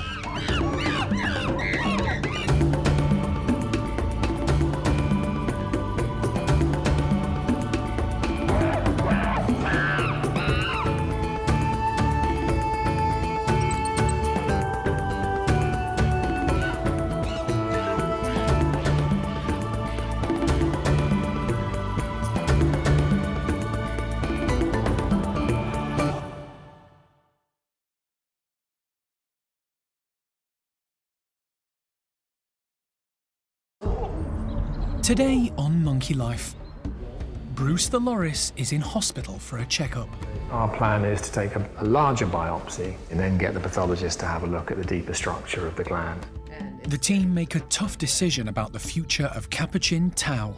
Yeah, I'd like to fix Tao, but I accept that we're not going to be able to reverse anything ever. And there's something lurking in the undergrowth at the chimp enclosures.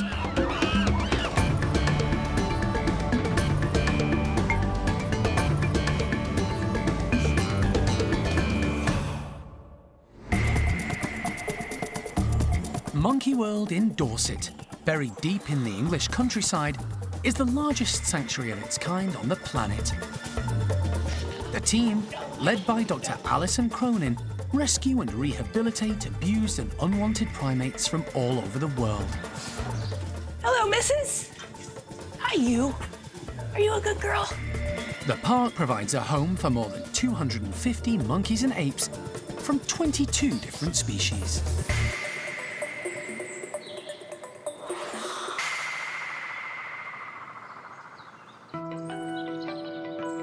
It's been just over a month since Bruce the loris was checked out by the vet after the team spotted a large lump on the side of his face. John Lewis examined Bruce under anaesthetic and took samples to be tested at the laboratory. He also put the loris on a course of antibiotics and anti-inflammatories. Now, 5 weeks later, he's back to check if Bruce has recovered. From the samples we took last time, there's no suggestion that it's a tumour, there's no suggestion that it's an infection, an abscess. There's no real evidence it's anything we recognise, it's just a large salivary gland. The keepers tell me that he's eating normally, behaving normally, not bothered by it. So at the moment our plan is to take a larger biopsy. And by that, I don't mean a huge one. It's still a small biopsy, and then get the pathologist to have a look at the deeper structure of the gland. It means John will need to take another good look at the lump. Loris might be slow-moving, but they have a strong grip and a toxic bite. Jeremy, however, manages to catch Bruce in his bedroom so John can inject him with an anaesthetic. Once at the hospital, John waits a few minutes for the drug to take effect. As soon as Bruce is fully under, he begins a close examination, and it's immediately obvious to him that things have improved. Well, that's nowhere near 4. That's 3. Yeah, pretty well exact. This has gone down quite considerably, probably 3 by 3. Originally, the lump measured 4 centimetres in diameter. It's decreased in size. For me, it feels softer, smaller. He checks inside Bruce's mouth to see if the lump has been discharging through the salivary gland. Now, if I'm squeezing that, I can't see anything coming through the gland.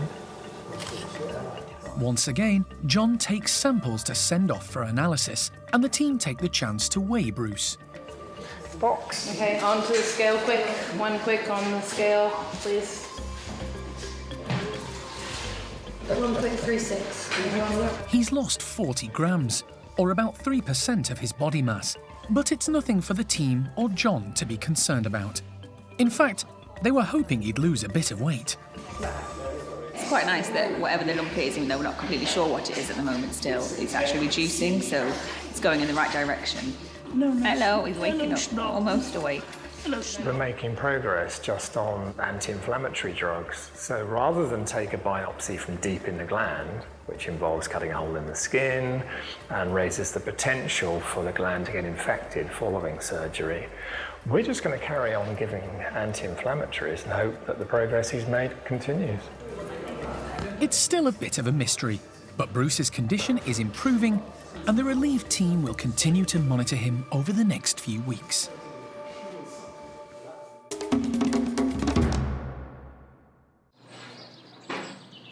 It's a typical morning at the park as Hananya's group of 18 chimps head outside.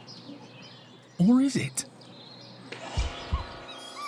What the group don't know is there's something sinister lurking in the undergrowth. It appears a snake has hidden away in the grassy enclosure, seemingly ready to strike at unsuspecting passing primates.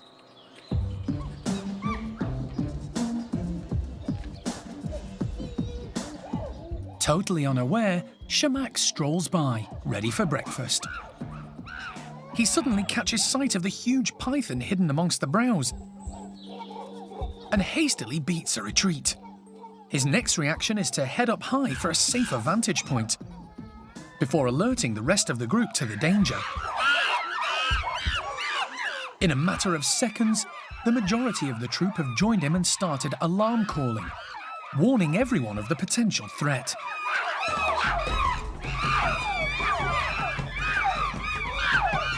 Their reaction mirrors the behaviour of chimps in the wild. Some may have seen snakes when they were in their natural habitat, before being poached from the wild and sold into the black market wildlife trade. That would make them aware of the dangers. Others will have never seen the slithery predators. But instinctively the group come together to protect both their territory and youngster Thelma, and to offer each other reassurance. Jess is the first to venture close, arming herself with a piece of browse to scare the snake off. But she soon loses her nerve.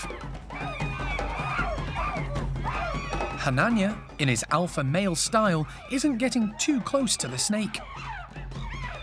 He's quite happy encouraging female Trudy to go and investigate. In the past, Hananya's not been the bravest individual in those kind of situations, so we expected him to be pretty concerned about the whole event, and certainly he was kind of fear-grinning and looking for reassurance from the other individuals and kind of pushing some of his females forward to deal with it.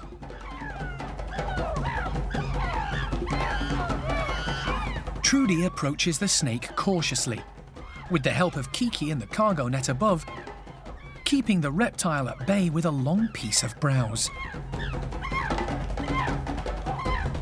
But it's yet another female, 29-year-old Peggy, who plucks up the courage to tackle the snake. There's no messing with this lady. Once she's worked out the snake isn't moving, she goes in for the kill, straight for the throat, before nonchalantly discarding it. She is an animal that generally will avoid conflict and is pretty laid back, but when she needs to step up, she usually doesn't disappoint. So she's certainly an animal that we had our eye on, and yeah, she was pretty fierce. It's been a great exercise in demonstrating what a strong and united group Hanania's chimps are. Certainly the chimps were feeding off each other, and if one individual reacted, you would get kind of a chain effect when others would join in. Really good to see that group, actually. They all got involved and were reassuring each other, and, you know, the priority was to protect the youngster in the group. And just reassures us, really, that they do identify as a community, and they do come together when they need to. Hanania's group are relatively young, and the team are interested in how an older and more experienced group will react when confronted with danger in their midst. So, next to get a replica reptile invasion are Paddy's old group, which still has 5 of the original 9 chimps to first arrive at the park. Bixa searches through the browse, unaware at first that anything is amiss. When she does realise, she's unsure and takes a moment to think about it, but then issues an alarm call to the rest of the group. They immediately come together. But the reaction of this group is a lot less frenzied and dramatic than Hanania's. A sign, perhaps, that they're somewhat older and wiser. Mickey is the first to give the snake a poke with a bit of browse. Buster ventures down for a closer look, but decides safety in numbers is best, and rejoins Cindy, Mickey and Bart. Together they can present a formidable and intimidating unit to ward off the danger. Mickey decides to take matters into his own hands and moves the snake, testing out its reaction. Bart is an interested observer. The youngest in the group, he hasn't seen anything like this before. Instinct keeps him cautious as Buster drags the python using a piece of browse. The rest of the group keep out of harm's way, leaving it to the high rankers to cope with the danger. They're really, really clever, this group, and actually for a long time didn't make any contact with the snake directly. They were using the tools of the browse, and I guess they're investigating at arm's length, really, to keep themselves safe. So they were cautious in their approach. Actually, even when they moved the snake, none of the individuals actually touched the snake, which was interesting and very different from what we saw in Hanania's group. It doesn't take long for Paddy's old troop to decide the snake poses no threat, and they're soon more concerned with breakfast. I think there's some things that came out of the exercise with both communities. They were all alerted to the fact that there was something to be worried about in their enclosure, so that was really good to see. There was an instinct to protect the more vulnerable members of the group, so in Hanania's troop's case, that was the youngster Thalma. And, you know, in the wild, they'd probably have the ability to move on, but if they were in a large fruiting area and they wanted to stay in that vicinity, they would obviously need to deal with the intruder in order to be able to stay there. And I think that's the tactic that they've both taken. It's been a great exercise in seeing how these captive groups of chimpanzees come together as one to protect their territory and community, just like they would in the wild.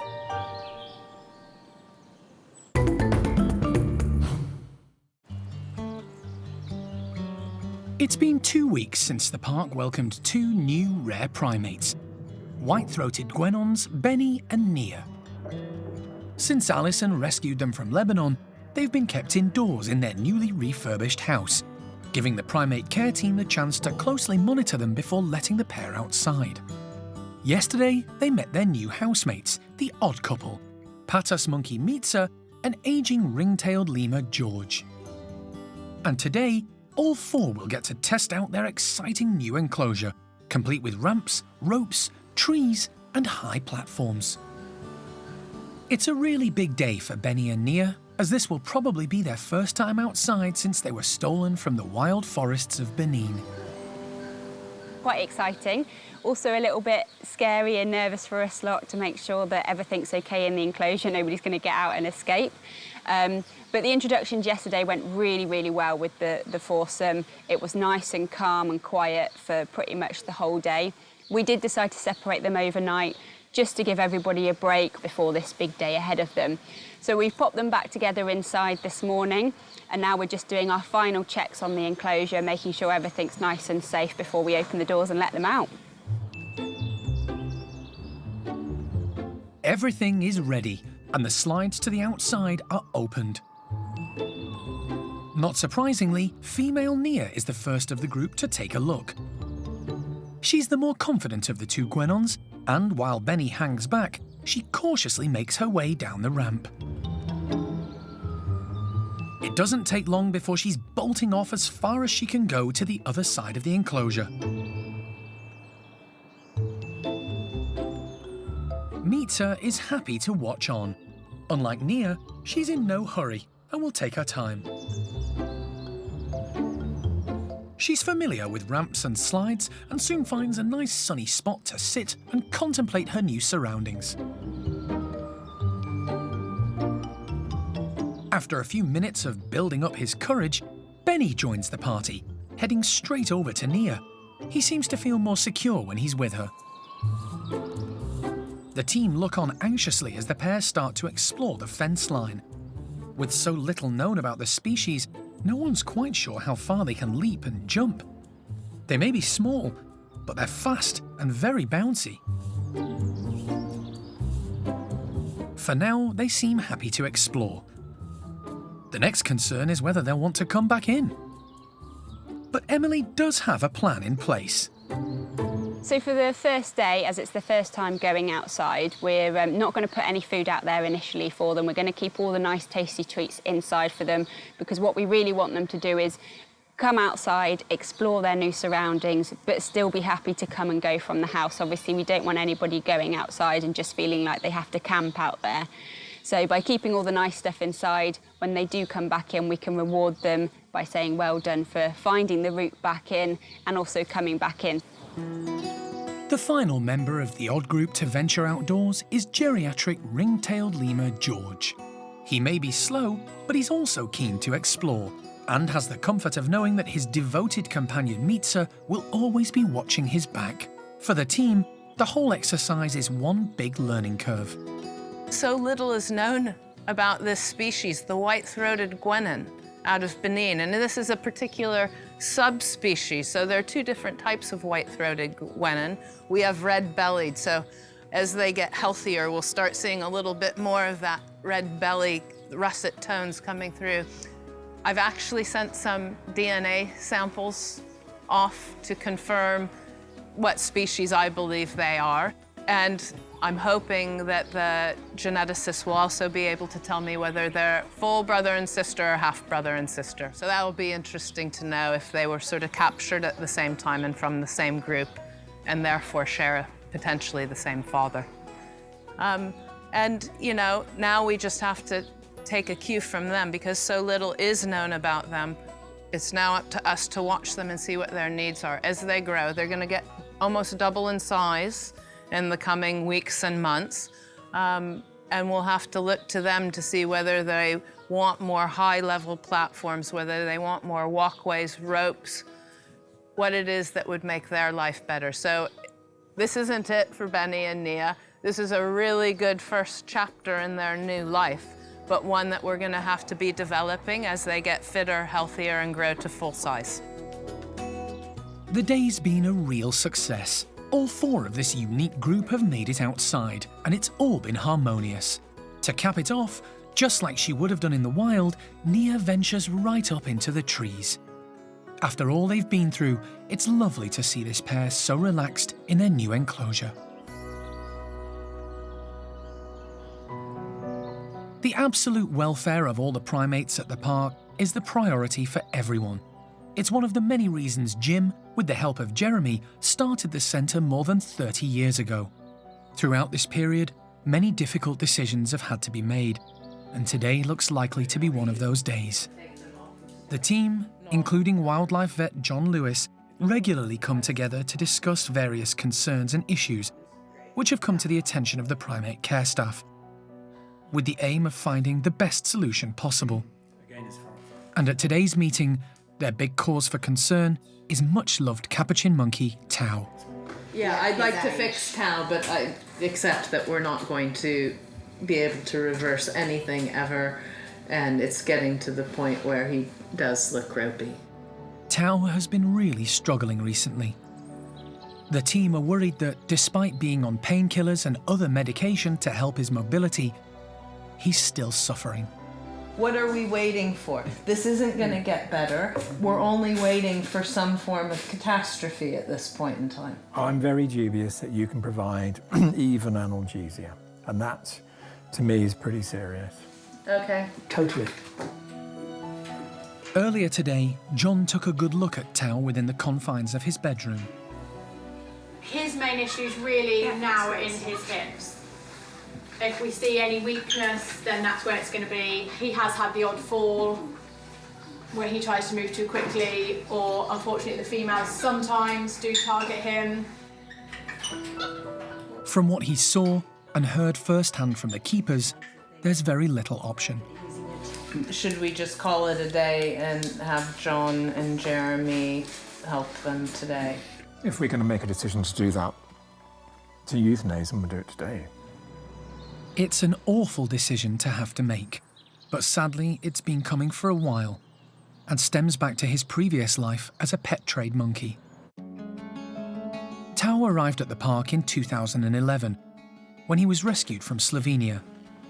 He was kept as a family pet in the basement of the house, and although the owners meant well, they didn't have the expertise or knowledge of how to care for a capuchin.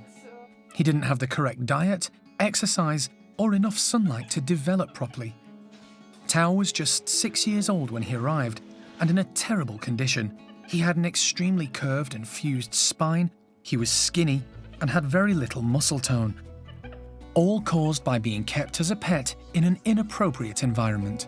He had really profound rickets or bone disease, so he was hunched over, his mobility was really poor, and quite frankly, when we rescued him, I remember the day I got a phone call from Jeremy, who was coming back with him saying, I don't know if he's gonna make it. So yeah, he was probably one of the worst shaped capuchin monkeys that we've ever brought into the park in 30 years. But despite this, incredibly, Tao thrived at the park. Not only did he recover, he turned into a ripped, gorgeous male, albeit handicapped, and became the leader of a very large group of ladies who all adored him. So in the end, Tao went from 0 to like Adonis in a very short period of time and became the leader of a really lovely group of ladies. He overcame physical problems and learned to integrate and become a brilliant leader, loved by all the capuchins and staff. But over the last year, despite moving to a much smaller group and enclosure, his mobility has gone downhill. It was a sign to us that his condition was developing and worsening, and our greatest concern was how much pain he might be in, because his spine's so deformed that, you know, it was probably going to have an impact upon his longevity and his life. Before they make a final decision, the team talk to primate care worker Donna, who heads up the capuchin team. From a personal point of view, I know he's not going to get any better, and I don't want to leave it too late. I think everybody knows that it's coming. I don't think it'll be a shock that it's happening, just that it's happening. It might be happening today. I don't think so. Sorry, I don't have a magic answer for him. Yeah. All right, I'll talk to everyone and then I'll let you know. Thank you. Cool. Once Donna has informed the rest of the team of the decision, John heads over to Tao's bedroom. At just 13 years of age, he's actually younger than most of the capuchins at the park and should be entering the prime of his life. It's a really rough and terrible thing, and it makes me feel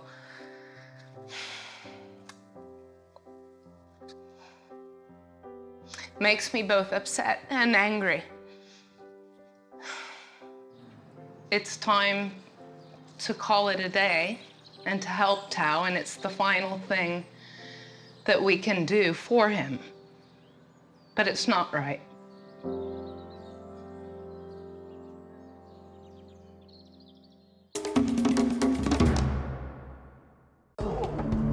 Next time on Monkey Life, Alison collects a new squirrel monkey, ousted from her troop and needing a new home. Hopefully he'll just be a quick grab and into the box and that'll all be done. Sounds like it's happening right now. And a termite mound challenge for the chimps as they work hard for their breakfast.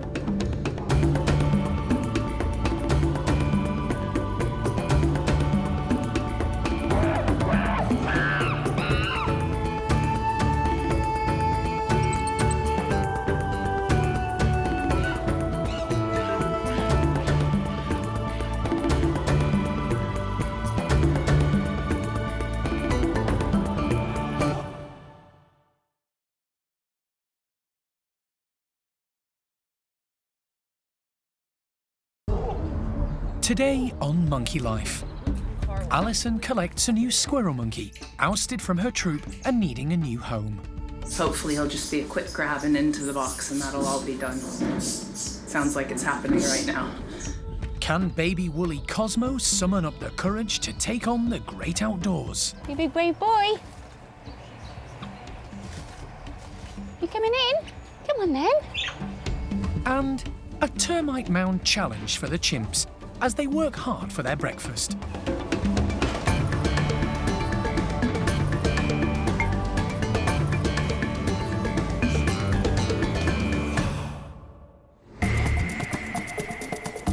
Monkey World in Dorset, buried deep in the English countryside, is the largest sanctuary of its kind on the planet.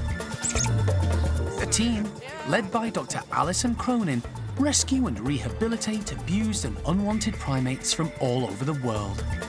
Jeremy's grooming her really lovely, so I think we're going to make good progress. The park provides a home for more than 250 monkeys and apes from 22 different species.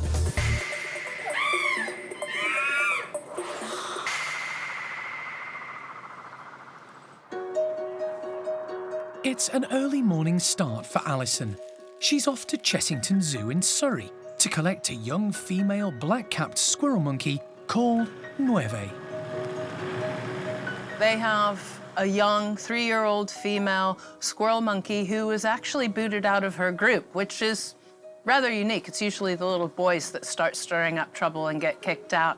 But the group that Nueve, that's her name, belonged to, turned on her and attacked her a couple of different times. So it was time to find a new home for her, and I'm glad that we're able to do so. The park currently has 2 groups of squirrel monkeys. One trio, recently rescued from a house in Somerset, are all common squirrel monkeys. Then there's Charlie and his 3 black-capped females who all live alongside a Saki monkey named Chloe. Monkey World doesn't usually take in individuals from other zoos because it takes up valuable space needed for rescue animals. But the 3 females in Charlie's group, Topsy, Turvy and Azzy, are older than him, and taking in a young female who needs help could benefit Charlie too. If we can get Nueve integrated with the other 3 feisty, older black-capped squirrel monkeys, then it means that Charlie and Nueve will have a longer future together. Alison has arrived at Chessington and is welcomed by Emma Smith, a senior keeper at the zoo who looks after and cares for most of the primates there, including Nueve. Here, this is Nueve. This is your little girl. What? And where is your missing fingers? Since being rejected by the group, Nueve has been kept apart from them to avoid any further injury, although she does have the company of her dad, Brooke. Nueve is lovely. She's very cheeky. I would say a cheeky monkey, but she really is a cheeky one. She loves watching people and interacting through the windows with guests. She's just a little troublemaker as well. I will be very sad to see her leave, although I know it's for the best for her and she's going to a lovely place. It will be very sad to see her off, but hopefully she'll have a nice long future ahead of her with some lovely company as well.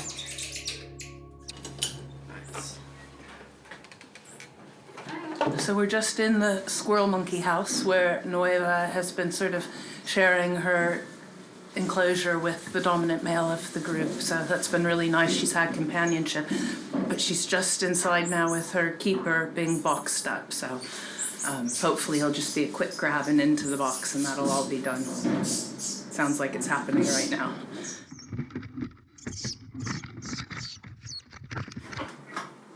Oh, All good? yeah, she's had fun with your channel though. You're all right, little girl. She's gonna be good as gold, and she'll just have to carve out her little niche with our ladies. Before the journey back to Monkey World, Alison does what she can to make Nueve as calm and settled as possible. A few waxworms seem to do the trick. She looks really good in the fact that she's like checking us all out and is now settled down and isn't sort of scrambling at the door and taking a few waxworms. I mean, if you're in fear for your life, you don't sit down and have snacks. So I'm really pleased, and once we get on the road and moving, she'll even settle down and hopefully tuck up in her blanket. So really good, she's a beautiful little girl. Once the paperwork signing her over to Monkey World is done, and Nueve is loaded up and secure, it's time to say goodbye. Okay. Yeah, again. Yes, yeah, thank you nice very to much. meet you guys. Look after yourself. Next stop for Nueve, meeting Charlie and 3 feisty females.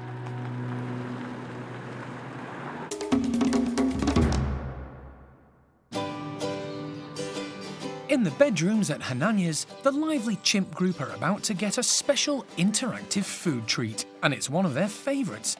Porridge oats mixed together with custard and yoghurt. Things could be about to get messy. The gloopy mixture is poured into tubes, which are then screwed into the wall. On the other side, in one of the main bedrooms, is a huge mock termite mound. To get at the treat, the chimps will have to use sticks, browse, and a whole lot of brain power. It's really exciting. Like, you can see they're in the bedrooms just now and getting quite excited about it because, yeah, they kind of know what's going on.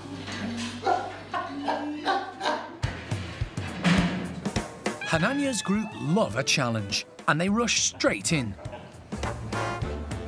Marjolaine is the first to act, expertly stripping a branch to the correct size and inserting it into the hole before licking off the porridge and custard.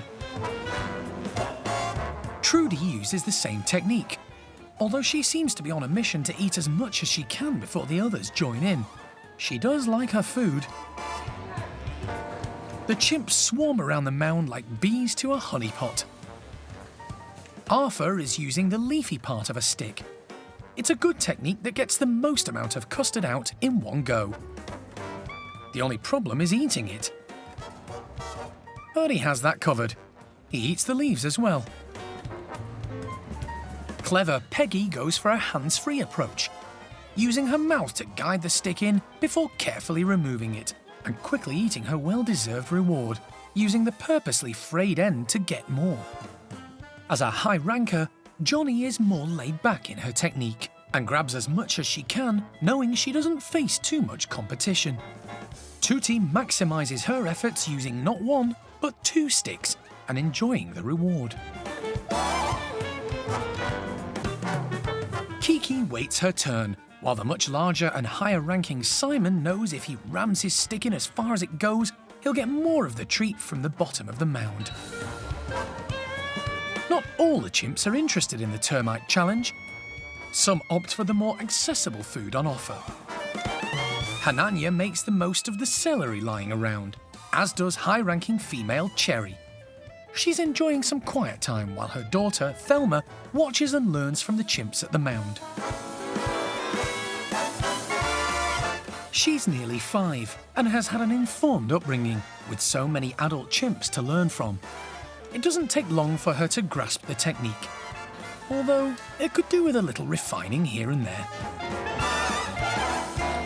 It's been a successful and rewarding challenge for the chimps. They've enjoyed one of their most prized treats and shared it with only the odd squabble.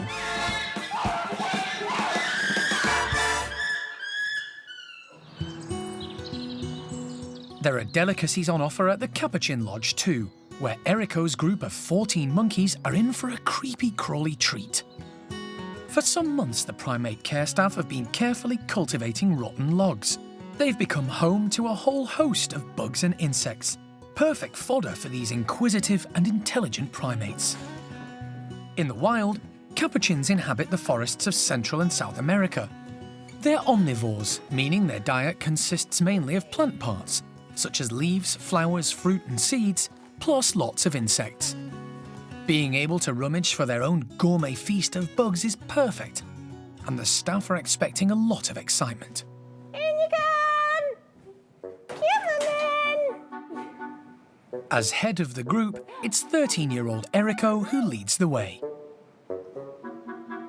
But he's distracted by some sliced beetroot, which has also been left out for breakfast. It's the girls, including Becky and Zoe, who get stuck into the task of finding the grubs and insects.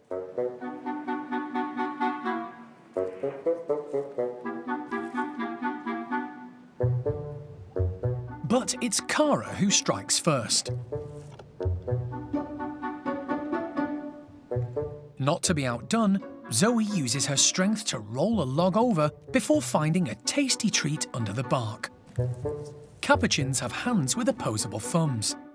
Their dexterity levels are close to that of humans, and this enables them to manipulate objects, grasping them with precision.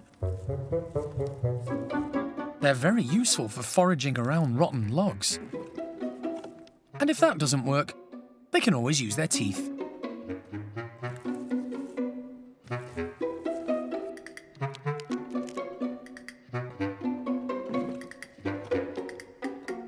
Leader Erico is still focused on the beetroot and fruit spread around the enclosure, while his sidekick Sean has a rummage in the bark. But he's missing a few fingers, which means it's not quite as easy for him. Zoe has hit the jackpot, scooping up as many woodlice as she can.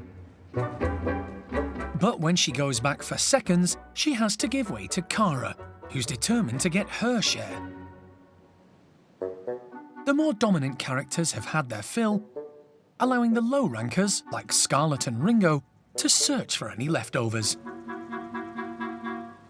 And Sooty gets lucky, finding a couple the higher echelons missed. It's been a fun and stimulating morning's enrichment for the capuchins. And there's still time for Becky to round it off by flirting with Erico.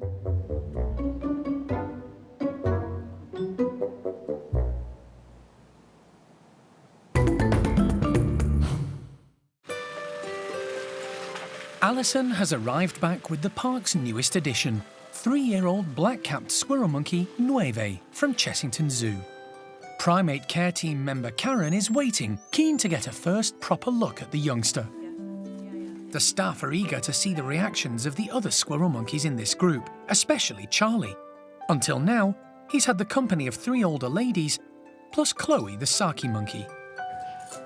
Charlie is only 8 years old, and may welcome the addition of a younger companion to the group. We can put her in that one and then through the slide. Okay. To help Nueve adjust, Karen lets her into a bedroom to give her time to get used to the new surroundings. Good girl. She can see and smell her new housemates, but there won't be any physical interaction until Alison and Karen are happy she'll be able to cope. She also has the larger figure of Saki monkey Chloe to get used to. She looks really well. She's small, but she looks healthy. She's active, very vocal. Seems very interested in everyone around us. It's got a lot going on in this house. So there's obviously 7 other squirrel monkeys, our Saki monkey Chloe, and 2 marmosets in here. So there's a lot for her to take in. But yeah, she's looking good so far. Nueve is super confident, running around and exploring. It's quite a contrast to most of this geriatric group. Elderly female Topsy is keen to get a good look, and so too is Charlie. Do you want to bring Charlie next door now and we could look at it, but it's very bold. With things going well, Alison decides to let the energetic youngster meet a potential new playmate. Karen opens the slide to let Charlie through. The team hope he'll be keen to see a new female and become an ally when Nueve meets feisty older ladies Topsy and Turvy. But to everyone's surprise, Charlie seems more interested in the food and snacks than the new female in the house. It may be that, having lived with 3 older ladies for the past few years, he feels Nueve isn't mature enough for him, and he's not interested. If what we're seeing is that Charlie views her very much as a youngster and isn't sort of soliciting adult behavior, maybe the ladies will too. And that would be really lovely if the ladies gave her a free pass and just took her under their wing. I'm not that hopeful that that's gonna happen because the ladies are tough, but really good, nice little squirrel monkey, really pleased. The team decide to leave Charlie and Nueve together overnight. Tomorrow they'll assess the situation and decide whether the time is right to introduce the older ladies Azzy, Topsy and Turvy into the mix.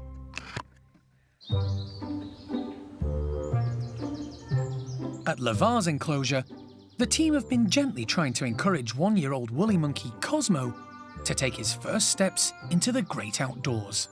Come on then. Come on.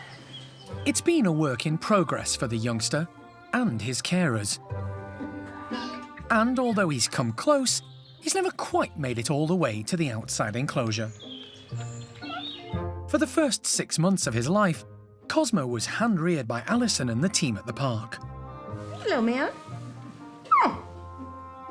They stepped in after first-time mum Isla rejected him at birth. One more? I know. For the last 6 months, he's been living with other woolies. And he's now a fully integrated member of Levar's group. However, so far, little Cosmo has been reluctant to join the others in the outside enclosures, preferring to spend his time having fun in the playroom. He has occasionally managed to venture out into the tunnel system before losing his nerve and heading back to the safety of the playroom. He's actually taken quite a while to kind of build up his bravery and his courage to come outside. We do have a really long tunnel system leading down to the cage enclosure. So for a little chap, it is a big old journey for him to negotiate and to make his way down and find where the other monkeys are hanging out all day. Levar's group have 2 outside enclosures. The larger tree-filled area is open to the elements, whereas the smaller one has a caged roof. Perfect for protecting little woolly monkeys from aerial predators. You big brave boy. You coming in? Come on then.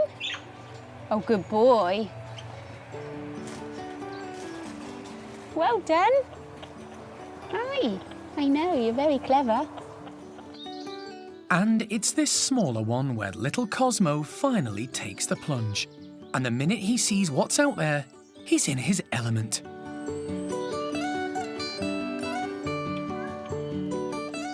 It's really nice to see him coming out and enjoying the outside world and actually being able to continue to be with the group even when they leave the inside of the house. Before, he kind of just seemed happy bumbling along inside even when the rest of the group had abandoned him to go and enjoy the sunshine outside.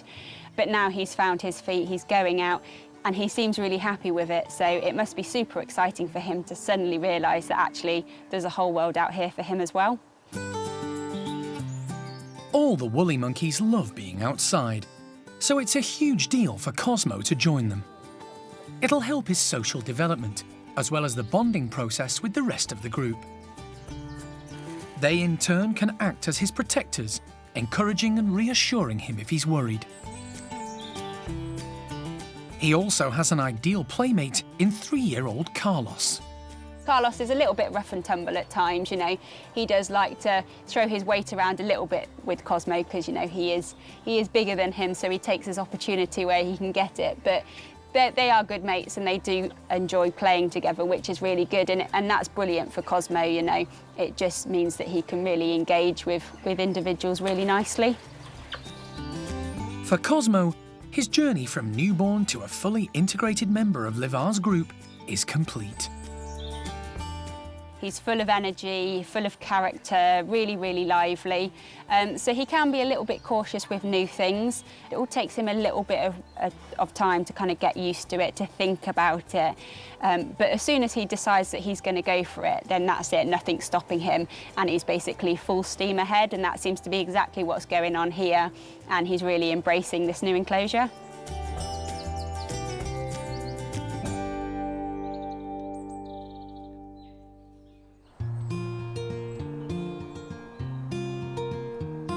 At the orangutan nursery, the primate care team are distributing puzzle feeders for the 6 members who make up the group. This is kind of based on sticky rice that you get in Indonesia or in Asia. Basically lots of woven tubing, and you've got some hard fruits, whole fruits in there. It's very, very difficult for them to get it out, so hopefully it will make them work their muscles, make them climb a bit more, and get them up high like they should be. The feeders have been filled with fresh strawberries and pieces of frozen fruit. The orangutans will have to use their brains, as well as strength and dexterity, to get to the treats. But to give some of the younger ones a chance, there are also a number of bowls filled with yogurt to enjoy. I think some of the young ones might have trouble, but it'll certainly make them play with it for a bit longer. And the longer it takes them, obviously, the more exercise they get. As expected, it's the older individuals who make a beeline for the food. Led by Jin and his best buddy Sylvester, who goes straight into the nest full of yogurt balls. But adult O'Sheen wants the top prize and immediately starts to tackle the puzzle feeders. She's determined to get to the strawberries and frozen nectarines inside. Bulu is quite content to hang around and watch. Orangutans are incredibly bright, and the nursery's a great place to learn. By watching older, more experienced individuals try and solve the puzzle feeders, the youngsters gain knowledge and can try it out themselves. For some, the strength required isn't quite there, but little Mimi still gives it a go. Jin shows her just how it's done, using his incredibly strong and long fingers to finally coax out a nectarine. And he's going to savour every last juicy bit of it. And O'Sheen's patience pays off as she teases out the strawberries. All good things come to those who wait. Both Bulu and Rika find pieces of nectarine dropped by the older orangutans. Sometimes, substituting patience for brains pays off.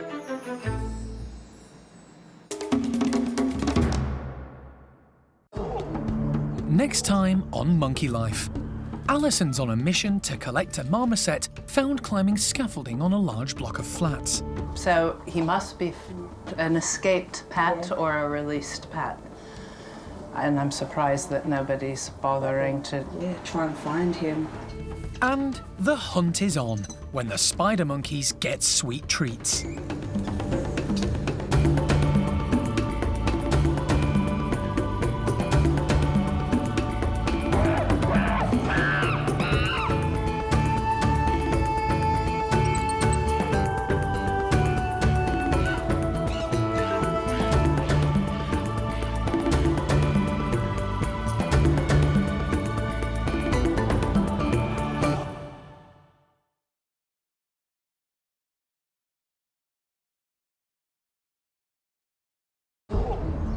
Today on Monkey Life, Alison's on a mission to collect a marmoset found climbing scaffolding on a large block of flats.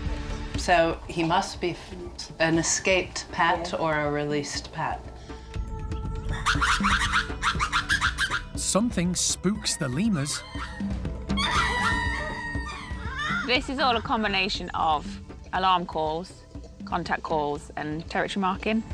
And the hunt is on when the spider monkeys get sweet treats.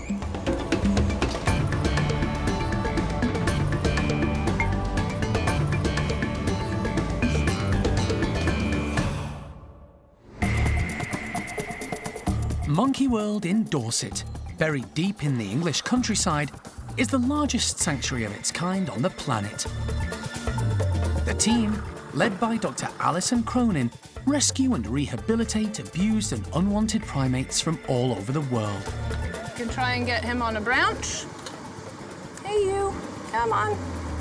The park provides a home for more than 250 monkeys and apes from 22 different species.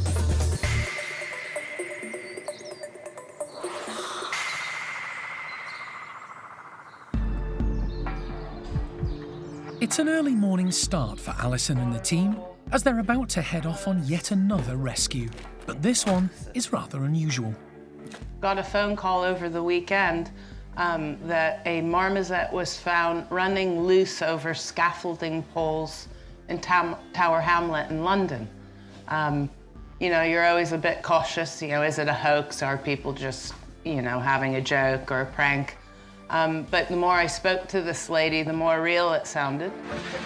The woman managed to send Alison a video clip of the marmoset roaming outside the block of flats where she lives. It's clearly a Jeffroy's marmoset. It's very obvious. They've got a big ring of white fur around their face. It's quite butch looking, quite stocky. So in my mind, it makes it a male. And you know, we've only got the 3 Jeffroys here at the park. So this individual, whether we decide to get him in with one of our Jeffroy's marmosets or pair him up with one of our common marmosets at the park, companionship and the calls they make, the grooming and the behavior that they exhibit is so similar that the 2 species can happily mix together. The caller managed to successfully capture the marmoset, and for the last couple of days, she's been trying to find its owner with no luck. So she contacted the park for help, which is why Alison is now travelling to London on an early morning rescue mission. Sadly, this scenario is not unfamiliar.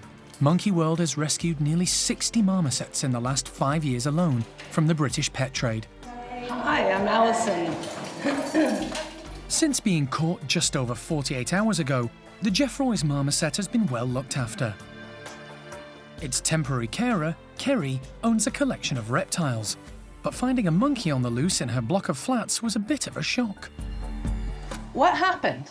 So Saturday, I'm walking my dog in the garden, and then the monkey's climbing on the scaffolding downstairs, and then after about 20 minutes of it running around, it's gone into the lobby, and then that's where we've managed to cover it with the towel to then bring it up here. Wow, okay, and were there other people around? Was it quite a scene? It was gathering attention, so obviously we wanted to move it and not let it get into the wrong hands, but not the attention of an owner. No one out looking for it, no posters, no nothing. And I'm surprised that nobody's bothering to... Yeah, try and find him. You know what? I think it's a little boy. I can't tell until I He's been standing up a lot and I can't see anything. Yeah, so maybe it's a lady. But yeah, we'll get him back to the park and start giving him some D3 and stuff. Alison's first impressions are all positive. Marmoset seems pretty friendly, so I'm gonna show him some waxworms and see if I put some in the box, if he'll just walk into the box if I marry it up to the cage. Second chance is actually grabbing him with a glove.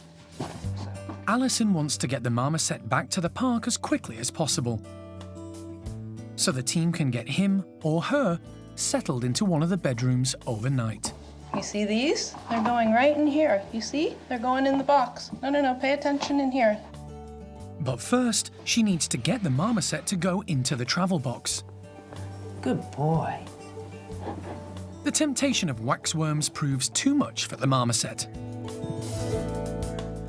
Now I can't see if his tail's all the way in. I think it is.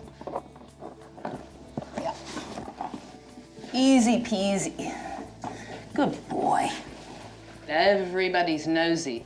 So if you have a new area, as long as it doesn't look too frightening, they're often pretty keen, and especially if you've got juicy waxworms in there. So didn't surprise me that he walked in. Even though Kerry has only had the marmoset for a short time, the little primate has made a big impression. Oh, look. It may have been 2 days, but he's touched our hearts in 2 days. He's an animal. Like, we love our animals here, and for his future and what he deserves, he needs to go to people like you. Thank you. And thanks for bothering to get in touch. Oh, no, really it's appreciate it. Thank you for giving him a better life. I'll text you as soon as we're back. I'll let you know how we get on.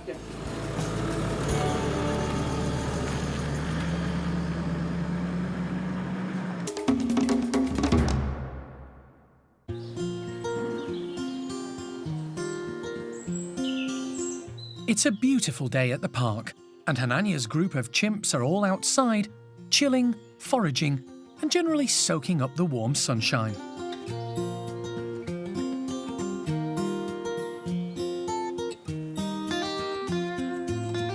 Leader Hanania is out on patrol, making sure everything is safe and secure for his community. On a day like this, some, like Arthur, like nothing better than to laze around taking it easy, whilst others spend their time grooming.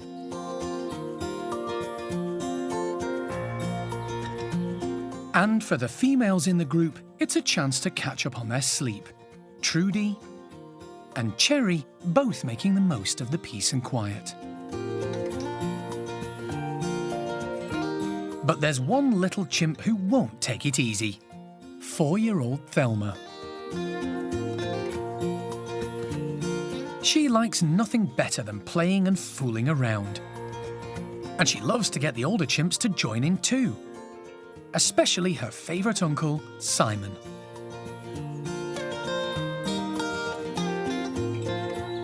Despite being Hanania's second in command, with all the responsibilities that go with that, he's also appointed himself as Thelma's personal bodyguard. Wherever she is, he won't be far away. Being a very bright chimp, he needs a lot of mental stimulation, and he's more than happy to accommodate Thelma's playful demands.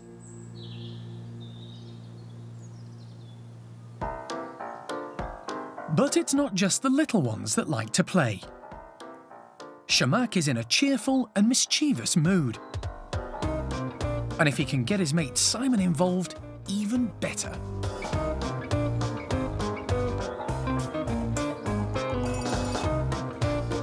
The two boys have known each other since they arrived at the park in 1996 and have been close ever since.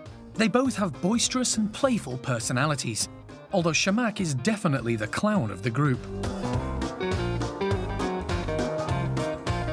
Play is extremely important in chimp society, especially in captivity where they don't have to hunt or defend themselves from rival groups or predators, like in the wild.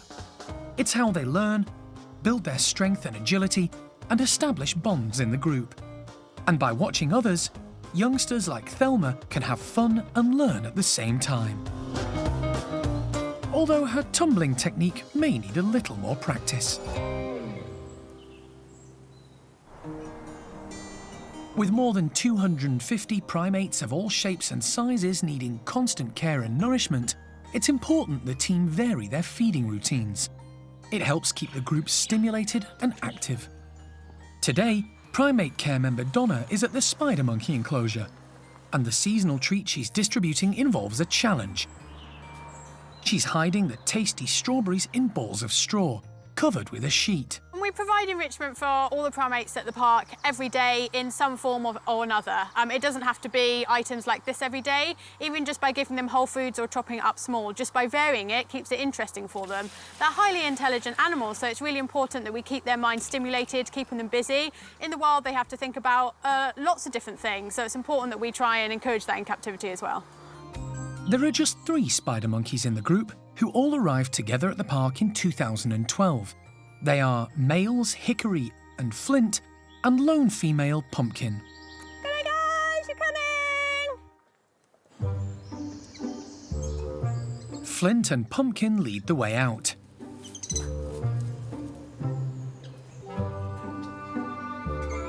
Flint heads straight over to investigate what's hidden under one of the sheets, but seems slightly perplexed by it all. Pumpkin has no such problem. It takes her only a few seconds to work it out, and she's soon able to tuck into the hidden strawberries. She's the most confident of the 3, and the most dominant. She easily stretches out, using her prehensile tail as an anchor while grabbing the fruit. In the wild, spider monkeys use this fifth limb to get around the treetops. It helps them to get to fruit hanging beneath branches that are otherwise difficult to reach. By hiding the strawberries in hanging straw balls, Donna is trying to encourage these natural behaviours. Flint still hasn't worked out how to get to the hidden baskets. He's not having much luck from below. A change in tactics is called for. He attacks the straw balls from above, ripping a hole in the sheet so he can get to the strawberries hidden underneath. Meanwhile, Pumpkin has spotted one of the water tubs Donna has also put out. They contain more strawberries, plus colourful toys to keep the spider monkeys busy.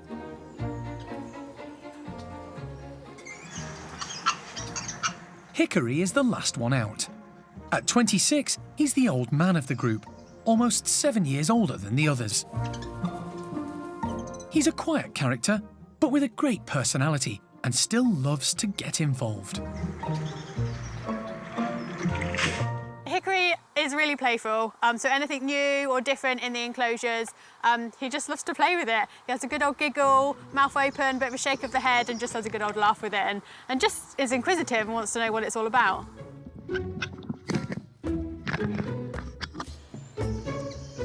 Pumpkin has decided the quickest way to get to the fruit is to tip it out of the tubs. In fact, none of the containers are safe, as she moves around the enclosure, emptying them one by one.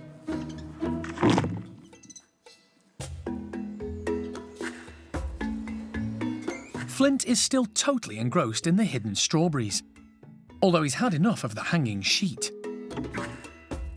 It's been really great today. It's nice to be able to see the spider monkeys all out together and interacting. They are a little bit more different to some of the other primates that we have throughout the park, so we just have to be a bit more inventive with the items that we give them. But yeah, it's really nice to do different things for them, just take a bit of time out to watch those natural behaviours.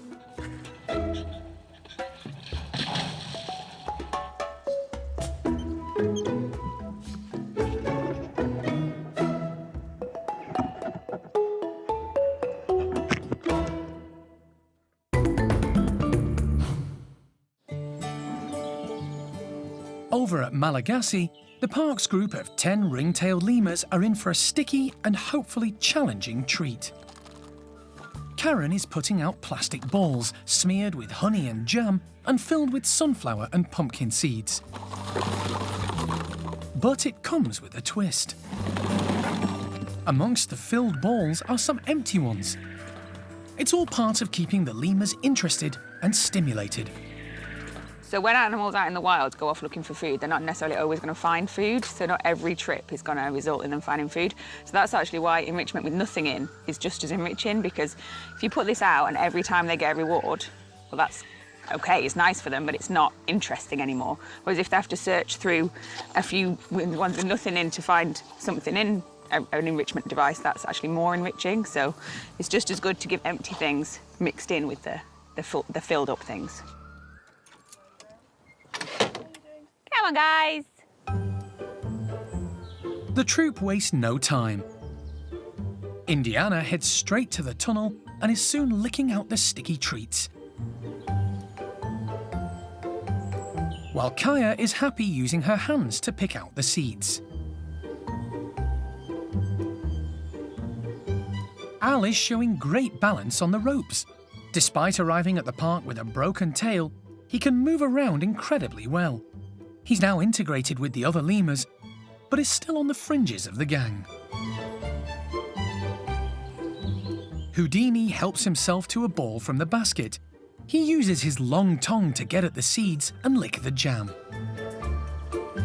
In fact, all the lemurs seem to be enjoying what's on offer today. The male hierarchy within the group has undergone some changes recently, with 5-year-old twins Kurt and Friedrich responsible for the shake-up. Come on, please, Friedrich. They've been making a bid to rise up through the ranks. causing Indiana to be ousted from the top spot. But they've a way to go before they secure the leadership. Some of these guys have been together for years and have formed close social bonds. But one individual who's found it tough recently is Houdini. He's been recovering from a chest infection, and while he was laid low, one of the twins seized his opportunity.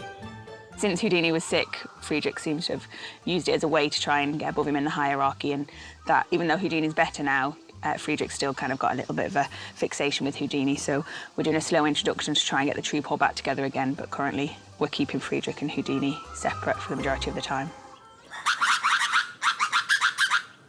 The fruit treats are forgotten as something spooks the lemurs. One of them has spotted an intruder on the edge of the enclosure, possibly a deer, and straight away the group come together.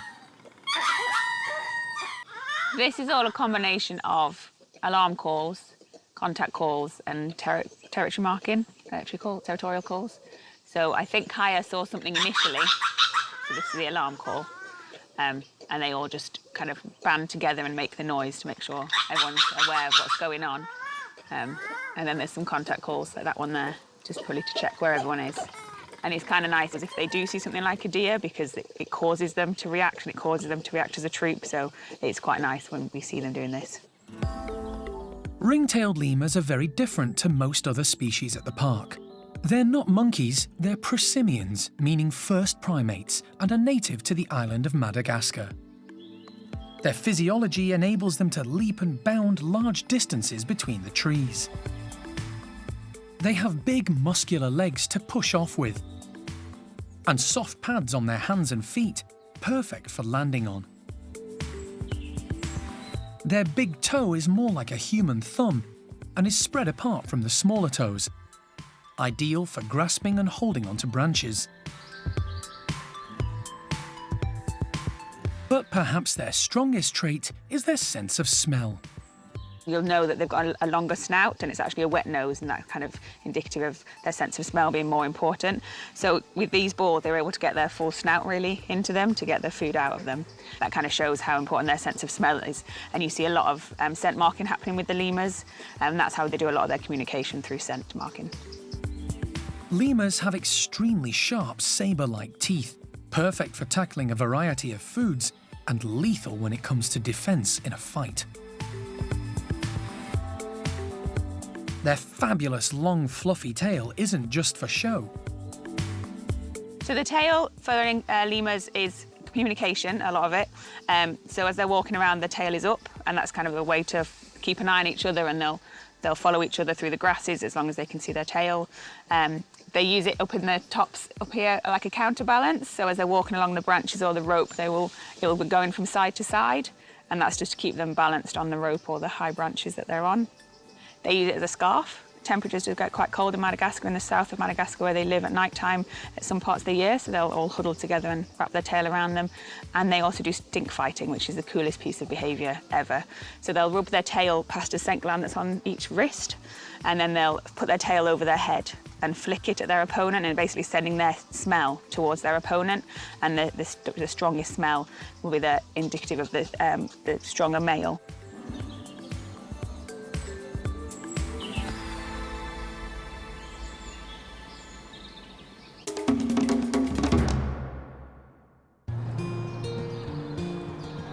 It's been a long day for Alison. Following a dramatic rescue, she's finally arrived back at Monkey World after travelling to East London to collect a new addition to the park, a Jeffroy's marmoset. The small monkey team are ready and prepared to take charge of yet another primate victim of the British pet trade. You are beautiful. Yeah, nice, eh? Yeah, not bad. The marmoset was found by a resident in a block of flats. She spotted it climbing on nearby scaffolding. Animal lover Kerry managed to capture the tiny monkey, and after searching for an owner with no success, contacted Alison for help. 48 hours later, the marmoset has safely arrived at the ever-expanding Marmoset Complex. Here, the primate care team can assess what sex it is before deciding which group it might join. Yeah, ready when you are. little man. Good boy. Understandably, the small primate is a bit wary of its new surroundings, but eventually plucks up the courage to explore. Now Alison and the team are able to get a good look. Anything one way or t'other. And straight away, there's a surprise. That's a girl. Yes. Well, there are no big testicles. Oh yeah. Yeah. Female. We can now confirm that the new arrival, Jeffroy, is a girl, and now we'll just have to work out a name for her. And I think getting a good diet and some vitamins into her that she needs, she'll be right as rain. Despite there being nearly 60 marmosets at the park, only 3 are Jeffroys, with the vast majority being common marmosets. The female's arrival means there are now 2 Jeffroys boys and 2 girls. The team are thinking of putting the newbie in with fellow Jeffroys Fred and his mate Sammy. Sammy's getting on in age, and if the new female integrates well into the group, she could be a perfect partner for Fred in the future. We'll just settle her in for tonight, see how she's doing in the morning, and come up with a plan of who we think would be the happiest match for her. We'll give her the best life that we can and try and find her a sort of happy, natural partner. And yeah, so I'm really pleased that she's good and she's safe, most importantly. All the team are keen to get a closer look at the new arrival, and their next big decision will be what to call her.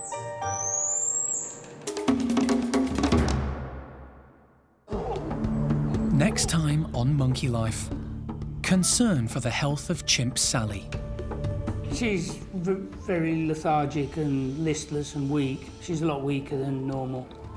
And a cracking treat for the chimps, but Gamba pushes his luck with Cindy.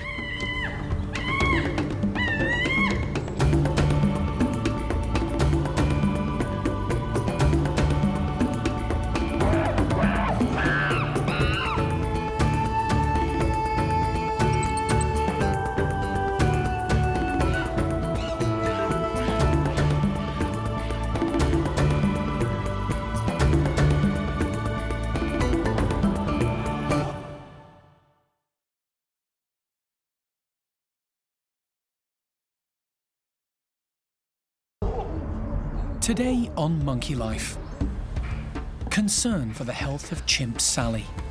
She's very lethargic and listless and weak. She's a lot weaker than normal. Breakfast is a puzzle for the capuchins. They're going to have to work really hard to work it out. It's not an obvious solution to it. They can't just walk up and grab some grapes. And a cracking treat for the chimps, but Gamba pushes his luck with Cindy.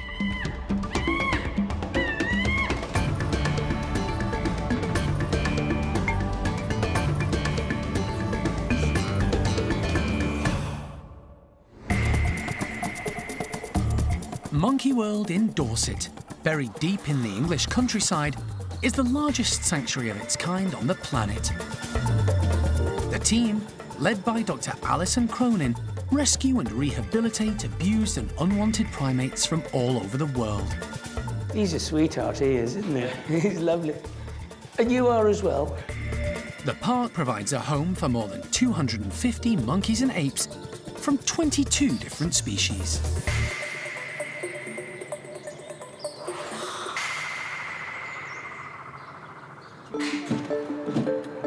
Jeremy and wildlife vet John Lewis are on their way to the park's animal hospital. They're transporting one of the centre's most popular and renowned characters, female chimp Sally. Thank you, Rob. You go low, I'll go high without having on your lap. She's been lethargic and off her food for a few days, and now she has a bloated stomach. What I'd like to do is get a tube. Local vet Thazar Sastre is also on hand. No one is sure what's causing Sally's distress, so he's going to perform an ultrasound and a series of x-rays, as well as taking blood samples for laboratory analysis. That's great. While she's been feeling unwell, the primate care team have kept Sally indoors, in a separate bedroom, so she can be closely monitored. The rest of her group, boisterous Brian and Rodders, along with Lulu and Ash, have been spending most of the day outside. It's a worrying time for everyone, and Jeremy in particular. For the last few days, he's been spending extra time with Sally, giving her some one-on-one TLC and trying to encourage her to eat and drink. This is Sally, and she's not well, are you, Puppet? Eh? Jeremy and Sally have had an incredibly close relationship since she arrived at the park back in 1993, when she was thought to be about 4 to 5 years old. Well, very concerned. They don't know what's the matter with her, and she's obviously very poorly. She's been looking pale for a couple of weeks, and I managed to get a little blood sample from her, and we found that she was anemic. She's very lethargic and listless and weak. She's a lot weaker than normal, and she wants to go to bed and sleep a lot of the time.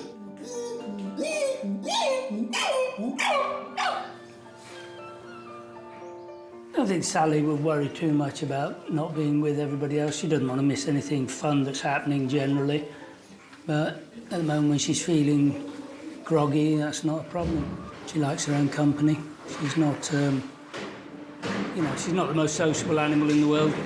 And then she goes back with the group in the evening, so I don't want to totally isolate her. But I don't want her going outside because I'll lose control if she goes outside and, I don't know, disappears up a great big telegraph pole and refuses to come down. I'm getting a bit old for these, climbing down with a chimp over my shoulder. Go back a long way, don't we, Sal? Their affection for each other is plain to see, and all Jeremy can hope for is that the vets manage to get to the bottom of Sally's condition.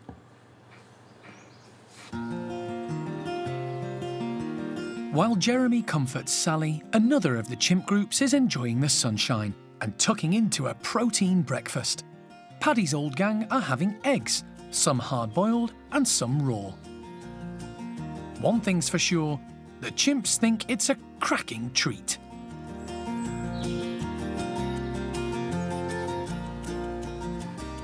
Chimps will eat eggs in the wild, so we thought it'd be quite interesting to see how they reacted to getting eggs that weren't boiled first. As well as keeping them occupied and mentally stimulated, it's nice for us to see them enjoying something new as well. It's been just over 18 months since they lost their long-standing leader, Paddy. The majority of chimps in this group are elderly, some in their mid to late 30s. In fact, 5 of the original 9 who first came to the park form the backbone of the troop. Since Paddy's death, no one has yet stepped forward to fill his shoes, although female Cindy seems to be nominally in charge. It doesn't matter too much that there isn't an outright leader at the moment. They're in a safe place. They don't have the same competition for food as they would in the wild. They don't have other groups encroaching on their territory like they would in the wild. And the other thing is that because we're a rescue centre and we don't actively breed our individuals, again, one of the dominant males' roles is to be mating with the females that come into season. So because we don't have that, it's another reason why it's not a massive problem. In theory, the natural successor is Paddy's son Bart, but he's still young with a lot to learn. He's also still coming to terms with a whole lifestyle change after recently being diagnosed with type 1 diabetes. Thankfully, he's made huge strides with his recovery. But becoming leader of this group may be a step too far for now. With wild chimps, you wouldn't expect them to sort of take on that position until they're sort of 18 to 20 years old, or maybe even 25. Bart's only just turned 11, so he's got plenty of time to sort of grow into that role. With some formidable females in the group, the most prominent being 2 of the park's original 9, Cindy and Beth, order has been maintained. Although one chimp who likes to push the boundaries is Gamba. At 27 years old, he's a fun-loving chimp who hasn't completely grown up. He may have his eye on the top spot, but winding up and goading Cindy, who used to carry him about when he was young, isn't the way to go about it. It's really important that we do keep an eye on the group dynamics, because sometimes we need to alter how we do things to cater for that and to respect the hierarchies as they develop. So it is important that we respect the same hierarchy that they decide. Keeps us on our toes.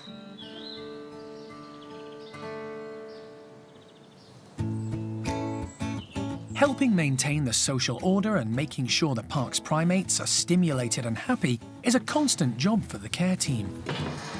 Today at the Capuchin Lodge, Erico's troop of 15 have a tasty but puzzling activity in store. We've designed 3 puzzle feeders. It's a bit of a trial run at the moment to see whether the capuchins at the lodge can get the treats out of them. We've got one that's circular, one that's square, and they both get fixed onto something and the monkeys can spin them. And we've got one freestanding one that they can carry around and do what they want with. We're going to put some grapes and blueberries in the hole here, and then the monkeys are going to have to rotate the puzzle feeder left and right and make it go around the system to get out the other end. To get to the feeders, they'll have to use the hose, the cargo nets, and their natural agility. It's a workout for their bodies and their brains. They're going to have to work really hard to work it out. It's not an obvious solution to it. They can't just walk up and grab some grapes. So whatever they do and however they solve the puzzle, they've got to put some effort into it. The team have also come up with some simple but tricky platform feeders, suspended from the hoses and covered with a delicious breakfast of watermelon and custard. This is one of the best bits of the job for us, getting to see them play with new things, especially things that we've thought up. They have had toys a bit like this in the past, but these are our new improved versions, and we're really hoping that they'll get a lot of fun out of it. The more dominant capuchins lead the way into the enclosure. They get first attempt at cracking the puzzle. The low rankers have to watch and wait their turn. Leader Erico goes straight for the puzzle feeder on the ground. He's strong, tenacious, and determined. In the wild, capuchins pick up heavy rocks to smash nuts, and he has no trouble lifting the hefty box. For the moment, he goes for brawn rather than brain, and gets nowhere. At least he's trying. His sidekick Sean goes for the easier option, using his tail to help him balance as he devours the custard on the platform feeder. Female Zoe shows off her agility by abseiling down the hose to reach her reward. But Erico isn't giving up. The ground puzzle may have been a tough nut to crack, but he quickly gets the hang of the static feeder. The clever capuchin spins it round to get the grapes and blueberries to the bottom. This time it's a combination of luck and aptitude, but he gets the result he wanted and wolfs down the fruit. While the high rankers tuck in, the low rankers, like Ringo, bide their time waiting for an opportunity to grab their share. Ringo, like the majority of the park's capuchins, was rescued from a Chilean laboratory. He's in his 30s, but watching him climb, you'd never know. His climbing skills are really, really good. The youngsters could really learn a lot from him if they stopped to actually watch what he was doing and not try and threaten him and chase him off. But he does get hold of things from time to time, so I did notice earlier he was around the back stealing some watermelon whilst the others were all busy with the feeders. Having solved the puzzle of how to reach the grapes, Erico's now enjoying dessert, melon and custard. Erico's done really well with the puzzle feeders today. One of them he just span and got loads of grapes out immediately. The other one he's had to work a lot harder at. The freestanding one that he has to really pick up and lift is really good exercise for him, but he hasn't quite worked it out yet. It's not a surprise that Erico's managed to solve it first, because Erico's the boss, so he gets first dibs on everything. He's also very, very clever, but hopefully there'll still be some grapes left in it and some of the little guys can come up later when he's got bored and gone off to eat custard somewhere else. With the more dominant individuals satisfied, some of the capuchins at the bottom of the pecking order grab their opportunity. Binti shows great balance and determination as she licks up the remains of the custard from a hanging platform. And Ringo ventures down to the ground to grab a piece of melon the others have missed.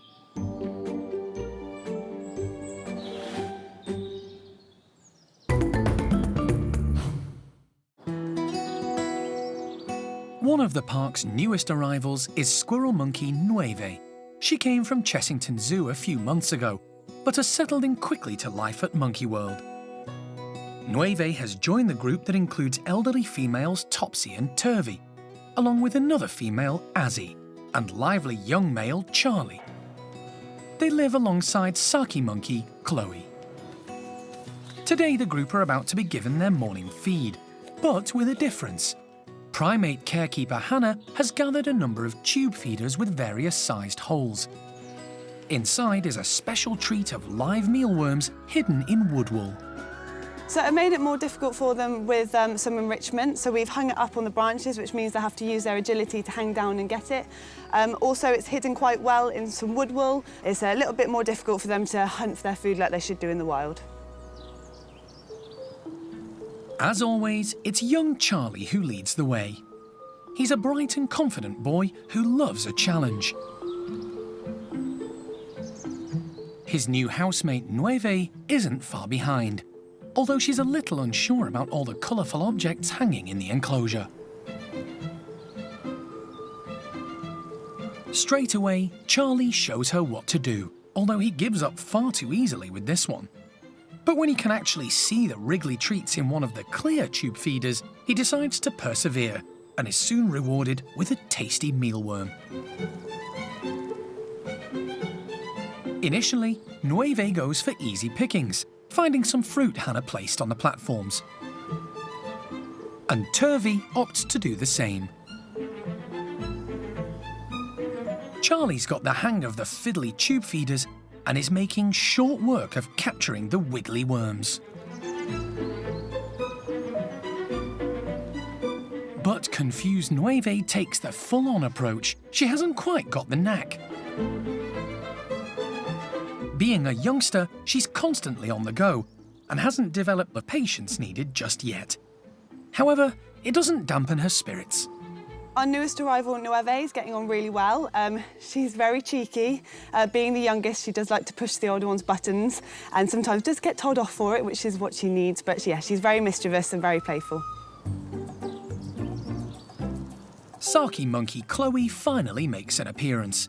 She ignores all the feeders around her and heads straight for the fruit and nuts. Almonds seem to be her food of choice this morning. She's not as keen on insects as her housemates. Just over a year ago, Chloe lost her fellow Saki partner, Jethro, who sadly passed away. Although she gets on fine with the squirrel monkeys, it's clear she needs another Saki companion. And the team at Monkey World have been actively searching for one ever since Jethro's death.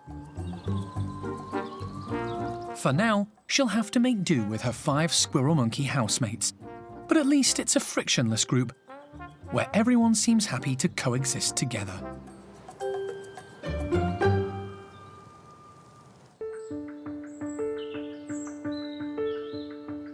At the park's hospital, wildlife vet John Lewis and local vet Thesar Sastre are examining one of Monkey World's iconic characters, female chimp Sally.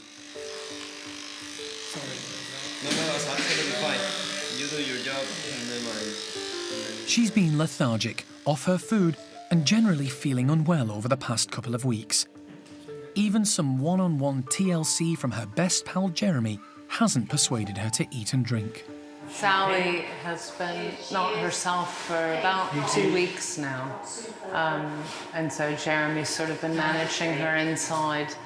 We had John back in to just get some quick bloods off of her a week ago and found that she was profoundly anemic. But then her blood results give all kinds of mixed conclusions. And she hasn't really been improving, and then as of yesterday, she got a massive swollen belly, which meant she's accumulating fluid. So emergency rush job overnight. I organized for John and Thesar to come in to do an ultrasound, to do another blood sample so that we can see how she's changed from 1 week ago to now. And that might give them some better clues as to what her issue is. And it's really very concerning. I'm not sure how this one's going to play out.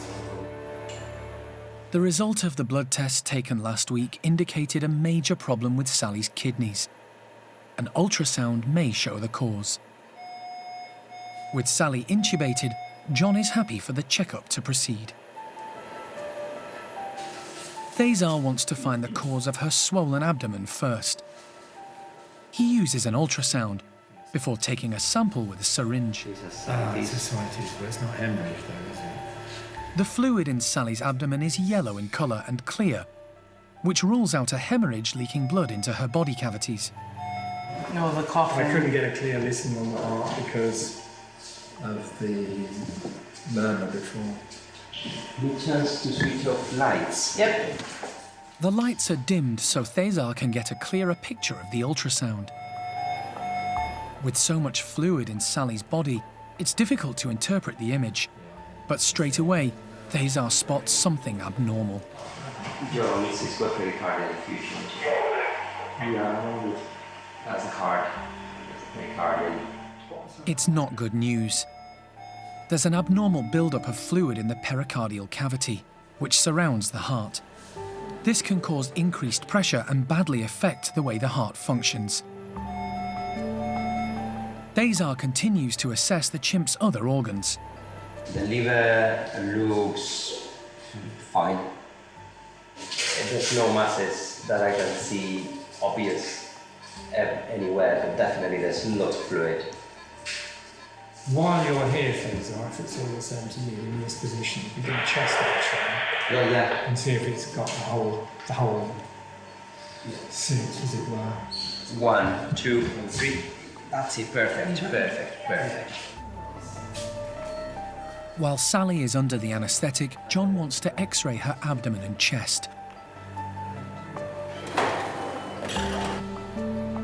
It confirms what the ultrasound has already told them. Yeah, he's full of fluid at the minute, which is not good. Yeah, he's got a massive heart. He's globular.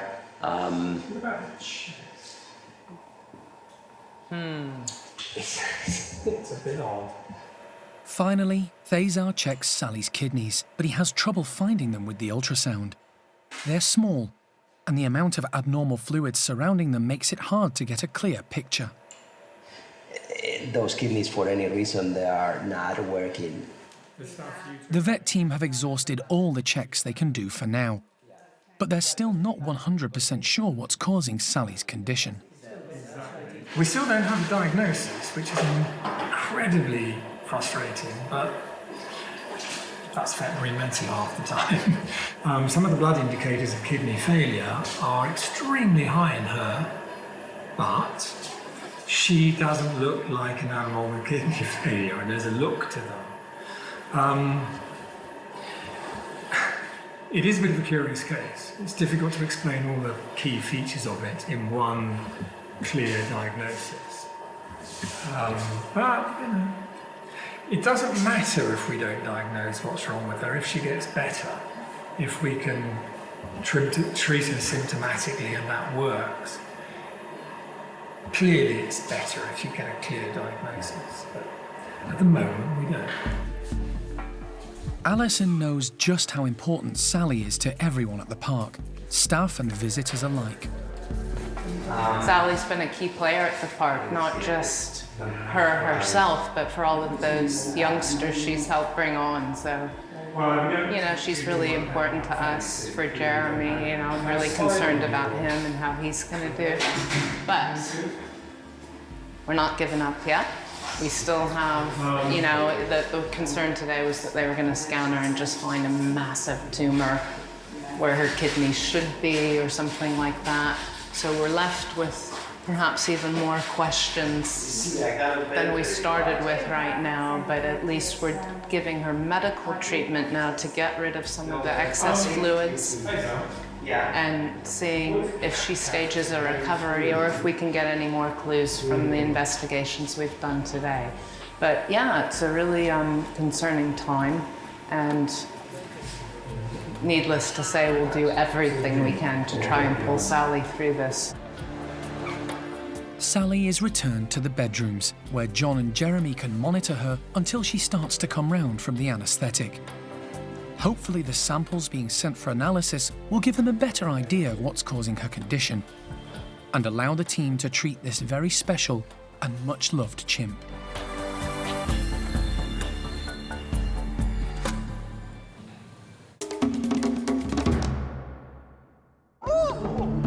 Next time on Monkey Life, Alison visits Desmond and Tutu, two potential companions for lonely Saki monkey Chloe. Hey, Mr. D. Oh, little man, you look very sweet, too. And the chimps go football crazy.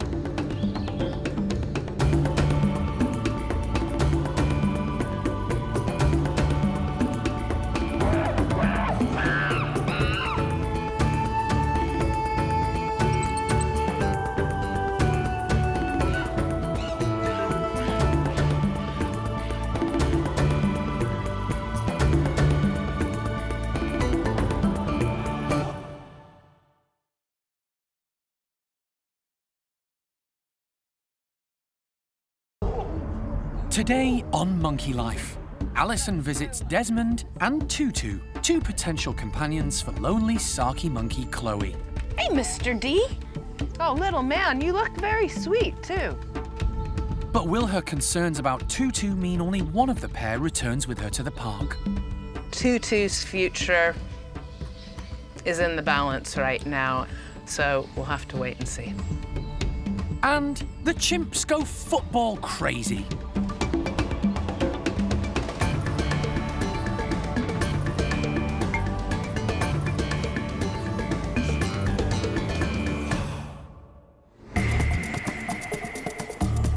Monkey World in Dorset, buried deep in the English countryside, is the largest sanctuary of its kind on the planet.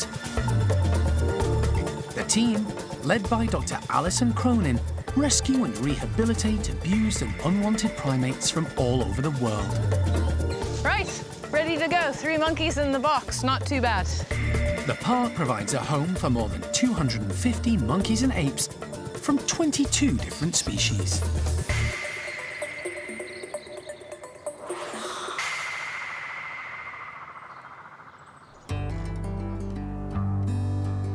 The team do their best to rehabilitate all the rescued primates brought to the park and give them a new start with a more natural life. And that includes companionship of their own kind. But sometimes it isn't possible, and the team must come up with new ideas to provide the primates with company. Elderly Saki monkey Chloe has benefited from living with the park's oldest group of 5 squirrel monkeys, since her partner Jethro died a year ago. He was one of the park's most endearing characters, and since his loss, the team have been keen to find a new Saki partner for 27-year-old Chloe. After much searching, they finally come up trumps. So today is a really, really exciting day for us on the small monkey section. Alison is just on her way to Sheldon Wildlife Trust in Devon to pick up 2 male Saki monkeys to be friends with Chloe, our female Saki monkey. So it's really exciting. We're really happy for her that she's going to have companionship of her own kind. They're father and son, called Desmond and Tutu. Desmond's the dad, he's 10 years old, and Tutu is his son, he's 4. So we're really lucky that we found them, and we're really glad that it's happening and really looking forward to it.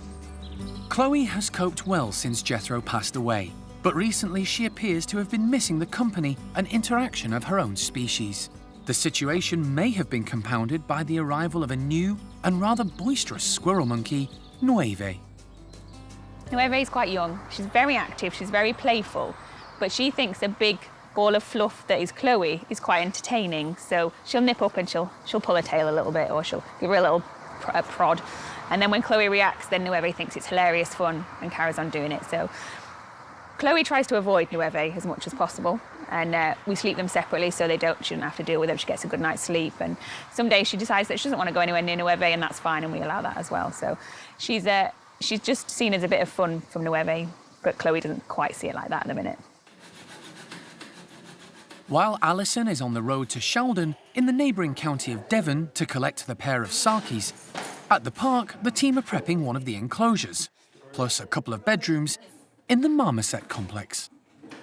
Desmond and Tutu will spend their first days here while the team assess them, checking their mobility and carrying out medical checks. Then, if all is well, the 2 boys will be introduced to Chloe. So we just want to give them a bit of time to get used to us and give us a bit of time to get used to them and just see how they're doing and monitor their well-being and their health. Following a 2-hour journey, Alison arrives at the Sheldon Wildlife Trust. Hello. Hey, how are you? Good, so good to see you. It's really good to see you all. The park in Dorset has a strong association with Sheldon. Just last year, Monkey World was the quarantine centre for 5 Bengal slow lorises, rescued from the black market in Hong Kong. 2 of them, Tina and Bob, moved on to live happily at the centre in Devon. The collaboration between Sheldon and Monkey World, specifically with the loris, will continue on into future. You know, it's really a pleasure to be able to work with people who are also dedicated to the care and learning about a species that so little is known about, both in the wild and in captivity. So really nice bonus, you know, come back to Sheldon to pick up 2 socky monkeys, but nice to check in on Bob and Tina. We got the squirrel monkeys in this one. After a quick tour from headkeeper Carly, Alison is eager to get a look at the 2 Saki monkeys, Desmond and Tutu. Hey, Mr. D. 10-year-old Desmond is in the prime of his life. He's a healthy and fully grown adult Saki monkey. Oh, little man, you look very sweet, too. However, his son Tutu is a different matter. He's only 4 years old, but has had some health and mobility issues since he was born, and Alison is concerned. I know, I'm not trying to tease you, I'm just trying to see what your deal is. So he can take the raisin, but only when it hit his nose. He wasn't just zeroing in on it and taking it. You don't know what you're looking for, really, do you? I'm wondering that it's more neurological in the sense that he's not processing the information. See, look, he leans his head down and he shoots down below the food, and then he feels it with his nose and then gets it. So his sense of touch on his nose is working, and that's how he's picking up his food. But he doesn't seem to see it, zero in on it, and then reach out with his hand like that. It concerns me that Desmond is going to be very loved up with Chloe, at least I hope and expect. And I worry that Tutu's going to be left in the dust a little bit. It's a concern. It may be that Tutu has a problem with his sight. Alison wants to see how mobile he is around the enclosure before making a final decision about whether to take both boys back to the park. I sort of tentatively said that I would take both Saki monkeys with a reservation that if we can't meet Tutu's needs or he doesn't thrive or look like he's doing okay at the park, we'd have to consider his future, which everybody here at Sheldon has already been doing themselves as well. So it's a little bit of an odd situation. We're definitely bringing Desmond home to be with Chloe and hopefully with our squirrel monkeys if they behave themselves. And Tutu's future is in the balance right now, so we'll have to wait and see.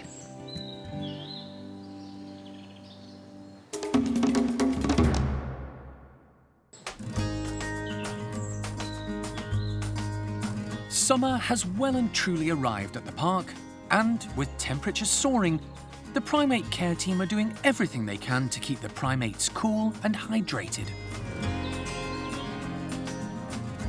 At the bachelor's enclosure, cheeky chimp Sammy decided to make the most of the warm summer night, staying outside longer than the others.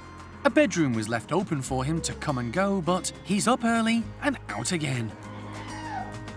Now the rest have woken up and are being let out to join him. As usual, the boisterous bachelors like to make their presence known to everyone in the vicinity.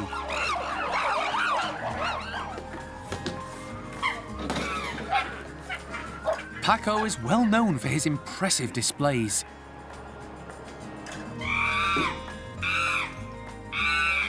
Meanwhile, Rocky gets on the wrong side of Buxom and is put in his place.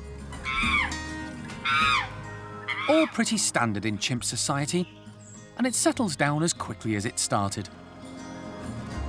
Freddy's already soaking up the early morning sun, looking relaxed and well following a recent operation.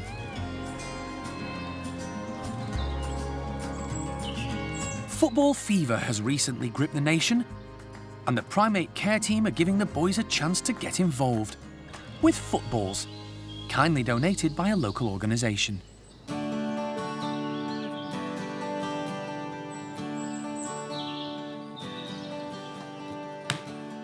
Paquito hasn't quite got his head around the rules just yet. Batting back passes by hand.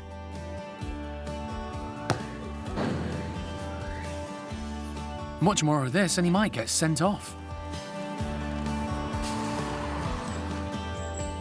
Seamus, however, is a natural, showing off his dribbling skills with 2 footballs. But when it comes to shooting, he hits the post. Sammy likes to practice his throw-ins. And boy, can he throw! Right into Paddy's enclosure next door, where young Bart eagerly scoops up the balls to play with. Some of the boys are wondering if the footballs have any treats inside. Butch is ripping one open with his teeth. As is Paquito, but with even more enthusiasm.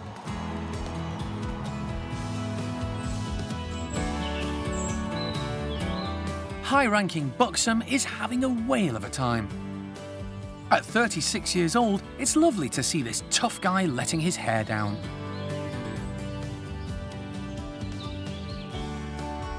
And just having fun.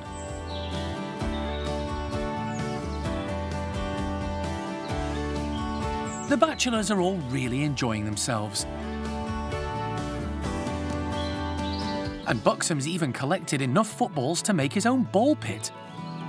He's quite happy for this game to go into extra time. But after the final whistle, it's time for breakfast. And true to form, Buxom has scored a huge stash of swede. But Paquito just can't resist one last shot at goal.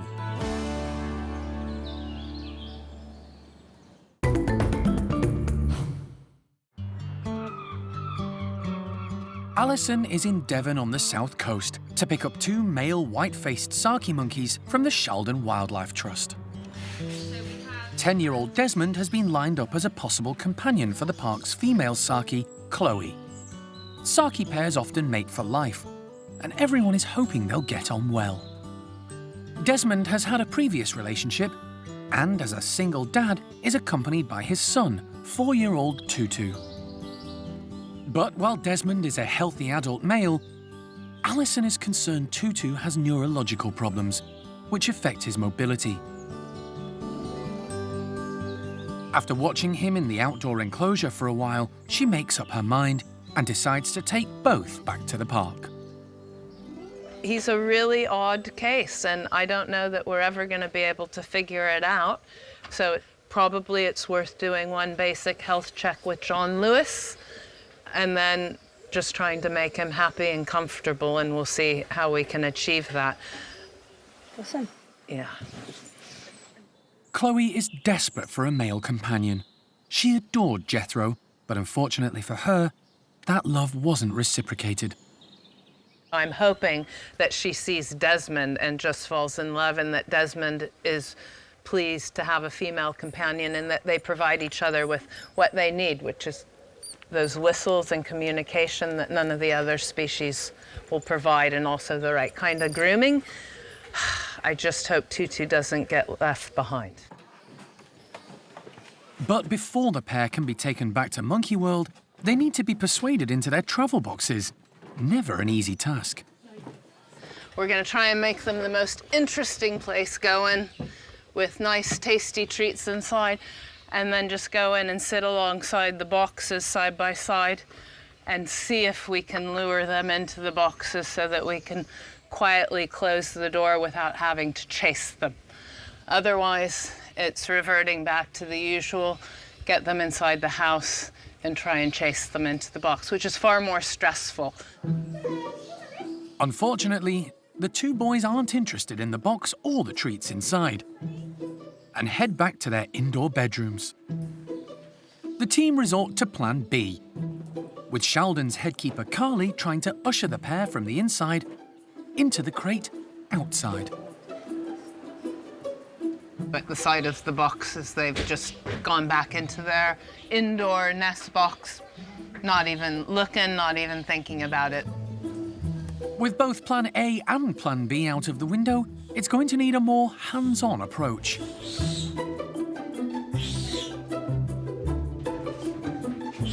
Tutu isn't too much of a problem. Hang on, let me just get hands flat. But Desmond is that much older It's going to be a different kettle of fish, yes. and a lot wiser. For a while, he gives Carly the runaround.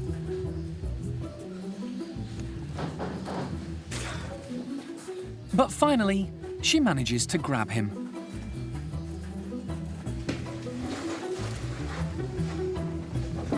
Good boy. With the pair now safely in their travel boxes, Really good. Thank you for coming to get the boys. Alison is keen to head off back to Monkey World so the park's two new arrivals can spend the afternoon settling into their new home.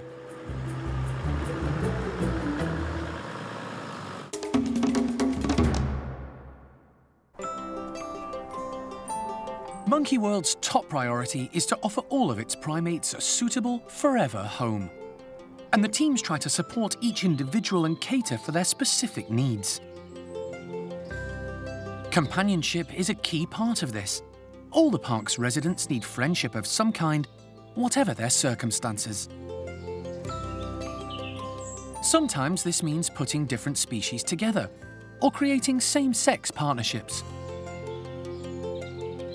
One pair of boys, whose friendship has had its ups and downs since they were put together, are cotton-top tamarins, Hawkeye and Uncas.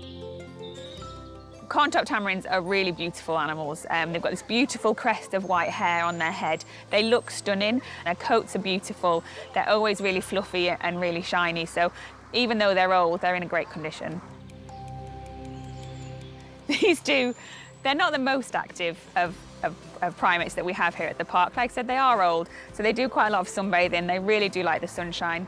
They're pretty much always together, so if they're not eating or foraging, they'll be sat next to each other, either outside on a branch or on the nest box, or in the nest box or in baskets that we provide inside. So they're a really close pair, and they do spend a lot of time in physical contact with each other. Uncas arrived via the British pet trade in 2009, along with a female, Alice. The two were very close. When Alice passed away, he was paired with a new companion, Hawkeye, who'd been living on his own at a wildlife park in Leeds. The two have been companions ever since. Today, Karen is giving the aging pair a form of enrichment to keep them active and stimulate their minds. The reason for presenting food in different ways is basically both mentally and physically. So we want them to come out in the morning or go to the next room and see something that they don't see every day. If it's sat there in a bowl, it's going to be quite boring. They know exactly where it is, they'll go and they'll eat it. If we provide them something that they don't see every day, it's mentally interesting because it's something unusual for them. But also the way we present it, if it's in a bottle that's hanging from a piece of rope, then they have to use their muscles more to get down and grab hold of that food rather than, like I say, sitting in a basket and eating from a bowl of food. So mentally and physically, environmental enrichment will always help. Cotton-top tamarins hail from the tropical forest of northwestern Colombia. Their diet consists of mainly insects and tree sap.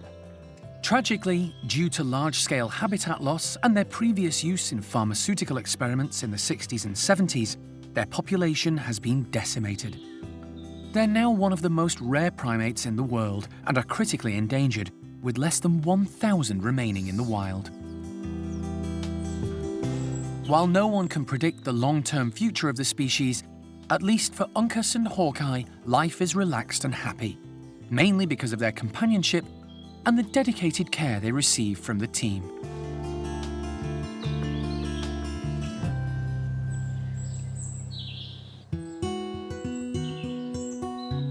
At the Marmoset complex, staff are putting the finishing touches to a temporary bedroom for the imminent arrival of white-faced Saki monkeys, Desmond and Tutu, two new friends for elderly resident Chloe. Well, the whole team is just really excited for Chloe to have companionship of her own kind, but also, hopefully, a companion that interacts with her slightly more than Jethro did. Tutu's still got the juvenile colours, so he's very beautiful. And Desmond is pretty handsome, so yeah, I think they're gonna be a wonderful addition to our section. Over the next few days, Desmond and Tutu will be assessed by Karen and the team to make sure they settle in and that there are no serious issues with Tutu's mobility. Hi, you. Hi, Mr. Frank. I know, it's a new box. Only then will they decide when to introduce Chloe to her new companions.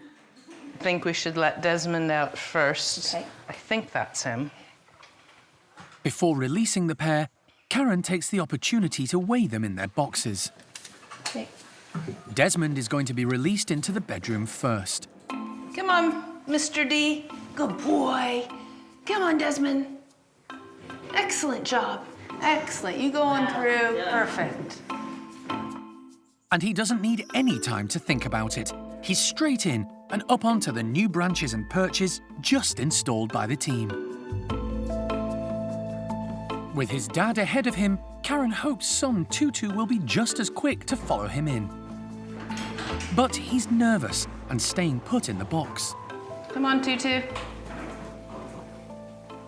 He is not moving. Karen decides to leave the box open and let Tutu come out in his own time. Mr. D. And once he plucks up the courage, he heads straight for Dad.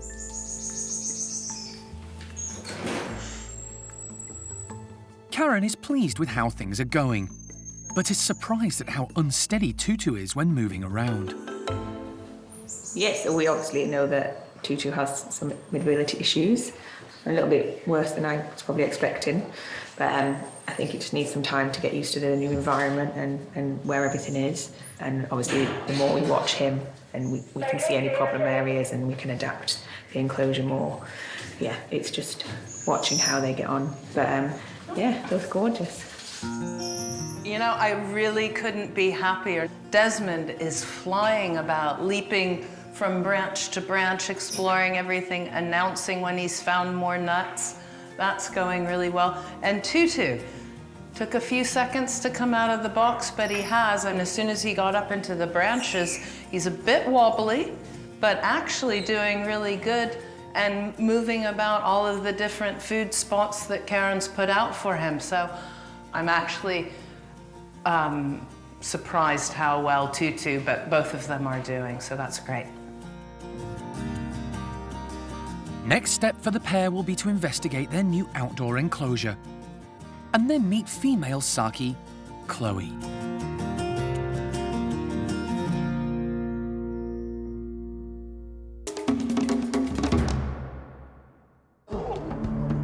Next time on Monkey Life. Vet Thazar faces a tough challenge when marmoset Freya suffers a possible life-changing injury. I'm gonna try to fix it before amputating. It might work, it might not. And breakfast in the treetops for golden-cheeked gibbons Kim and Tien.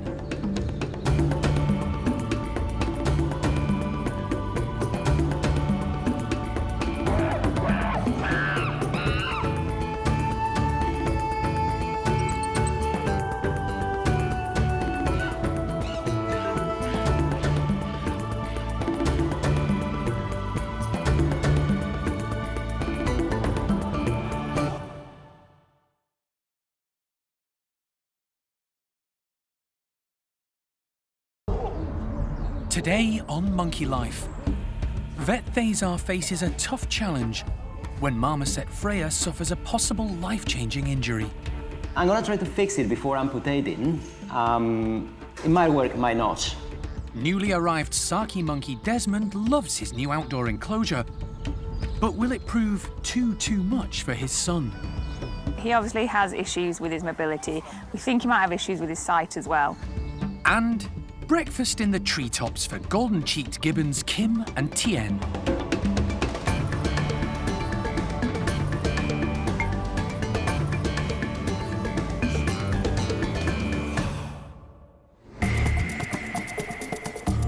Monkey World in Dorset, buried deep in the English countryside, is the largest sanctuary of its kind on the planet. The team, led by Dr. Alison, rescue and rehabilitate abused and unwanted primates from all over the world. Hello, Pipsqueak. Hello, Mimi. The park provides a home for more than 250 monkeys and apes from 22 different species.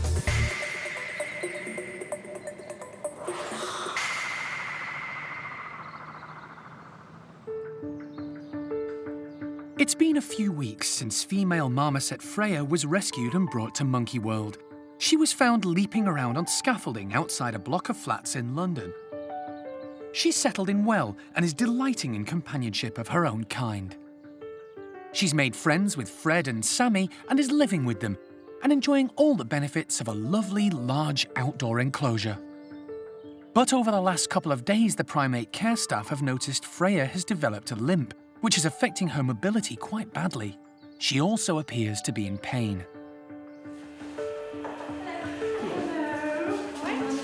They've asked local vet Thesar Sastre to come and take a look. She has been lame on her right leg. We did see a small swelling on the heel and potentially a small injury there as well, but nothing seemed to be infected or smell bad or anything like that. She's just not using it and it's not seemed to have got any better. Jeremy gets the job of taking Freya out of her box so that they can begin.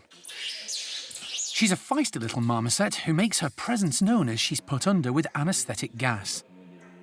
Thesar can now take a good look at the damaged leg, and it's immediately obvious it's a serious injury. Okay, here you are. Boink. You can see I can dislocate. Boink. That should be normal. That is abnormal. And either it's got a fracture or the ligaments, they've gone. Let's take some x-rays. Okay. Marmosets are tiny primates, and diagnosing and treating a condition with 100% certainty can be difficult. An X-ray of the affected leg will help Thesar see exactly what he's up against. And it's not good news. So the dislocation is happening here, right? That's why all of this is so swollen. If you compare with that, you see it's very, very nice and smooth. Very little, right? And this is the hook joint, right? This hook joint, I can actually move it out, right? Yeah, there's bits of bone in there, so there's been a fracture. Okay, let's try to help this guy. Treating torn ligaments and fractures on any animal can be problematic. Because marmosets are so tiny, trying to repair Freya's leg with pins and plates would be a very complicated and unusual procedure with no guarantee of success. The other option could be to amputate. But Thesar has another idea. So what I'm gonna try to fix it before amputating. It might work, it might not. But what I'm gonna do is a technique that is called imbrication. And it's basically just getting in there and try to make that ligament that is completely broken, try to make an artificial ligament with a strong material that will dissolve eventually. It'll last 6 months inside the body. So there's still a possibility that we might end up amputating this limb. But at least we know that's exactly what is happening. And you know, I'm gonna try my best to repair it. Yep, let's do this. Thesar needs to make a large incision so that he can get to both ends of the torn ligament. Yeah, here is the break. You see, that's the ligament that is loose, and that's the ligament. You see, doink, but it's completely loose and in there. So that's where it broke. Using a series of stitches, he ties up the torn ligaments, effectively making a temporary one that will hopefully keep the leg and the joint in the correct position, allowing Freya to heal. It's a fiddly but fairly quick procedure. You remember that this was dislocating, was moving like that? I cannot dislocate it now. So the imbrication is done. Okay, I said, might do the job, might not, but certainly this might help. Thazar is hopeful but cautious about the outcome. Yeah, we're giving the best chance. I've done it as strong as possible and did a double layer in that little area just to hold it as strong as possible. I would restrict the exercise, yes, but it's highly impossible in this case. But, you know, it's got a decent chance to save that leg, that's for sure. Once Freya has come around from the anaesthetic, she'll be isolated from the others in a smaller bedroom in order to recuperate. The less active she is in the coming days, the more chance her leg will have of healing. The team are keeping everything crossed Freya will make a full recovery and continue to live a full and happy life with her new family.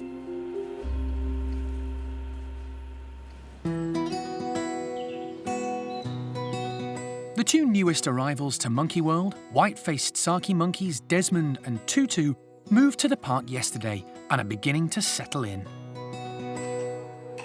Primate carekeeper Karen has had a chance to check the pair over and is happy with 10-year-old Desmond. But his son, 4-year-old Tutu, needs some help. His mobility is limited, so Karen's adding a few extra branches to the outdoor enclosure to help him get around. Yes, today's going to be a nice morning for them because they're going to be let outside for the first time in their new enclosure. So again, we've just been checking that we think that there's access points everywhere, particularly Tutu to get to, and we've just done a final check, so we're going to let them out, see what they make of it. Hey there! Hi! Once the slide to the outdoor enclosure is opened, it doesn't take long for Desmond to appear. Good boy! Hi there! He's a bit nervous at first. There are a lot of new sounds, smells and faces to get used to, but once he's satisfied all is well, Desmond is soon moving around the enclosure, investigating his new surroundings. He's even happier when he finds a fruiting apple tree and immediately tucks into the ripe fruit. But his mood changes when he spots a frog on the ground and he starts alarm calling.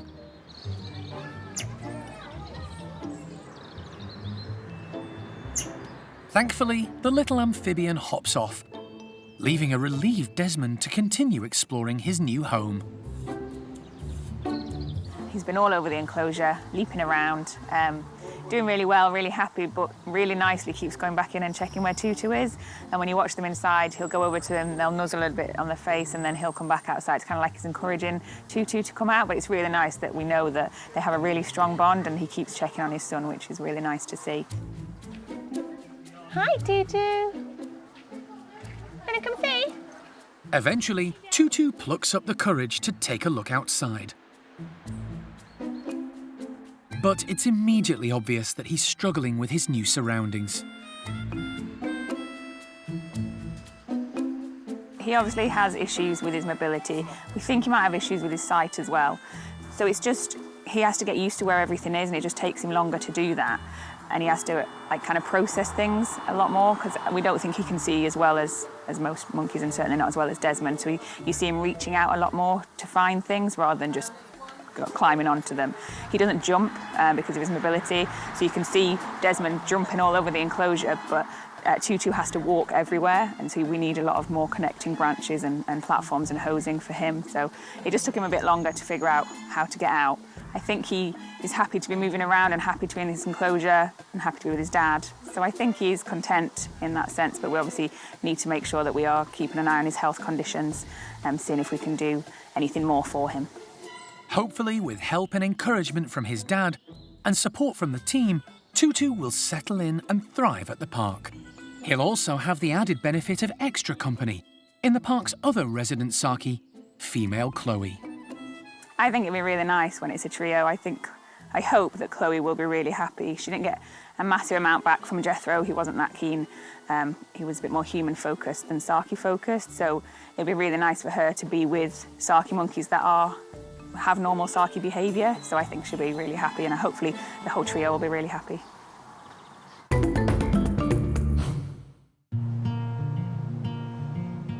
Over the years, Monkey World has had great success rescuing, caring for and breeding golden-cheeked gibbons. They've successfully raised 5 youngsters, the offspring of Peanut and Peng Yo, and, on the other side of the park, Jake and Zoe.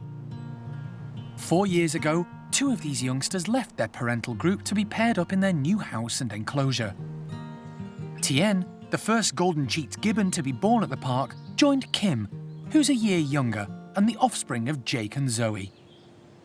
They've become inseparable. Kim and Tien as a couple are pretty much the perfect couple. They complement each other. Both got very different personalities, but it kind of just seems to gel. And they absolutely adore each other. They're always together. If someone goes inside, the other one has to go inside and vice versa. So yeah, really nice couple together. Today, the pair are about to be given breakfast. A fresh fruit medley of physalis, figs and passion fruit. Laura is putting the fruit in 2 specially built feeding stations, which are then pulled up into the tree canopy. The idea is to make sure the fruit is as high up in the trees as possible. To reach it, Kim and Tien will have to hang from the upper branches, just like they would in the wild.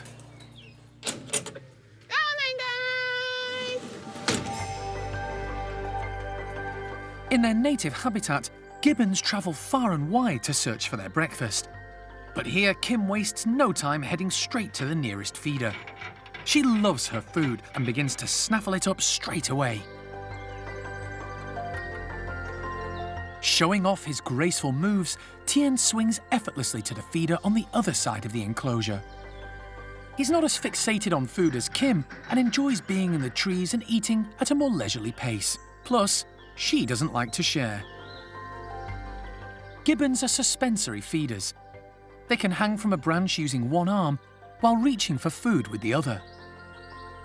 The specialised ball and socket in their shoulders allows them to hang and turn almost a full 360 degrees. It's the technique Kim uses to devour all her food, before heading straight over to Tien to see what he's got left in his feed station. She's the more dominant of the 2, often leading the way, but Tien seems quite content with that. He's a much slower eater and happy to snack at leisure on some veg. Kim's character, she's definitely the bossy one. She's definitely quite full on. She is a little bit like her mum, a little bit stubborn sometimes, but other than that, yeah, very nice girly really. With Tien, he's a little bit of a quiet lad. He likes to kind of chill out. She's always the one that's always there, and he's kind of, you know, a little bit behind her, you know, kind of egging her on, but she always has to do everything first. But they seem to complement each other really quite well, so it is really nice. Both gibbons are spectacular to watch as they move swiftly through their tree-filled enclosure, their long arms allowing them to move effortlessly from branch to branch. And sometimes they get to show off their high-wire walking skills as well. As soon as they finish breakfast, they sing their own unique duet, announcing to everyone in the vicinity they're a strong, united pair, and this is their territory.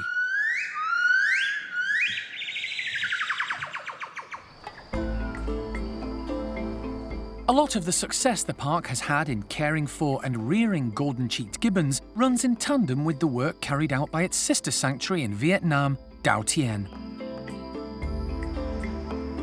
Set up 10 years ago with the full support and cooperation of the Vietnamese authorities, it's a 56-hectare island in the Dong Nai province, 160 miles northeast of Ho Chi Minh City.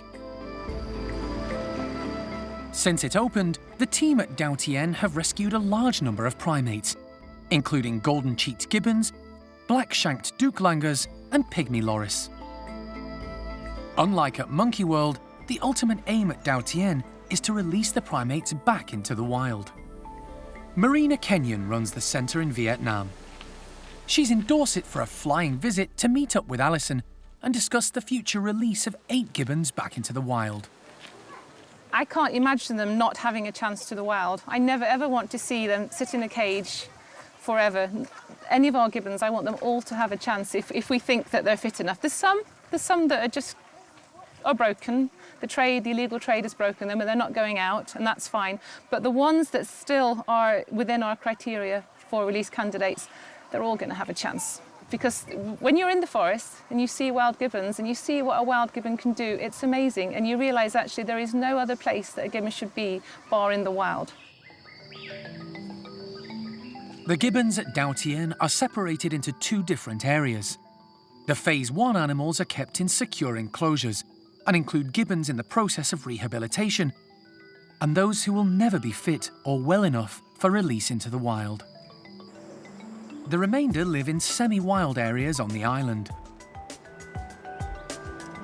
You rehabilitate a gibbon by giving it trees. So the 8 gibbons we have at the moment have all grown up in trees. So from the moments we confiscated them, they passed health checks, we gave them some friends or a stepmum, and they've lived in the trees ever since. So these gibbons are just like wild gibbons. They're hitting 7.5 kilos. A gibbon in the cage will only hit 7.5 kilos if it's fat. The ones in the trees are just pure muscle. So this is probably as good as it gets as far as getting the gibbons ready for release.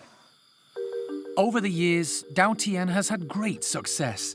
65 pygmy lorises and a number of black-shanked dootlangers have been released back into the trees and forests of Vietnam. But they've had mixed results with golden-cheeked gibbons. Past releases have highlighted issues with hunting pressures, the abundance of fruiting trees in an area, and most recently, territory problems, when a wild male attacked the newly released pair. It's all led to Marina and her team stepping back and taking stock. A normal family of gibbons in the forest takes an area of around 40 hectares.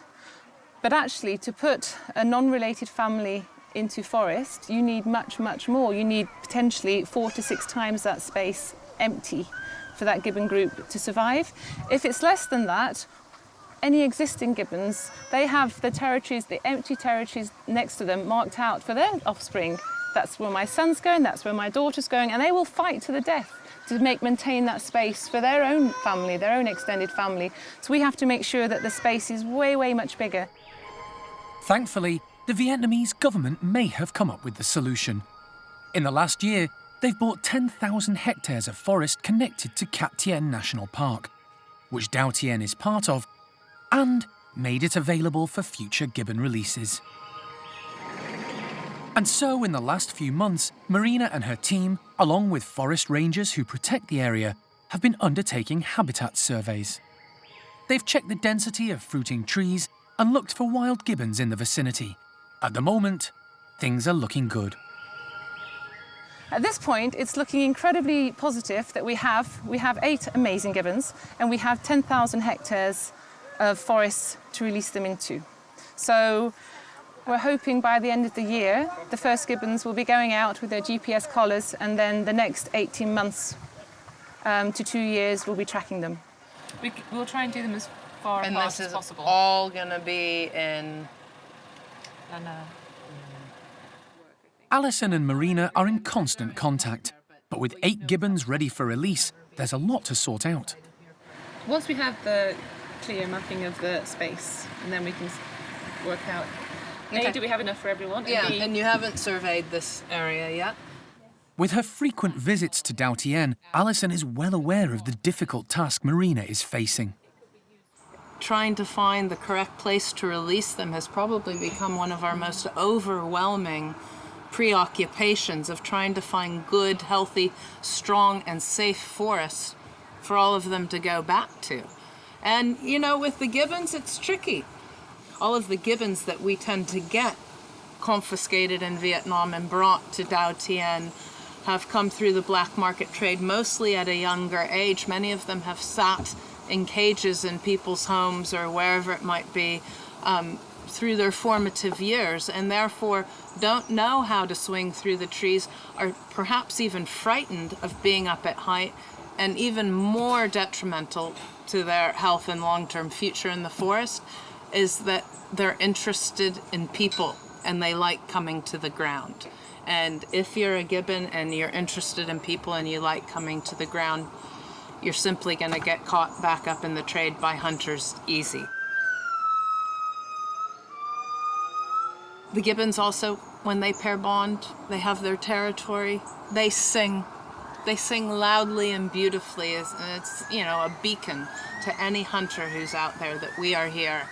It's like a tannoy going out every morning, telling any people in the area that there are now gibbons on site. So there are many, many, many different aspects of their biology, their ecology, their evolution, their social behavior that sort of set the odds against the gibbons. It's part of what drives at least me forward in wanting to come up with the right path and the right method in order to get these animals back out into the wild. It's a very exciting time for Dao Tien and everyone connected with it. If the release of the 8 gibbons goes well, it could pave the way for many more of this vulnerable species to go back to where they belong. I think we are moving forward and making progress with the gibbon releases, and this next year, with 8 ready to go out, we'll have a significant knock-on effect for the rest of them on Marina's list who are ready to go, and there's a few.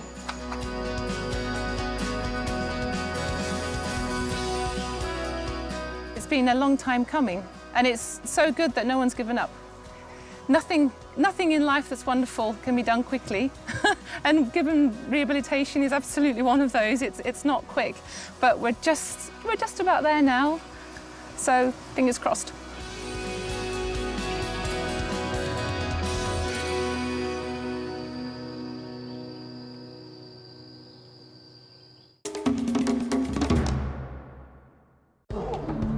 Next time on Monkey Life. A heart-stopping moment for the team when something goes wrong as gibbon Kitty is prepared for a health check. Still really, really low. We need a bit of atropine. We have a heartbeat. Yeah, but it's very slow. And flirty females try and put Capuchin Winslow off his dinner.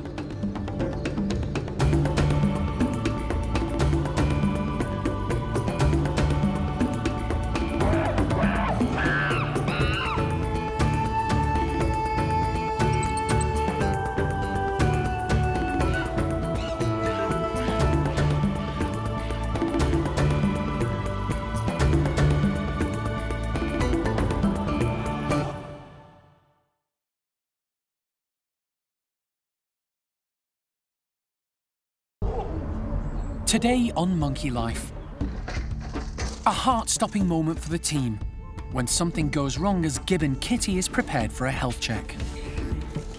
Still really, really low. We need a bit of atropine.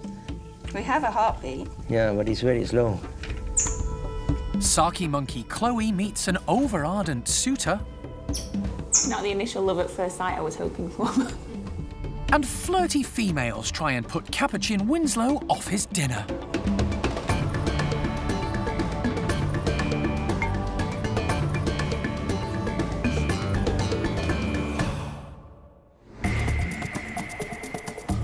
Monkey World in Dorset, buried deep in the English countryside, is the largest sanctuary of its kind on the planet. The team, led by Dr. Alison Cronin, rescue and rehabilitate abused and unwanted primates from all over the world. Hello, missus. Hi, you. Are you a good girl? The park provides a home for more than 250 monkeys and apes from 22 different species.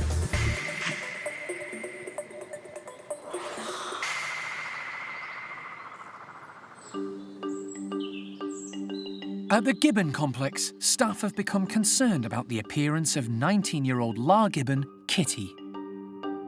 She came to the park in 2001, after being orphaned at a rescue centre in Taiwan. 2 years ago, food-loving Kitty was a little overweight, so the team decided to alter her diet. Gradually, the excess pounds came off, and she slimmed down. But in the last few months, she's had a dramatic weight loss, despite interventions from staff to help. Now, Kitty, we're not really sure what's going on with her. She's starting to look really quite thin. You can see a lot of her bones starting to poke through, and her face looks very thin as well. We're also seeing quite a change in her temperament as well. I mean, Kitty's always been quite a volatile character towards certain members of primate care staff, but for some of us, she's actually quite a sweet and sort of docile animal, and she's quite friendly, but she's actually aggressive quite a lot to all of us. We're not sure what's actually going on with her. We have noticed that she does have a problem with at least one of her canine teeth, and we're not sure if perhaps that's what's causing the issue. So we want to have a look at that, and again, just take some blood samples and see if there's something else going on there. It should be straightforward. Kat is going to anaesthetise Kitty with a hand injection, and then once she's down, Thazar and the vet team will give her a quick check over and take some bloods. Because it's a simple procedure, it can all be done in Kitty's bedroom. Kat administers the anaesthetic drug, and after a few minutes, it takes effect. But something's wrong. Kat calls Cara over to take a look. And immediately there's concern. Kitty has stopped breathing. Cara calls in the emergency. Vet Thazar is already on his way over to the gibbon house and arrives in seconds. He begins to give the unresponsive gibbons CPR. Give it another one. Thazar works quickly, with the worried team looking on. It's an incredibly tense and worrying few minutes. Has she still got a heartbeat? Yeah. But eventually, Kitty's heart starts beating again, very slowly. Still really, really low. We need a bit of atropine. We have a heartbeat. Yeah, but it's very slow. Thazar has picked up something worrying. This animal has been knocked out before. Not since she was 4 years old. No, long time. And she was still a child. Well, she's got a heart murmur. A heart murmur. With Kitty now stable, Thazar decides to take her to the hospital, where they can quickly take bloods and do x-rays in a controlled environment. Take body. Well done. Okay. Kitty is quickly checked over. But this animal is skin and bones, eh? She's like an old lady. This animal has got something, it's got a disease, and well, it's got a heart murmur as well, so we are going to find it out. Now, at the moment, the heart rate is fast, and she's breathing okay, it's comfortable. Kitty's heart rate has gone from very slow to rapid. Thazar isn't sure if there's an underlying cause, or if the anaesthetic and the adrenaline she's been given have caused the increase in rhythm. Here you are. You've got plenty of blood. Oh, wow. A series of x-rays might give him a better idea of what's going on. Okay. The initial review doesn't show anything conclusive. Thazar will need to study them more closely later. Okay, and I think we'll wake it up, eh? Okay. His main concern now is bringing Kitty round from the anaesthetic, and that's proving difficult. Come on, babes. Kitty. Come on, Kit. Come on, Kitty. No. Kitty. Finally, to everyone's relief, Kitty shows signs of waking up. Right, okay, we've got Blink.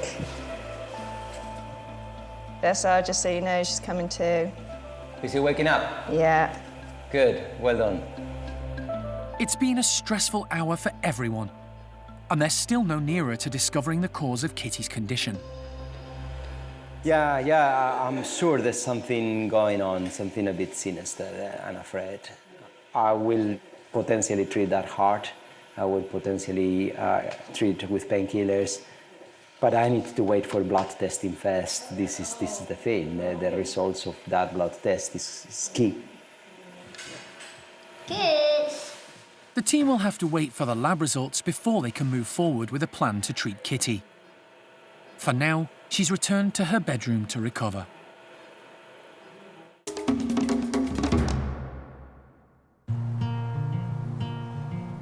One of the biggest challenges for the primate care team who look after the park's primates is keeping them busy, interested and active, and none more so than the orangutans. These lovable great apes can be innately lazy. Trying to get them off the ground and moving around, when in captivity, is extremely challenging. The orangutan team at Monkey World are constantly trying to devise new ways to entice them up high, as they would be in the wild. In the last few days, they've been refurbishing Gordon's enclosure, adding more hoses as walkways to link the climbing frames, plus extra cargo nets. This will enable staff to place more of the primates' food up high and off the ground. Today, Gordon, his mum Amy and Xiao Lan will get to try out their new apparatus for the first time. And as an added bonus, they're being given fresh corn on the cob as an extra incentive to come out and climb.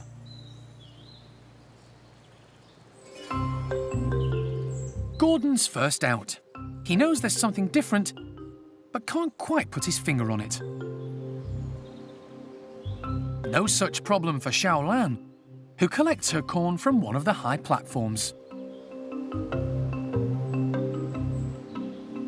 Gordon's decided he's going to test out the new hoses first, before settling down for breakfast. Male orangutans are the biggest arboreal mammals in the world, and Gordon weighs in at around 100 kilograms. The big male is 21 years old, and his gravity-defying tightrope act is breathtaking to watch. His mum Amy is normally content to spend time on the ground. At 35 years of age, she's probably the oldest orangutan at the park, and although fit and healthy, she takes life at her own pace, which is normally nice and slow.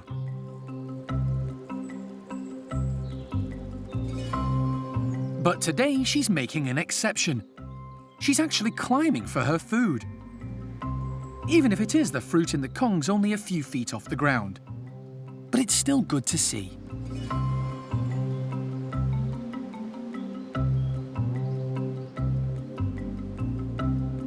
Xiao Lan is a much more agile and active female and has no trouble climbing the new equipment in search of food. The addition of the new hoses, together with the added attraction of fresh corn, seems to have worked.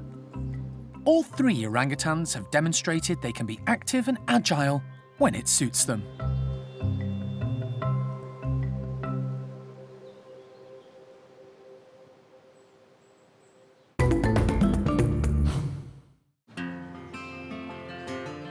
It's a lovely warm day, and over at the Capuchin complex, Winslow's gang of 18 are soaking up the sunshine.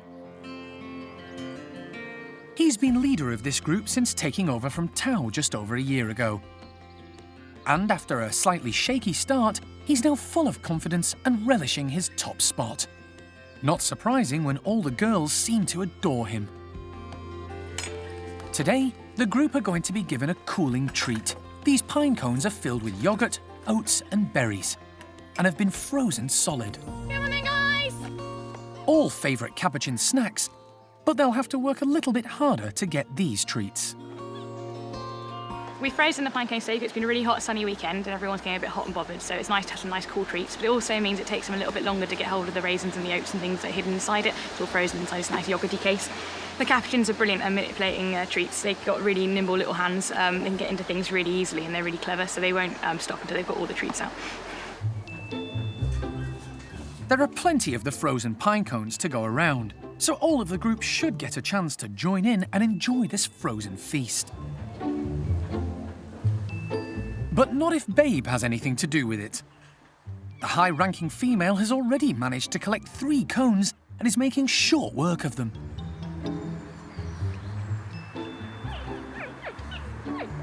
Ruby's keeping a careful eye out for any potential cone snatchers as she tucks into hers. Norman and Fifi have got a real taste for this yummy treat. Capuchin's hands are incredibly dexterous, so they can easily use their fingers to pick out all the tasty bits stuck between the pine scales.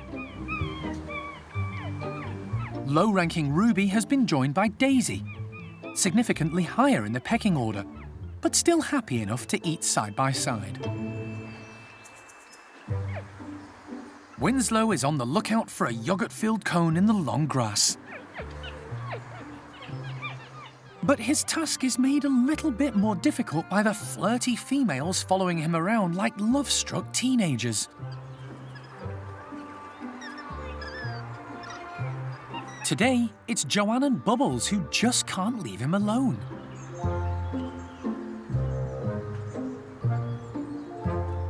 Wherever Winslow goes, they follow.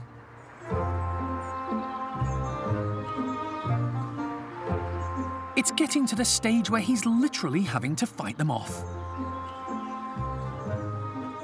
Winslow has a lot of attention from the females, being the boss and being quite a handsome male. They all like him when they come into season. At the moment, he's got 2 females in season, and they are starting to drive him a little bit nuts. They keep running up to him, pulling his tail and sort of grinning in his face and squeaking. Winslow is pretty patient with the girls. He does occasionally get a bit annoyed and sort of go to swipe them away. I think having someone squeaking in your face all day is a little bit unnerving after a while. While Winslow has his hands full managing all this female adulation, the rest of the group have enjoyed getting their fill of the tasty frozen delicacies. The pine cones have been a hit. But for Winslow, it's more a case of females pining after him.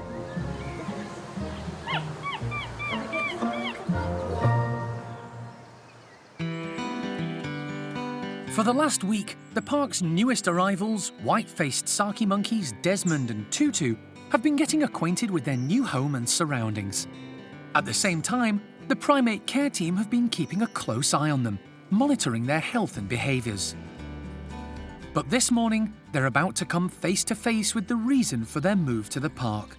The pair are going to meet the lonely female needing their companionship.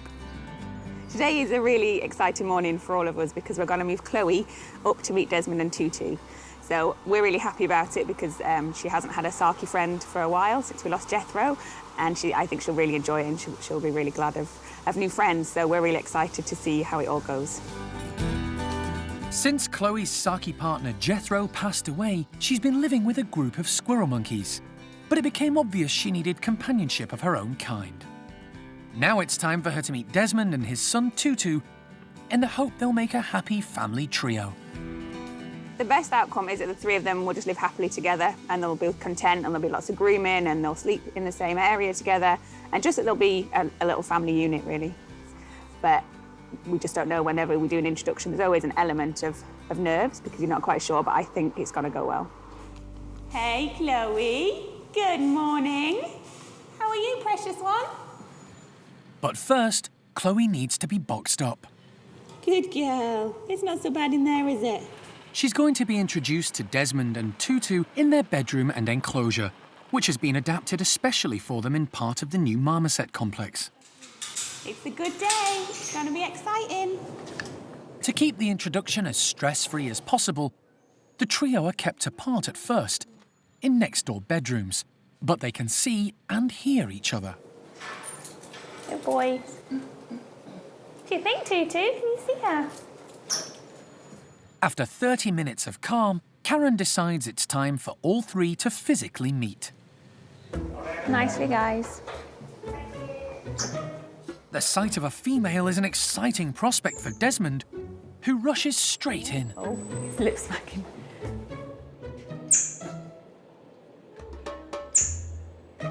Chloe's immediately on the defensive and issues an alarm call warning him off. Oh, you're okay. Desmond's not giving up, and Chloe has to dodge his advances. Not the initial love at first sight I was hoping for. But when younger male Tutu arrives on the scene, things start to calm down. Oh, Chloe, another one. Ready-made family for you, Chloe. In fact, it becomes one big love-in, as all 3 Sakis start to greet and sniff each other, a sure sign they're starting to relax in each other's company. Are you happy, Chloe? It's everything Karen was hoping for. It's going okay at the minute. When we first put her in and opened up, there was quite a lot of alarm calling. everyone was a bit frantic. But it's actually settled down really nicely, and they've been sniffing each other, sniffing each other's faces. Tutu's finally got in on the action, and they've all been sat nicely together. So yeah, it's going really well at the minute. It's really nice to watch. With the introduction now going well, Karen decides to let them all have access to the outside enclosure. This will also allow them that bit of extra space if it all gets too much. But she needn't have worried. It's really good now. I may have shed a little tear of happiness, so we'll see. Hopefully, fingers crossed, everything continues to go as it is.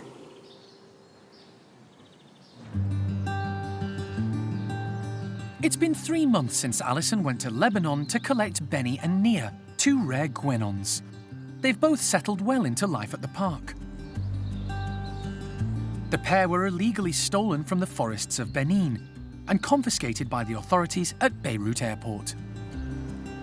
Animals Lebanon, a rescue organisation in the region, took over their care before contacting Alison for help. Today, Jason Myers, who runs the centre in Lebanon, has flown to the UK for his first look at the pair in their new home. Yeah, it's really amazing. We've had them in our care for more than half a year, and now to see them in such a setup that they're happy, they're running around, playing in trees for the first time, really, since they were trafficked from Africa. And here you have a proper setup for them, and they have some friends in their enclosure too, so it's rewarding to see, and it's great that they've moved on now. They're happy, they're playing. You can see in their body, their positioning, their posture, everything, that they're doing so much better. So it's really great to see them like this. It's now been confirmed that Benny and Nia are in fact red-bellied, white-throated guenons. But 3 months ago, Jason didn't have a clue what he had.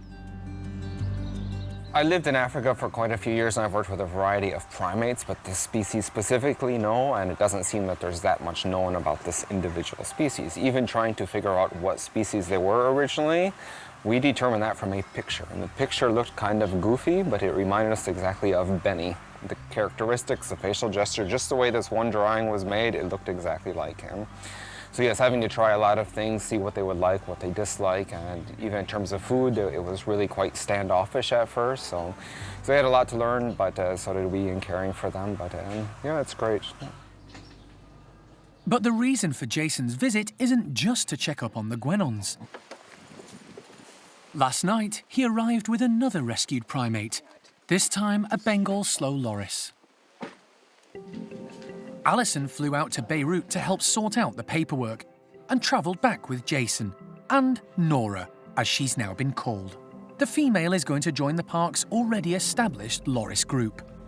She was discovered after being advertised for sale on social media via a pet shop in Beirut. After investigations by Animals Lebanon, the loris was eventually confiscated by the authorities and cared for by Jason and his team. She actually shared my office with me for those 5-month periods. So it was, for me, a great time. You did your work for the day. Around 7 o'clock, she would wake up and we would have our evening meal. She explored my office with me for a few hours and then back to bed for her.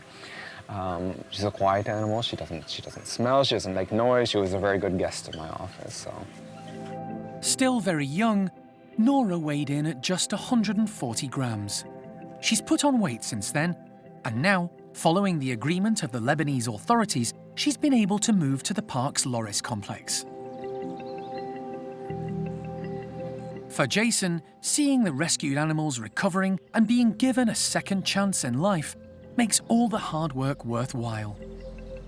I think this is the part which keeps us going, because our job in many ways is dealing with all the very negative things. We don't have a nice facility. We don't get to hold animals. We don't get to see that aspect of it. We get to fight the smugglers, fight the traffickers, have these court cases, do big campaigns, having to call on politicians for help. It's all the very difficult work to finally take an animal into your care. And often that entails somebody suing you back, threats, police, lawsuits, courts, all back at you. So to finally be able to get an animal here, to see them happy, that's the part which kind of keeps you going to want to fight for the next animal.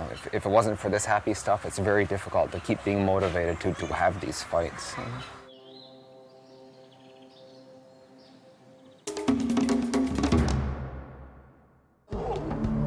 Next time on Monkey Life, A new baby Woolly enters the world, and first-time mum Ava is bowled over by her new arrival.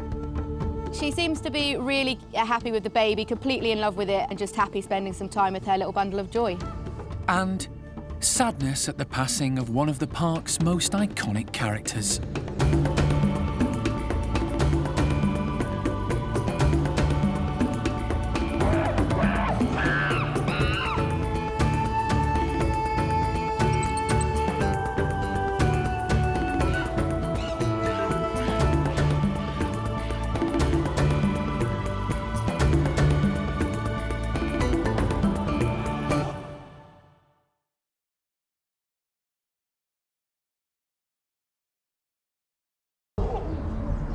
Today on Monkey Life, a new baby Woolly enters the world, and first-time mum Ava is bowled over by her new arrival.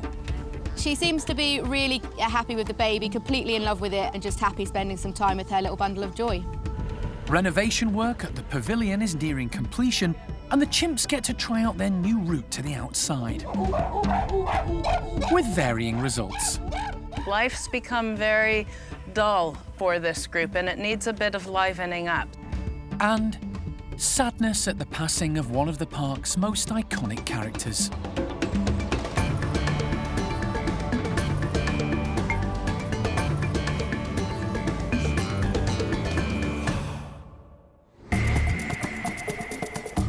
Monkey World in Dorset, buried deep in the English countryside, is the largest sanctuary of its kind on the planet.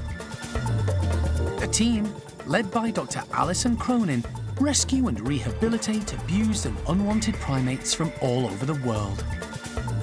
Now she's starting to look around. I think we're going to make good progress.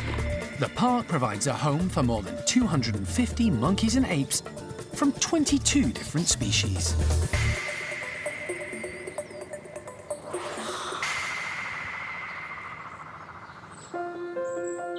It's been an eventful night at Levar's group of woolly monkeys. Staff arrived early to discover that overnight, 6-year-old Ava had given birth, and it seems she's already smitten with her new arrival.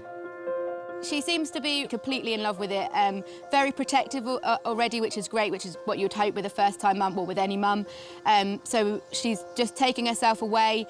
She is letting the others come near her, but if they're getting a bit too much or if she's been having a sleep and they've snuck up on her, she has given them a bit of a warning shout, but other than that, she's been really calm and just happy spending some time with her little bundle of joy.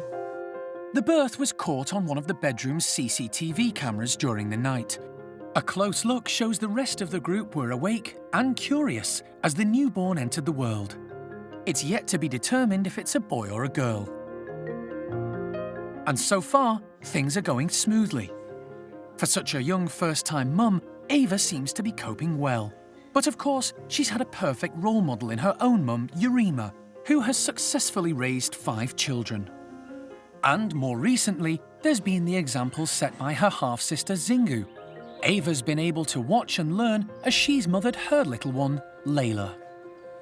I'm so happy that Ava's actually carrying this baby. It's always a worry when you know they're pregnant, particularly with the woolly monkeys, any stress that they come into contact with.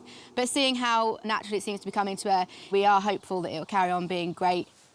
As they do with all new mums, the team are keeping a close eye on Ava and her baby. They want to make sure the baby is gripping on tightly, suckling, and urinating and defecating properly. It does all seem to be quite natural for her. She has cleaned the baby up. She's keeping the baby nice and high on her chest. And when the baby is rooting around, she's not batting it away. She is making sure that the baby is comfortable and supporting the baby when she's walking around. So again, all very natural instincts and great to see in a first-time mum. And the staff aren't the only ones interested in the newborn. The rest of the group are inquisitive onlookers. Until there's a bit of fun to be had, of course.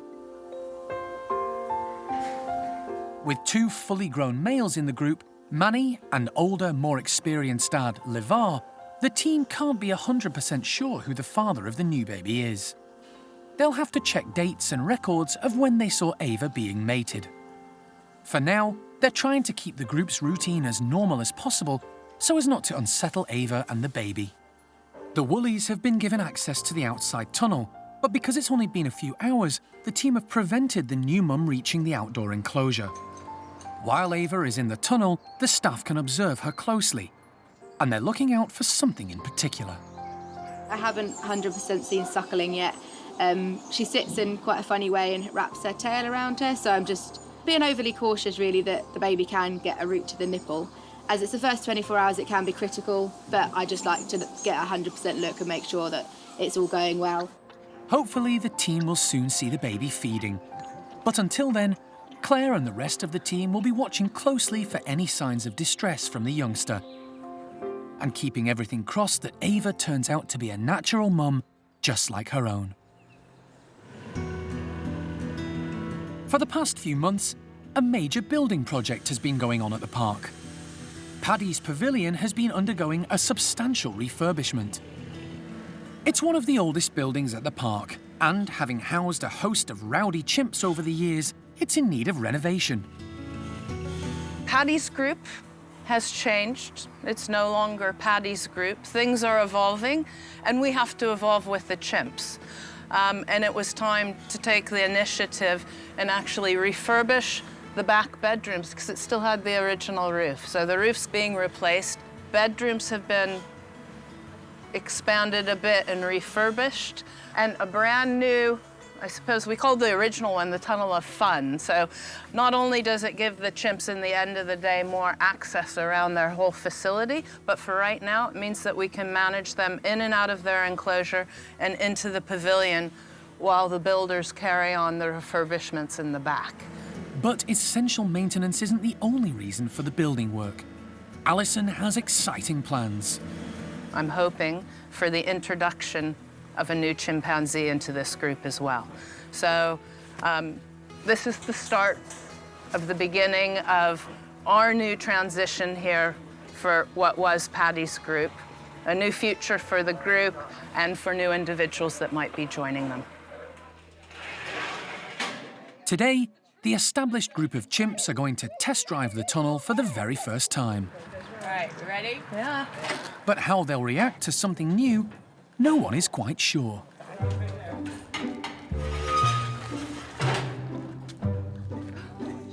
Chatter. Female Chatter leads the way, with Athena close behind. Kathy and Lola aren't so confident. They're a bit wary of the new tunnel. It's left to high-ranking male Buster to show them how it's done. Cindy finds this new walkway to the outside all a bit exciting. But not everyone is 100% convinced.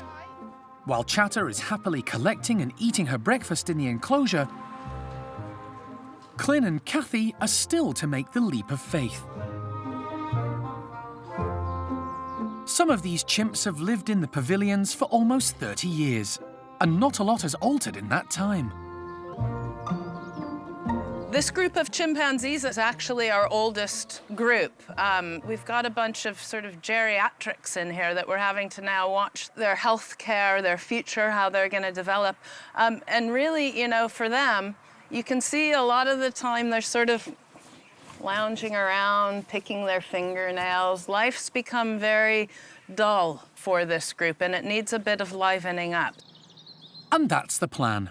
Over the next few weeks, along with the changes in facilities, there's going to be a whole new dynamic for everyone involved. We're ready to start adding new faces to this group on into future. The chimp group needs to have some life breathed back into it now. So, you know, for all of the primate care staff, especially the newer members of the team, it's going to be a bit of a scary, daunting thing, but it's what we do here. It's what the park was originally designed for, to give a future and a life to those individuals who have had their families stolen from them. The first new chimp on Alison's radar is an adult female, Toprish. She was stolen from her family in the wild at a very young age and kept illegally as a pet before being abandoned at a zoo just outside Istanbul. She's in desperate need of companionship of her own kind. Alison has agreed to bring her back to Monkey World, where hopefully she'll join Paddy's group. The primate care team aren't underestimating the challenges she'll face. She's going to have to learn a lot of chimp politics to fit in.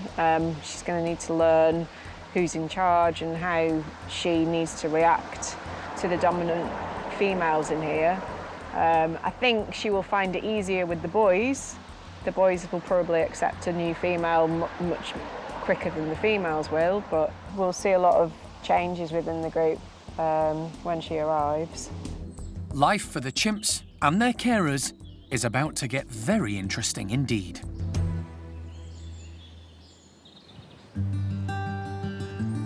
Over at the orangutan nursery, the group are all outside and making the most of the fabulous weather. But they've got their work cut out tackling today's breakfast. The fruit has been put into a number of kongs and placed all around the enclosure. And as usual, it's Oisin who's making sure she gets first pick of what's on offer.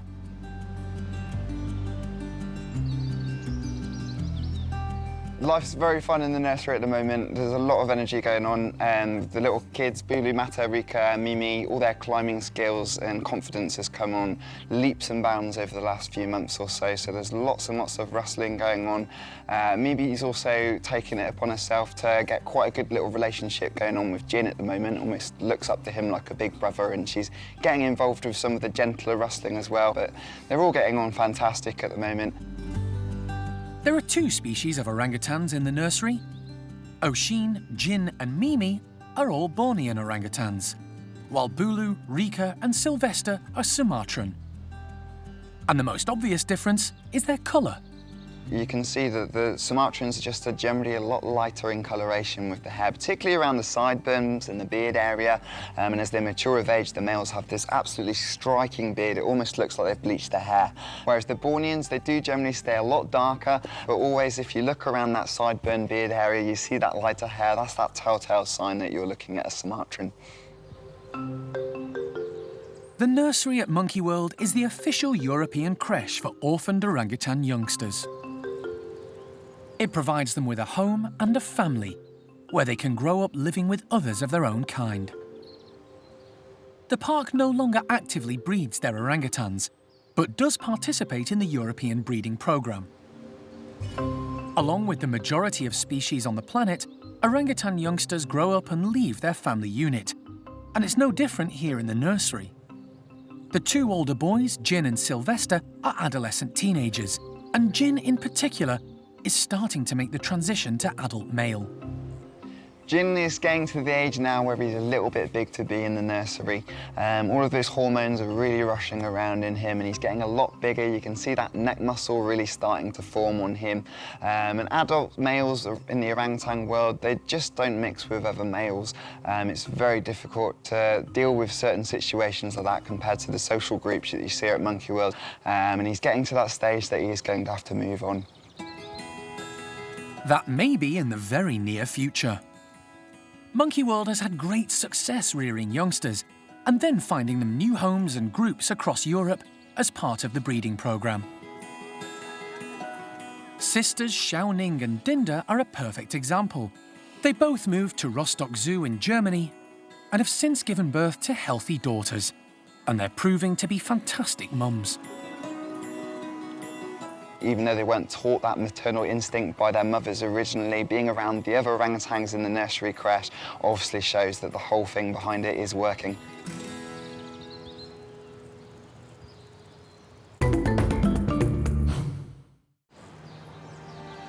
It's been a desperate few weeks over at Sally's house. The team, led by Jeremy, have been caring for the matriarch of the former nursery group around the clock, since her health began to dramatically deteriorate. Sadly, despite all their efforts, this morning with the help of the local vet, they had to let her go, and she passed away. We did everything we could for Sally. There was nothing else that could be done. I'm rock solid on that. Sally had kidney failure. There's nothing we could do to have treated it, reversed it, changed it. So in the end, Sally's passing was with her family. Every night she was with all of the other guys. She was with Jeremy 24/7, which, to be honest, if you were able to speak to Sal, she probably preferred his company than all of the rest of her mob. And just another significant character passing on from the park. The person who knew and understood Sally more than anyone else was Jeremy. He knew immediately something wasn't right. As a result, the vets were quickly called in to run a number of tests. That first blood test confirmed exactly what we thought. She was profoundly anemic, but the real devastating blow at that point was her kidneys were failing.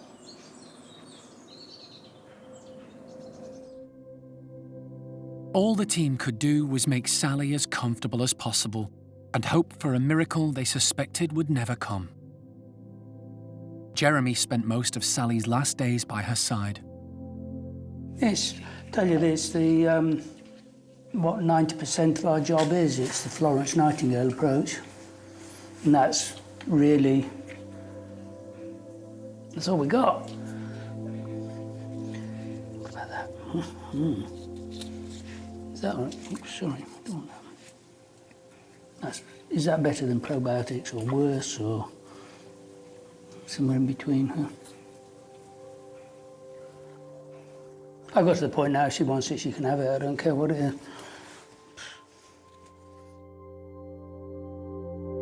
Jeremy spent 25 years getting to know and understand Sally's unique character. She's like a cast of characters, and she doesn't actually deserve some of the images that she's got, because Sally is unashamedly, like me, totally and utterly selfish. Now, being selfish spitefully at your cost, oh no, that's not nice. But looking after number one, there's nothing wrong with that, thank you very much, as a survival and a general life plan.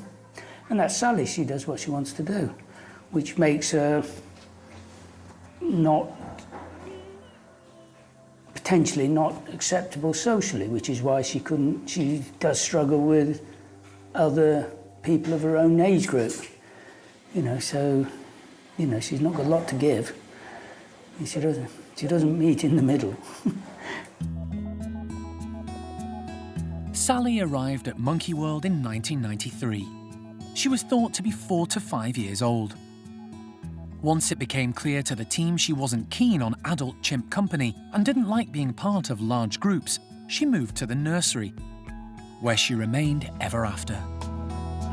What's that? Hey, we've got here. Never mind me, let's just say hello to Seamus. See, he said hello to you. Hello. It was here that she found her forte and became the backbone of the group. Horrible monkey. Oh, I like you, Sally. I always like you. In those early days, a large number of young chimps were rescued from Spanish beaches, where they were used as photographers' props, as well as from the pet trade and laboratories. Almost all ended up in Sally's care at one stage or another. I think Sally played a really important role in those individuals that joined her group. She was the one that they would typically meet first, and obviously Sally worked out that was quite good from a selfish point of view, because it often involved some Jeremy time and some treats. But she was a good starting point, you know, and a way that you could introduce those youngsters to a bigger chimp and introduce them to that concept, and somebody that was around to keep all the little ones in check. So, you know, of course, it wouldn't have worked so well without her. There you go. You couldn't wish for better than that, could you? I mean, she is so special.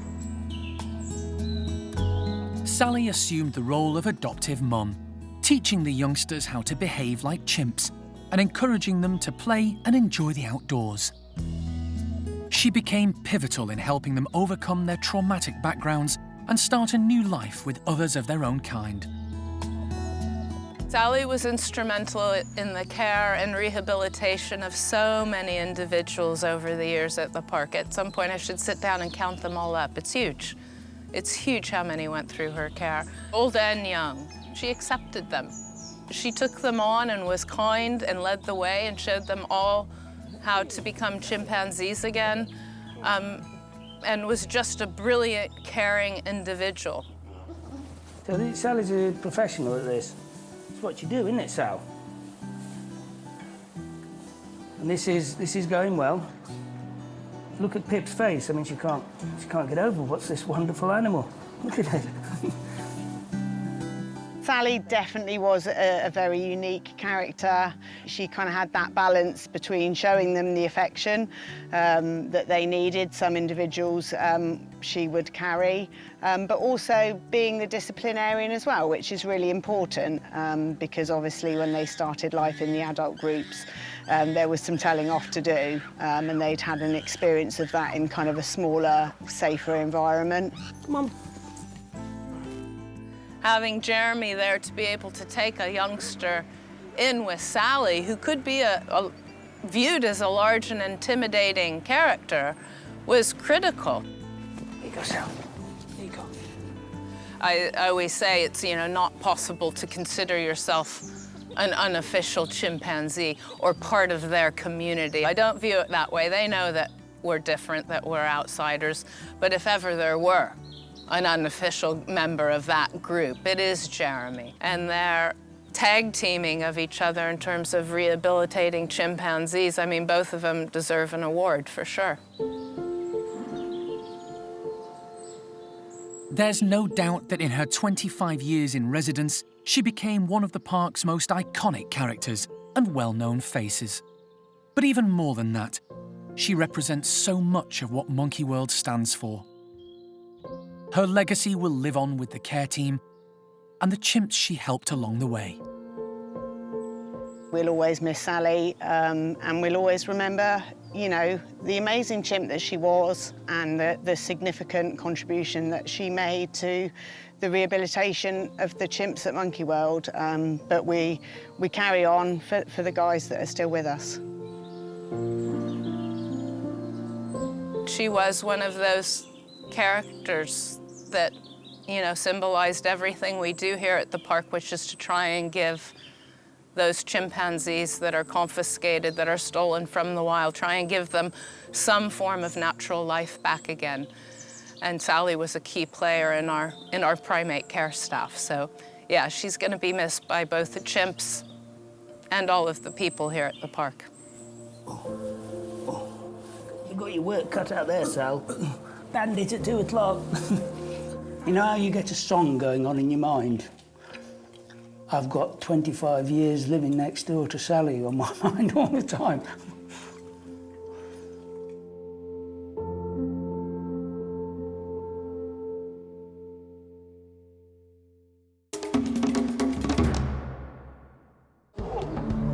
Next time on Monkey Life. Alison and Vet John are in Turkey to collect a young chimp previously stolen from the wild and kept as a pet. I know. This is a big leap of faith. I know. Yeah, good girl. Plus, back at the park, it's sweet treat time for the Stumpies.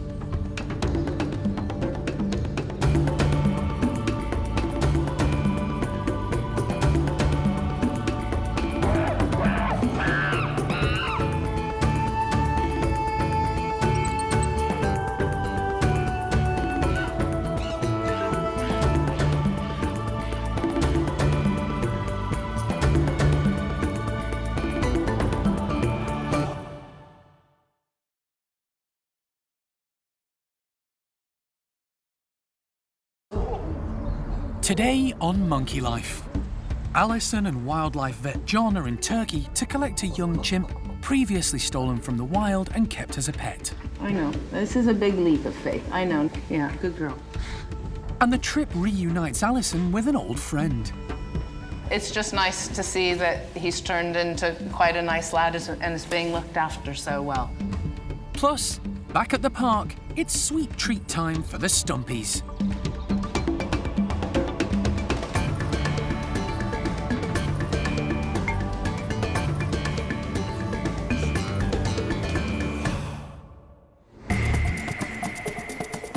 Monkey World in Dorset, buried deep in the English countryside, is the largest sanctuary of its kind on the planet. The team, led by Dr. Alison Cronin, rescue and rehabilitate abused and unwanted primates from all over the world. Now we just have to get them loaded up in the van and we're back to Dorset. So far, so good. The park provides a home for more than 250 monkeys and apes from 22 different species.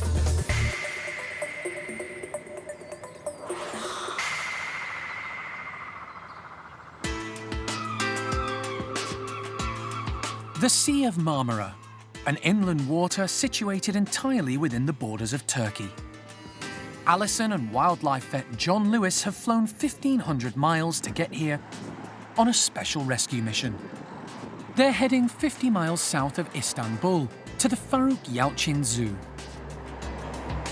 A while ago, the zoo contacted Alison about a young female chimp in their care called Toprish. She'd been brought into the country via the illegal black market trade and kept as a pet until the zoo stepped in to offer her a temporary home. Here.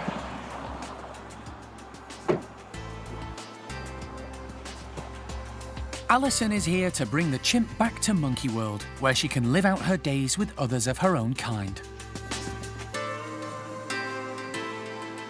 Toprish is like quite a few other chimpanzees that I've been aware of over the years. She was smuggled from the wild. Our information is that she was actually sold by a Syrian animal dealer into the pet trade here in Turkey. So she was kept by a private family, which we've heard of before, and kept as a pet until she became a problem. She's been here for 2 to 3 years now, and long overdue for having a family of her own kind. The Faruk Yalçın Zoo was set up 28 years ago and now cares for more than 3,000 animals, including some species under threat of extinction. They do have chimpanzees of their own, but unfortunately, they don't have the facilities or experience to introduce new chimps into an already established group. Because of this, Toprish has been living on her own, although in the same ape house, so she has been able to see and hear other chimpanzees. Oh, skinny girl. Alison is keen to get her first good look at Toprish, who, at around 8 years of age, is still a relatively young female. I know. This is a big leap of faith. I know. Not, oh, you wanted to go for the eyes. Yeah. No, I'm not really on for that. Yeah, good girl. Beautiful young lady. A little bit smaller than sort of I could tell from the pictures. It's always hard to sort of judge and so on. But, you know, clearly desperate for attention, wants to engage, has had the attention and company of I don't know how many people here at the zoo. But, you know, like any of the chimpanzees, most important thing from them is companionship of their own kind. So, really, yeah, we need to get you back and doing all of this with the other chimps. Do I have something up my nose? You need to get right up in there. I know, you're a good girl.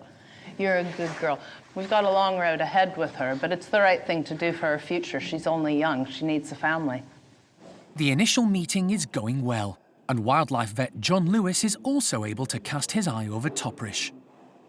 It will be his important and potentially difficult job to anaesthetise Toprish in order for the team to get her safely into her transport box. Whether we can hand inject her, I don't know. I mean, she looks as if she would be trainable because she lets the keepers scratch her when her arm is pushed against the frame or even her backside. So that would be possible, I'm sure, to hand inject her. But she's, yeah, nice calm little chimp, which for me, that's good. John's main objective is to keep the move as stress-free as possible for the young chimp. A hand injection, rather than the more traumatic blowpipe method, is the best solution, and he's cautiously optimistic. Does she get very emotional about things ever?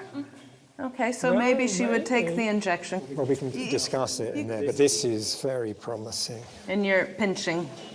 Poking, finding muscle groups. Oh, there's a bit of bone. Oh, good girl. We'll see, we'll see. That's a good start, girl, isn't it? Yeah, let's try it. It's better than having a blowpipe. The travel box to transport Toprish back to the UK arrived in Turkey from Monkey World last week. But Alison still wants to check everything is secure for the long journey ahead. No, rock solid. Feeling pretty happy with that. Everything seems in order. Alison has another mission in mind at the zoo. She wants to see someone she first met almost 20 years ago.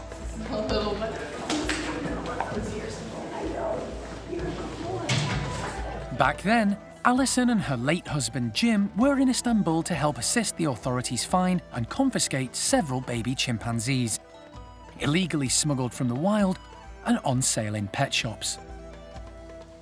Garrett was a very young chimp being offered for sale at a spice market.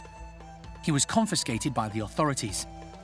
But instead of coming back to the park with Jim and Alison, he was placed in the care of the zoo. This is the first time she's seen him since. This is just fantastic. I was sort of hopeful and wondering how Garrett and Romeo had fared in life because I hadn't really heard or known. I don't know. It's just nice to see that he's turned into quite a nice lad and is being looked after so well.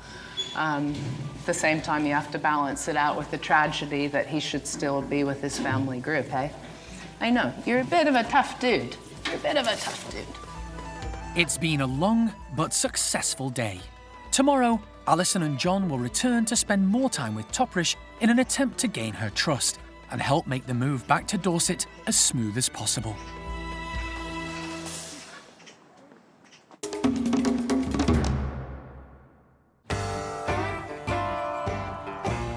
Summer has well and truly arrived at the park, and over at Hananya's enclosure, the chimps are feeling the heat.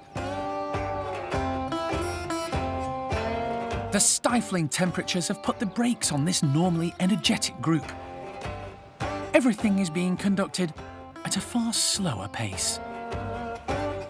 Even the morning patrol is a sedate affair, with leader Hananya having to pause to see where the rest of his troop have got to. The arrival of breakfast does liven things up a bit, for a while. High-ranking female Johnny grabs far more than her fair share of watermelon. But being at the top of the pecking order makes her confident no one will challenge her. Zeynep has definitely managed to get some of her 5 a day, leaving Hananya and Valerie with the leftovers. The intense heat is all too much for Shamak. He heads to the pond to quench his thirst. But there's one member who's not letting the temperature bother her, and that's 5-year-old Thelma. Even in the sweltering heat, she's still a bundle of energy.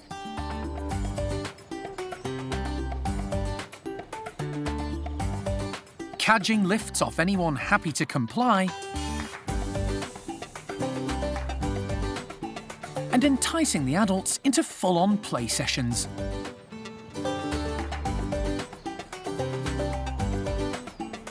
Today, it's Arthur's turn, but he doesn't mind.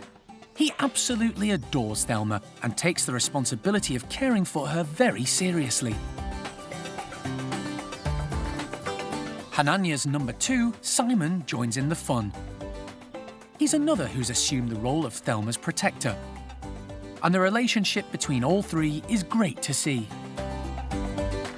Thelma is growing up fast, and things will soon start to change for this young lady. But for now, she's making the most of being spoiled. The rest of the group are relaxing in whatever shade they can find.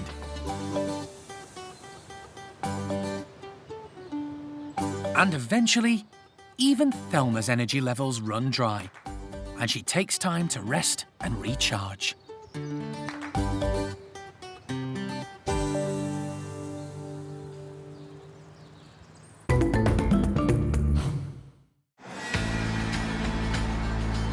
Alison and vet John Lewis are back at the Faruk Yalçın Zoo, 50 miles south of Istanbul in Turkey, following a successful first visit. So just coming in for day number 2 at the zoo, and today is John's veterinary day. We got to check out all of the gear and make sure everything's ready and see the chimps again. They're here on a second visit to see young female chimp Toprish, with the intention of taking her back to Monkey World. It's hoped she'll integrate into what was Paddy's group and finally be able to live with her own kind. 8-year-old Toprish has been at the zoo for more than 2 years. She was handed over when her private owner, who kept her as a house pet, couldn't handle her anymore. She's fairly calm around people, so John is hoping she'll take an injection by hand when he has to anaesthetize her to put her in the travel box. But he's preparing for all eventualities. That's blowpipe. What's your blowpipe like? Ah. And is she afraid of that? No. Really? I wonder why. Why wouldn't she be afraid of someone with a pipe like this? Tomorrow morning, when we're going to move Toprish, it's a really early morning start. So, you know, it'll be dark outside and everything, and we just want to make sure that all of the gear is ready, set, and proper, because there's, you know, a few procedures that John's going to do, and anesthetizing her is always a risky situation. With the drugs and equipment checked and prepared ready for tomorrow's move, John wants to see how Toprish will react when presented with a needle and syringe. It'll be far less stressful for her if she allows a hand injection rather than needing to be darted with a blowpipe. We're in Chimp. Yeah. And then coming out.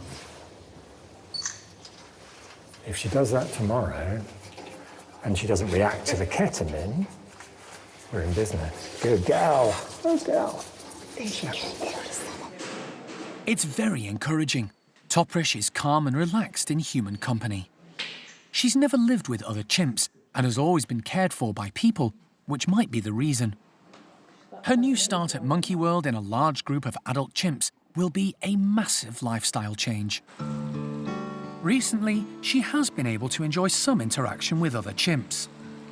Her keeper and the zoo's vet, Hilal, have introduced her to 2 baby chimps being hand-reared at the zoo. Every few days, she's been able to play with them in the outside enclosure.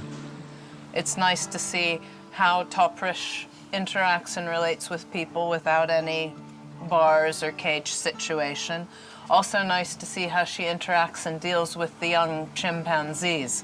Now, there aren't any youngsters in Cindy's group right now, but it's just good to know that she's not terrified or frightened of chimpanzees, although adults might be a different story. But this is really nice and makes me feel a whole lot better, happier, and optimistic about the future for Toprish and how she's going to fit into chimp society at Monkey World. So, really pleased. Good day. For Hilal, saying goodbye is going to be a huge wrench, but she knows it's for the best.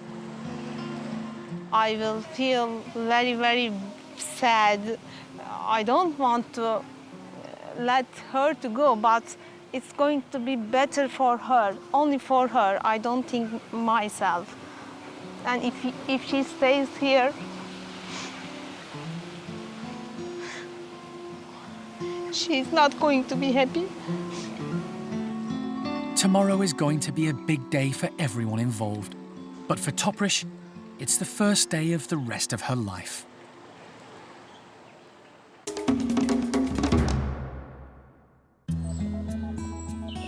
Back at the park's Stumpy enclosure, staff are preparing a seasonal afternoon meal for the 10 primates who make up the group. Freshly picked corn on the cob, still on the stalk. So the primates will have to work just that little bit harder to get to it. We've actually put quite a lot of corn out today. With the Stumpies, there's a really strict hierarchy, and we just want to make sure that all the individuals get enough corn. So we've scattered it about through the whole enclosure. We've put some high, some low. They're not very good tree climbers, so that's why some of it's on the ground.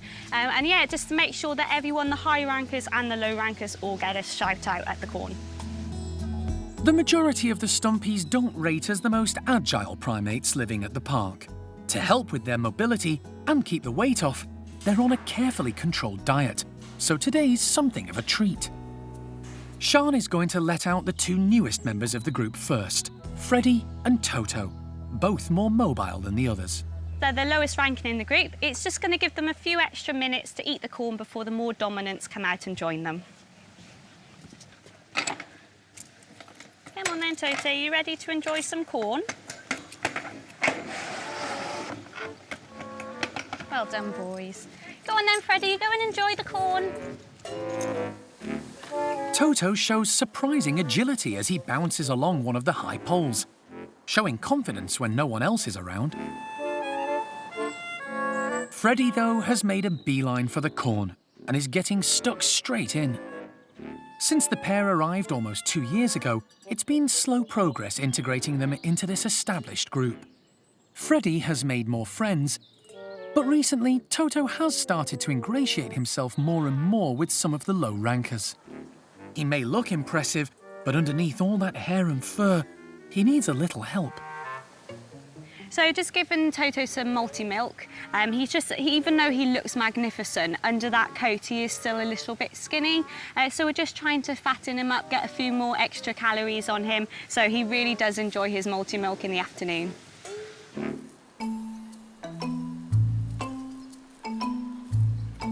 The rest of the group are let out, and immediately Toto keeps his distance from the more dominant members. He needn't have worried. All they're interested in is the food. Leader Sam makes short work of one stalk, while Sylvie and Kelly surround themselves with a mass of corn to tuck into. Flo makes full use of her cheek pouches, storing enough food for a snack later on. And even Toto is relaxed enough to eat near the rest of the group, although he keeps a watchful eye out. It's great to see Maureen tucking in too. She's recently recovered from a long and complicated dental procedure, which seems to have worked well. She's recovering slowly but surely, and we're seeing some really good progress. She's starting to eat more, she's pouching on both sides, which is a really good indication that the operation has worked. So there still might be a few dental issues. We're keeping a close eye on her, but she was even outside today enjoying the corn scatter. Jonathan and Flo finish off with a bit of grooming. Grooming's a very good social occurrence with these guys. It makes you cement partnerships with both the high rankers and low rankers, so you really need to make friends to stay in with the group. So grooming is just one of the things that keeps these guys occupied throughout the day. It just removes any kind of like gnats or dust or particles or anything that's matted within the hair. So it's really good that they just keep each other tip-top condition. The corn has gone down well with all the group, giving them an extra spring in their step for the afternoon ahead.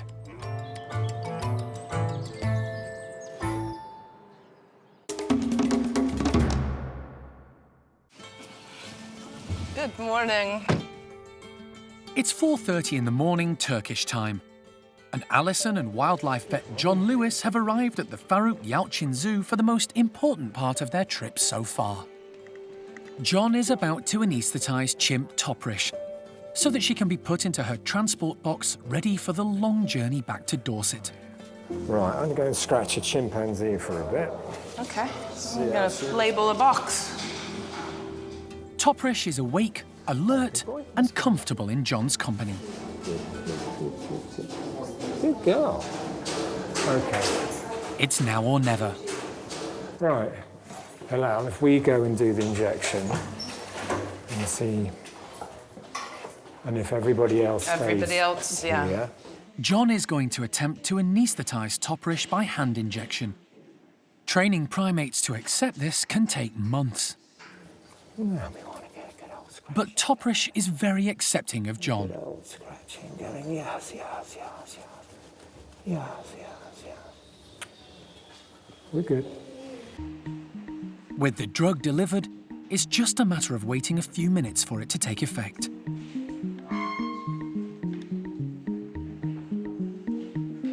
As soon as John is satisfied that she's under, he can get to work. Yep. And my bag, please. Before Toprish is put into her transport box, John wants to check her vital signs. Right. And he immediately notices there's a buildup of fluid in one of her air sacs. So I think we will, A, speed this up as much as possible.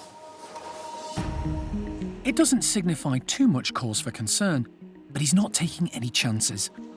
He quickly continues with the checkup, taking blood samples for later analysis. And surgical spirit on the swabs. And performing a tuberculin test. She should have a big red blob. That will go down very quickly. Once he's satisfied, he gives the all clear for Toprish to be placed into the travel box. The team must wait until the young chimp comes round from the anaesthetic in case John needs to step in. But Toprish is fine, and now she can be loaded onto the van ready for the journey to Istanbul airport. Alison is pleased with how everything has gone. She's looking good. She's a little bit drunk, which is exactly what we wanted her, nice and calm in the box. She's got blankets in there. I've got some food, so hopefully at the airport before we hand her over to customs, we can at least get one last look, give her a little bit of food and breakfast. And then next stop, UK. There's a long day and a long journey ahead. But for Toprish, it's the beginning of a new life, finally living with others of her own kind for the first time since being stolen from the wild.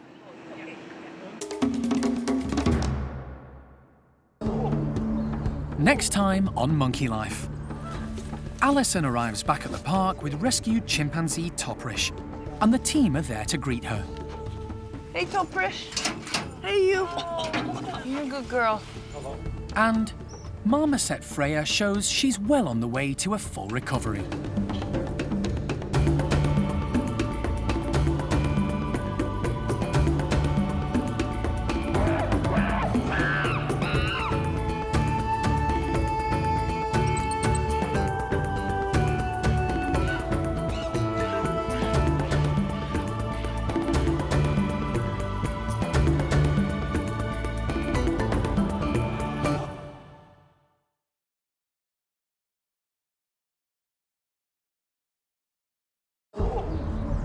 Today on Monkey Life, Alison arrives back at the park with rescued chimpanzee Toprish, and the team are keen to greet her.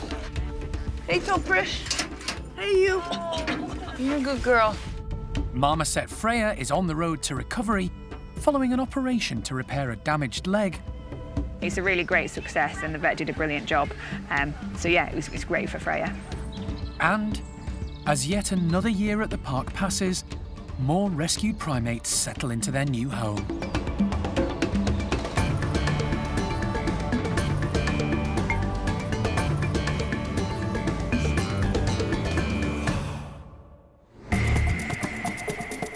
Monkey World in Dorset, buried deep in the English countryside, is the largest sanctuary of its kind on the planet.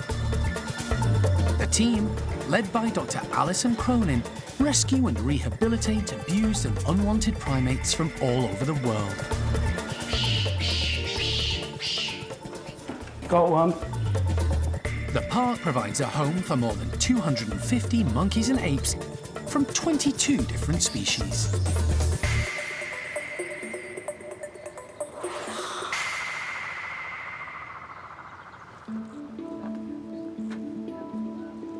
It's almost midnight and the park is bustling with activity as Alison arrives with a new chimpanzee to add to the 52 the team already care for. Young female Toprish has been travelling for almost 24 hours since leaving Faruk Yalçın Zoo in Turkey, accompanied by Alison and wildlife vet John Lewis. Throughout the journey, she's been confined to her transport box. And now Alison has her home, she's keen to get her out and settled in as quickly as possible. It's been a long trip home just because we had to get to the airport in Istanbul so early this morning in order to process the papers. So by the time we get her unloaded, it's going to be 24 hours. Toprish will eventually be joining Paddy's group at the pavilions. It's currently undergoing a major refurbishment, in part to accommodate such new arrivals. Okay, let's bolt her on and get her out. The new chimp will be given plenty of time to settle in and adjust to her new surroundings, and all the new faces that come with it. Hey, Toprish. Hey, you. You're a good girl. The majority of the team who will care for her have come in to get a look at the new arrival. It's very exciting, as the last chimp rescue was Kiki, who arrived from Lebanon almost 8 years ago. With the transport box in position, the slide can be opened to allow Toprish into her new home. Good girl. Come on in. Come on in. Okay, you can drop slides and close doors. She makes her presence known by hooting.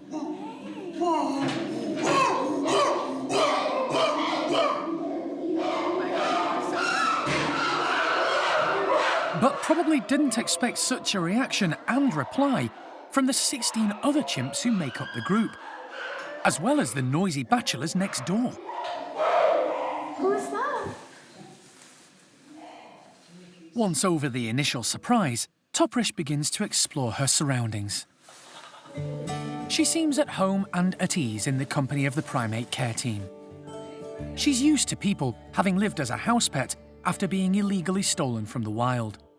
But as she's never lived in an adult chimpanzee group, the introductions to come will need to be carefully managed to give Toprish as much time as she needs to adjust and to keep any stress or anxiety to a minimum. She's had some food and drink. She doesn't appear overly fazed by all of Patty's, Cindy's group at this point. That's all good, but it just goes to show how naive she is. So she's a very nice person, but, you know, completely clueless at this point. So we'll have to be cautious with the introductions. There's no way of predicting how any of them are going to react. Who's going to welcome her with open arms? Who's going to have a little bit of an issue with her joining the group? Or, you know, how good she's going to be. You look at her and think, oh, you know, she's just doesn't get it at all. And she's too human-focused, but you never know. She might just turn around and be brilliant, so just have to hope that the rest of this plays out as we hope. It's been a long day and night for all concerned. Time for everyone to get some rest. Tomorrow, the process of introducing Toprish to her new life will continue.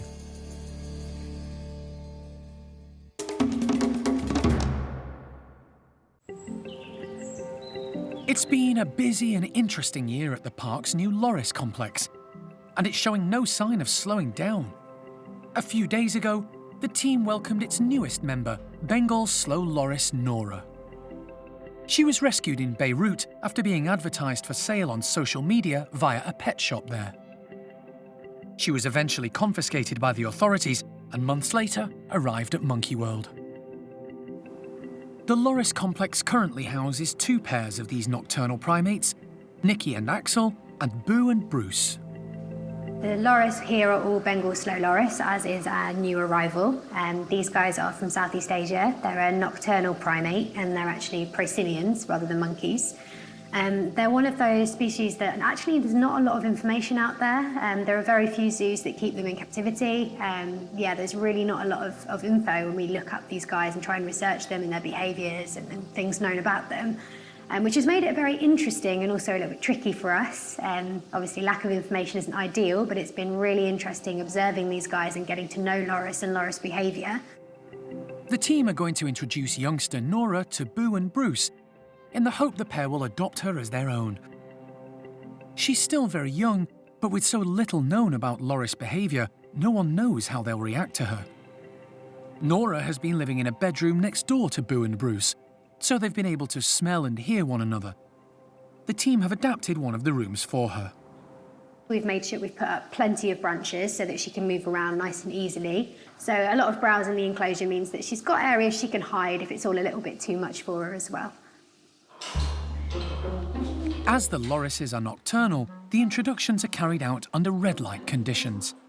To keep everything as calm as possible, They've decided to introduce Nora to female Boo first, to see how they get on.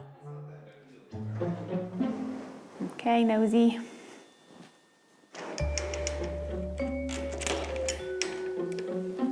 With the slide open, an inquisitive Boo makes her way through.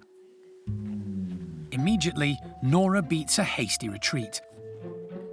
But curiosity soon gets the better of her, and she heads into Boo's room to explore. Boo is in no rush to meet the youngster, moving slowly and deliberately in true Loris fashion, stopping every so often to smell Nora's scent. It's all very slow, very calm currently. There's no vocalisations that we've heard so far, either positive or negative. So everyone's just kind of sniffing their opposite rooms and kind of get a smell of each other. No close contact or no interest massively yet. But after a few minutes of back and forth, it's little Nora who plucks up her courage to make the first approach. She begins following Boo everywhere, and surprisingly, makes threatening vocalizations towards her.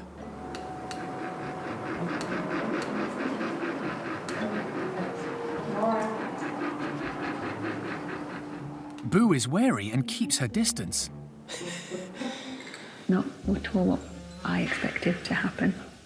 I really didn't think it would be Nora that was making the vocalizations first, but it may be nerves, and maybe she's just not quite happy with the situation, but she's the one that's approaching Boo, so it's a little bit confusing at the minute, so we'll just wait and see. The team decide to call it a day before anything really negative occurs. Steph entices Nora back into her bedroom with tasty grubs and insects. It looks like the introductions might be a slow process, but they're determined to keep at it and try again soon.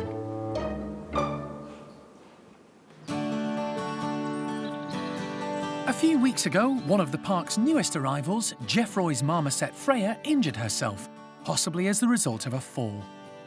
The local vet was called, and after an examination and X-ray, discovered she had a dislocated ankle and fractured hock joint. Vet Thazar managed to stitch everything back together, but it was touch and go if the leg would heal.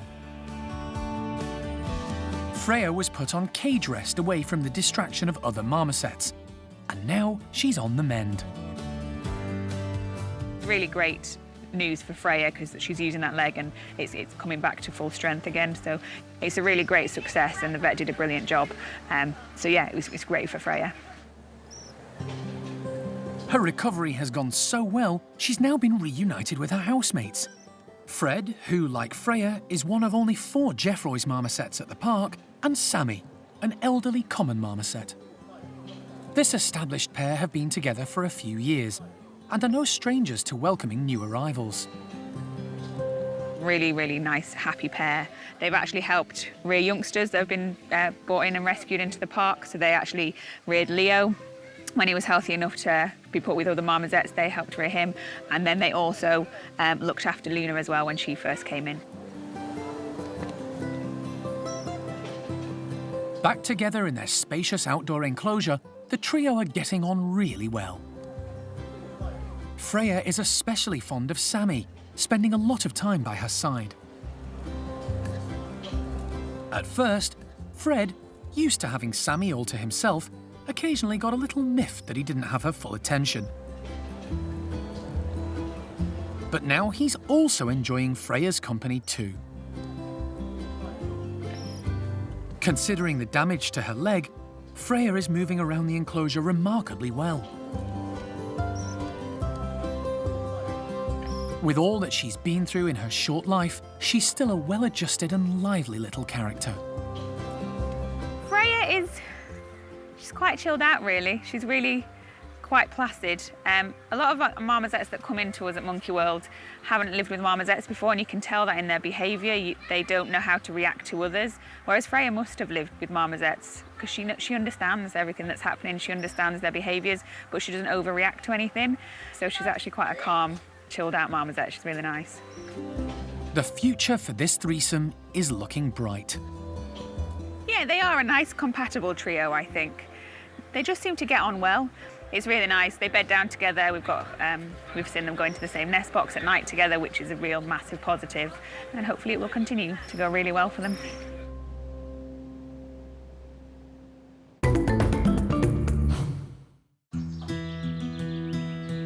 It's been quite a year for the park's 3 woolly monkey groups. Following a major reshuffle in which 14 of the 19 either moved or swapped groups, they've all settled down and life is pretty harmonious. Everybody's doing really well. The groups are really stable at the moment. Everybody seems healthy and happy. So really pleased with how they've adapted to all the changes. The top woolies group, led by elderly male Levar, has been particularly busy with the arrival of 2 new babies in the last 6 months. First, experienced mum Zingu gave birth to Layla, and just a couple of months ago, first-time mum Ava produced her own little bundle of joy, a male named Lemmy by the team, following the park's tradition of using the first letter of the father's name. He's doing fantastically well. Ava has surprised us all, to be honest. She's taken to motherhood really, really well. We were all a little bit nervous at the beginning to see how she'd cope and if she'd do all the right things, but we are super proud of her. And he's really bright-eyed, he's really curious, he's starting to try and reach out and touch things, so both of them are doing fantastic. While Ava is understandably very protective of her first child, 13-year-old mum Zingu is more relaxed when it comes to her daughter Layla. The difference between Layla and Lemmy you can really see, because Zingu's just let Layla get on and do what she wants from day one. She is a very caring and protective mum, so she's always keeping a close eye on her little one, but she just lets her get off, have a run around, interact with the other individuals in the group. When she was doing at really early stage, even a couple of months old, she was already off exploring.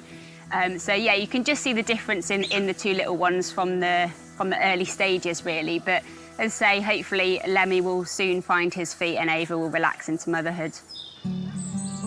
One youngster who didn't have the benefit of a devoted mother is Cosmo. He was rejected by first-time mum Isla and hand-reared by the staff. At 6 months old, he was integrated into Levar's group, where he's thrived. But he did take his time summoning up the courage to venture into the caged outdoor enclosure. Cosmo's also doing fantastically well. He's grown into a really strong, confident young man now, and he's got the whole going inside and outside down now. He's enjoying the outside, all the sunshine, the nicer weather, interacting with everybody in the group really, really well. So we're hoping that it won't be too long before we can actually let him go into our big forest enclosure and explore everything that has to offer, and all the big high trees as well. With more than half the world's captive population of woolly monkeys resident at the park, it's hoped the 3 groups will continue to flourish.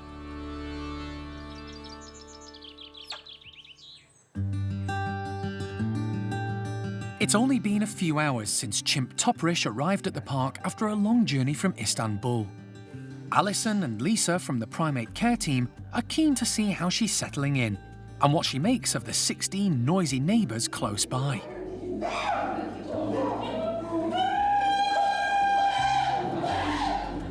Good mornings. So chill. Good mornings. Good girl.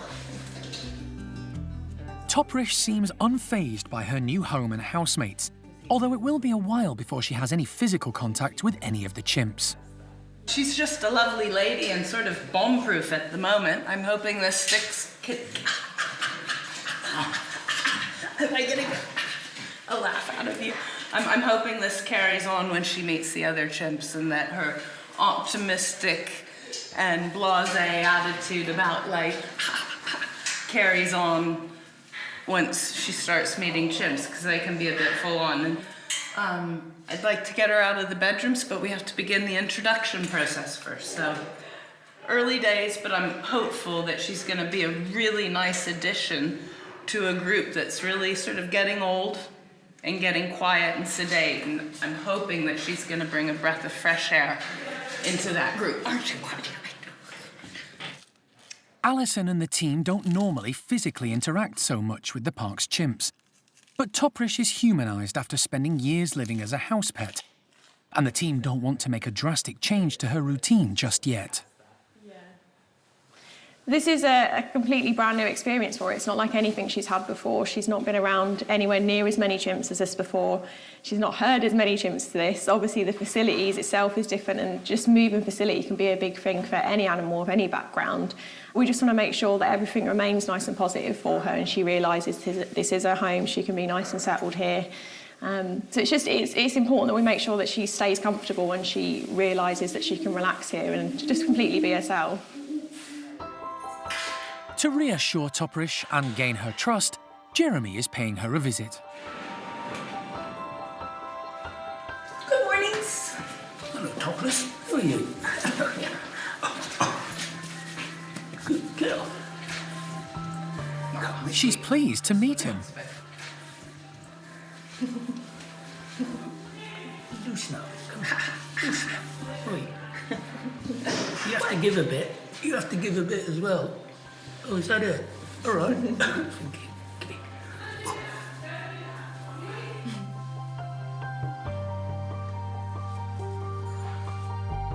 Toprish busies herself grooming Jeremy, showing natural chimp behaviour. I think she's a dab hand. She's obviously done that before. Clearly knows her way around people's heads. Don't know whether I've passed the test or not. Only time will tell. Obviously, we want her to be a chimp, and that's the main aim of her coming here, is we want her to act like a chimpanzee and be in one of our groups and be one of the family in there. But we need to make sure we've got a relationship with her. Any chimp in captivity doesn't work if you haven't got a relationship with the chimps. We need to make sure that she knows that you go to other chimps for anything that you need, but she still needs to come over to us as well and know that she can trust us to do things like showing injuries. I think she'll naturally pick that up anyway. We've got good relationships with all the other chimps here, and once she sees that they're trusting us and she's made a few friends with them, she'll realise that it's fine to be friends with the keepers. But I think she's going to cope absolutely fine with it.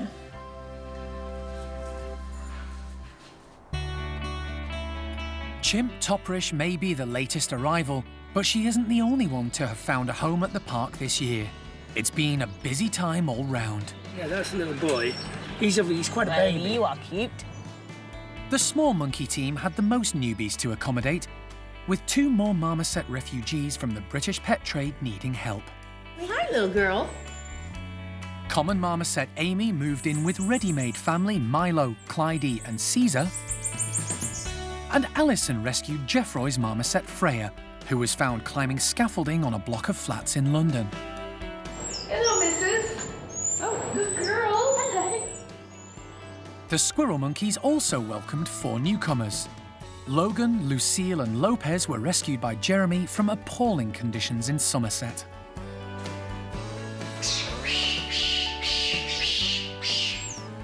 And female Nueve, ousted by her group at Chessington Zoo, found new friends at Monkey World. Desmond and his son Tutu arrived to join Saki monkey Chloe, who needed companionship of her own kind. Are you happy, Chloe? But the most unusual and rare arrivals are Benny and Nia, 2 red-bellied, white-throated guenons, stolen from the forests of Benin. Hey, missus. Benny and Nia. Alison went to Lebanon to collect them following their confiscation by the authorities there.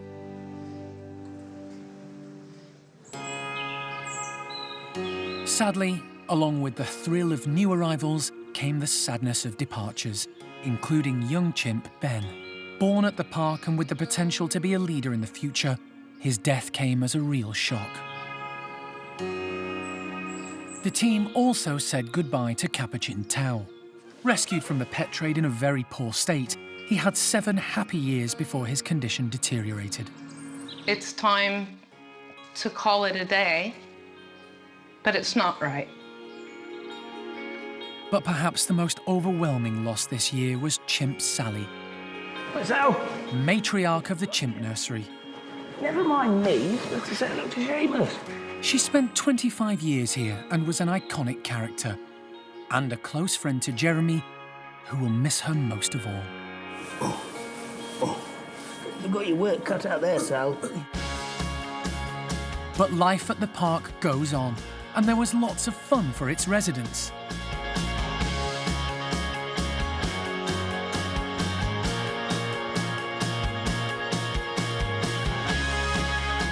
And there's plenty to look forward to. Soon Toprish won't be the only new chimp at the park. Alison is about to be reunited with Nari, a female she tried to rescue 15 years ago from Thailand. And this time, she'll be bringing her home to Monkey World.